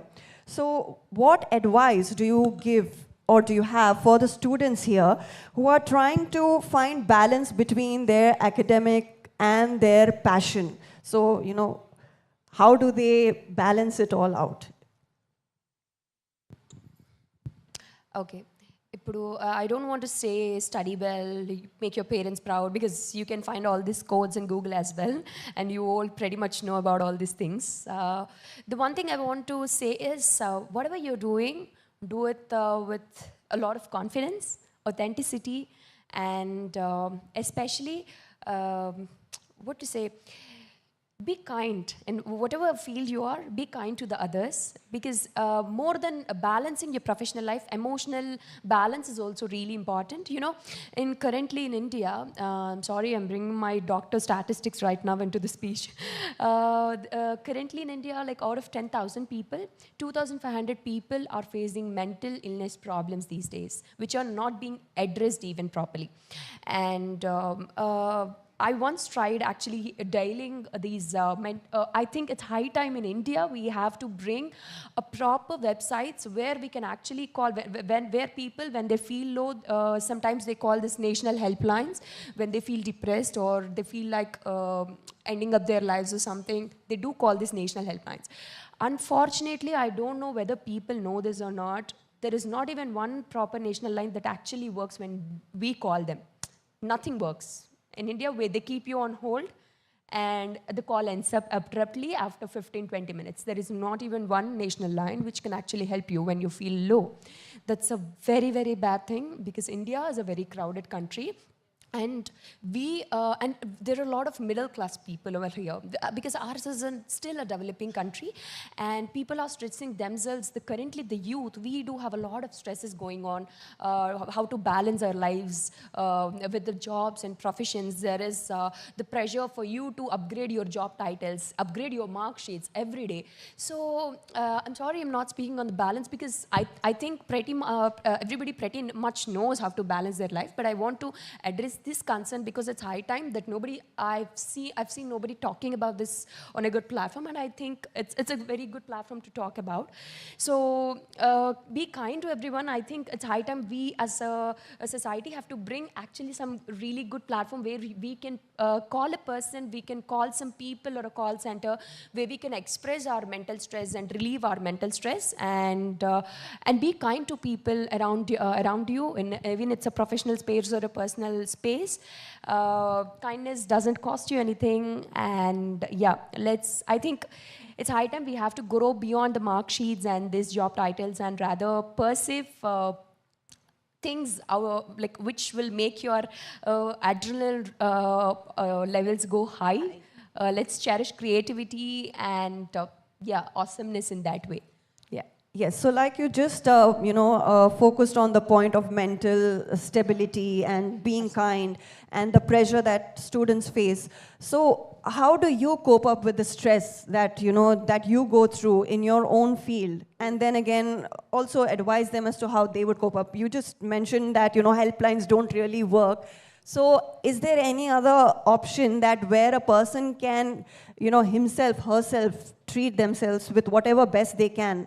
So is there anything that you do to cope up with your stress? Okay. So I can't say that I'm a person who balances myself really well from the beginning. I can't say that because I've learned from my experiences. There were points where I felt low. I've hit the rock bottom because both of the fields, as I said, they're demanding and they want you to upgrade yourself. They want to achieve every other day. They want you to announce a new project. People keep on asking you that. So that'll be my last question. What's your new project? Come on. It's okay for you to ask it.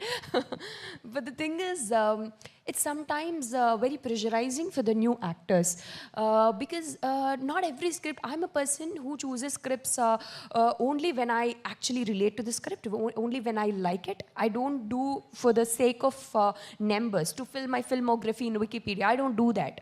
I'm a person who actually picks a script only if I like it, or only if I feel, okay, I'll enjoy the process. Because we are here to enjoy and cherish every moment. We have arranged this meeting to share each other's feelings. And it's living in the current moment. So the thing is, I'm sorry, what's your question actually? About how you cope up with stress. The cope up with stress, yeah. So it was stressful in the beginning. So my family and friends have been a great support for coping up with all these things. And at the same time, I started reading books and meditating, obviously. And living in the present. Living in the present is one thing that I've started to practice, and it made a big difference in my life. Even if it may sound silly, but even if I eat my food, I don't use my mobile phone at that time. I enjoy eating my mom. So whatever I do, I enjoy that That's moment. a very good point. I think all of us should also practice it where, I think a lot of people in my life have also mentioned this, that when you're eating your food, please keep your phone aside and concentrate on the food that you're eating, because that's when you'll feel nourished. It will actually go to your body. So that is a very valid point you just mentioned. Again, a point, to make sure that you de-stress yourself. And also, like she said, she needs a family unit. So, another aspect is have people around you who can, guide you, comfort you. Yeah. So those are very, essential aspects. People around me have been very emotionally intelligent. I'm blessed with it. Yeah. All right. And with that, I'd also like to say that, education, like that the conclave today here is Smart Ed Conclave, and we are talking about how technology and education are going hand in hand. And when you probably finished with your academics, that time probably technology was not much, but now the students, they are facing this, I should say a wonderful change wherein technology is going hand in hand, and in fact AI is the future. So what is your take on that? Of course, there are perspectives, both the pros and cons of the current technology, but it's all about how you're using it for your growth. I think there are people who actually tell negative things about social media, these reels, these videos and stuff, that they hinder your career, hinder your growth and professional space. But I personally, when I got into medicine, actually some person asked me to show my dance videos to them. Since I am a classical dancer from the childhood, when I said this to a friend, they asked me to show my dance video. So actually that one question has changed the entire life of mine. So there was not even a single video of mine to show them. Okay, there were only pictures. So I was wondered, till now I didn't have even one memory to show somebody that I can actually dance, how I do. Even for myself, for myself, to look at it, I don't have a video. So then I questioned myself, and I wanted to make a video just for my sake and to show it to my friends, okay, that I can dance this way. So there it all started, and I started making videos. I don't know where to upload the video to save it, and I just uploaded it onto my personal YouTube channel. Okay, so from there, I never ever expected. Every video went viral, and people started complimenting me. And I made a dance on this, the Bahubali's cover song. Okay, and that went really viral, that the makers of the crew and the cast and crew of the Bahubali has texted me that it was absolutely great. Okay, so I mean, like, why am and obviously maybe I don't know. That's like how you use technology. Yeah, I mean, like a butterfly effect. I don't know. Like, obviously, I got launched by the makers of Bahubali after a year of what this, like, after this. So I think, yeah, when you use it in the right way, social media is a wonderful, wonderful platform. People, we currently, doctors are using, they are implementing technologies where we can use AI to detect cancer tumors very early. And okay, we have very the robotics happening wherein the robots are Absolutely. performing surgeries. It's Absolutely. going next level now. Yeah. The thing is, people think that if a robotic a technique comes into the current generation, the number of doctors that will work will be decreasing, the employment will be decreasing. No, you can see it in the other way. Sometimes they work more precisely. They can see beyond the human eye. So we can work hand in hand with them. We can create much more greater space, like more than the especially AI you have mentioned, like the recently a lady who has actually family history of breast cancer. She has been detected with a cancer tumor. Even it's not in the in situ stage. In situ stage means, I'm sorry, I'm using the medical jargons. Okay, sorry. It's not even the very. It's not even turned into the so-called malignant phase yet.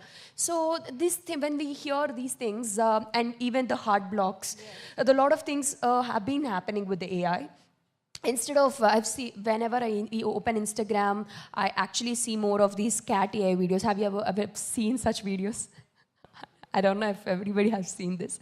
Okay, instead of those things, I think we can use this technology in much I think a more. lot of our speakers who came here, they have been focusing on that aspect, that when you take out your phone, instead of looking at Instagram or YouTube, try to learn something from, the technology, try to learn something from TED or from any other Absolutely. platform absolutely. as such. You know, there are people who are using AI and just editing your faces. I mean, like editing videos. I've actually have a friend who did that, and now he's working as an editor for a film right now on the VFX department. That's how they're using the technology. I think it's all about how you update yourself, how you use the technology for your personal growth, rather than approaching ChatGPT to get your entire things done and entire portfolio to be formed by it. You also, like, you use it for I mean, like, we in India, we have not been exposed to greater vocabulary and greater English speaking skills. I'm not putting down anybody, but the thing is, when compared to the other countries, we are lacking a bit, because when I went to London, I got to know about all these things. We are a bit lacking in such kind of a knowledge. So we can use these technologies to update ourselves, to learn better things, and to how to present ourselves when we go out. So it's all about using the technology in the right way, and yeah. All right, I think before we leave, just two more questions. One is any quick tips that you'd like to give to the students here who would like to pursue both academics and creative arts, or the field of acting, or be it dance or any such creative field. So what tips would you give them if they would want to pursue both? Pursue both? Okay. Is there anybody really that want to pursue both? Anybody interested in that? Is there anybody who is, looking forward to probably being a classical dancer like her, or probably an actor, or at the same time an entrepreneur? Anybody here? Entrepreneur, I think there was only one or two, hands being raised that time. So anybody who would like to pursue any other profession for that matter? Okay, let's not hand make in them hand. I uncomfortable. think we're putting too much pressure on them. They're getting pressurized. I can see on your faces. Okay, don't get worried. But whatever you're gonna do, just believe one thing. Society is going to tell a lot of things, especially for girls. Set your boundaries. Wherever you go, whatever you're going to do, never ever let anybody shatter or question your self-worth or self-respect, even if it's your parents or brother, sister or friends or anybody. Okay? So that's going to set your standards in whatever you're going to do, firstly. And when you want to pursue a lot of things in your life, because why we need to stick to one thing when we can do a lot of things? We should have that, there are a lot of doctors who suddenly gives a break to their career and they go and learn skydiving and this scuba diving and they master in it. You know, there is this paddy scuba, if you haven't heard about it. They go pursue for it for a couple of years and they come back and they again start their careers. That's how it works. There is no written things in the books that you have to pursue. If you are an engineer, you have to stick to it. There is nothing written like that. You enjoy, do whatever you like to do. Don't listen to somebody. If somebody is telling that you can't do it, trust me, you definitely, people can't see what you're seeing in your mind. If they're questioning your dream, then definitely you're dreaming high. Go pursue it. But only thing is, don't just dream. Do work for it. That's how big things has happened. Big people are standing today very high, talking to us. So it's all about you keeping efforts and believing in yourself. Yeah, and yeah. So like you said, there is no pattern to it. Just go ahead, follow your heart, follow your mind. Whether even if you're doing engineering and you would want to, pursue acting, just go for it. Follow your heart, basically. Absolutely. Yeah. Because even me, when I started doing all these things, they were my family. Even until my film I got an award for my first film. So until then, people kept on questioning, you are a medico, why you want to go into the cinema, and why you want to put yourself in a distressed situation? Because we have a lot of notions and speculations about this glamour industry, especially when it comes to the Telugu people. It's a beautiful industry. It's a very healthy industry. It's all about how you carry yourself, whatever the field is. It's all about how you carry yourself, how you, as I've said, how you set your boundaries, how you stand for your self-respect and self-worth. So it's all about that. I've never ever listened to anybody. I only explained what I wanted to become, what I want to do to my parents, because they are the persons that will be responsible if something goes wrong. Okay, so I have only answered them, nobody else. Okay, that's a beautiful mindset. So. Yeah. Thank you so much for talking to us. And one last question, like you've always been asked everywhere, tell us about your future projects, especially if there's anything that can inspire the youth, the young generation. Definitely. The thing is, I don't know if many of you know that or not, because since you're all Telugu people, there is a film called Yamagataki that is streaming on Aha Tamil right now. So that's a female-centric film. And why I'm taking the name is, you can all watch it, especially the girls, you will love it. It's about a girl of high stubbornity about her decisions, and I think there are a lot of stubborn girls who are wanting to achieve great things in your life, and you're all here for that, I think. Yeah, you'll love the film, and especially there is a project that's coming up with Karthik Subbaraj sir. I don't know if the retro filmmakers. So a film is coming up with them soon. So it's a Sri Lankan war backdrop film. So you'll see a very new Rupa in the project. Yeah. So you have your hands full, and at the same time, you also have to balance, your personal life, your professional life, and plus, like I mentioned before, she's also a talented classical dancer. So there is so much on her plate already, and thank you so much for talking to us, sharing your valuable thoughts with us, and also bringing in, the technology in, your life and how you coped up with, things at hand wherein you didn't know how to share your videos, so that's how technology came in. Absolutely. And it also gave you a big break. So thank you so much for talking to us. Thank you so much for having me here. And the lastly I would say, don't hustle, try to heal people around you. I mean, mentally heal, not the medical healing. Leave it for me, okay? Chalo, bye. Thank you. Thank you so much, ma'am. May I now request Mr. Sunil Goswami, editor, Digital Videos, ABP Network, to please come on stage and thank Rupa ma'am for her time and presence today. An ode to beauty and elegance with brains, ladies and gentlemen. Please give her a huge round of applause.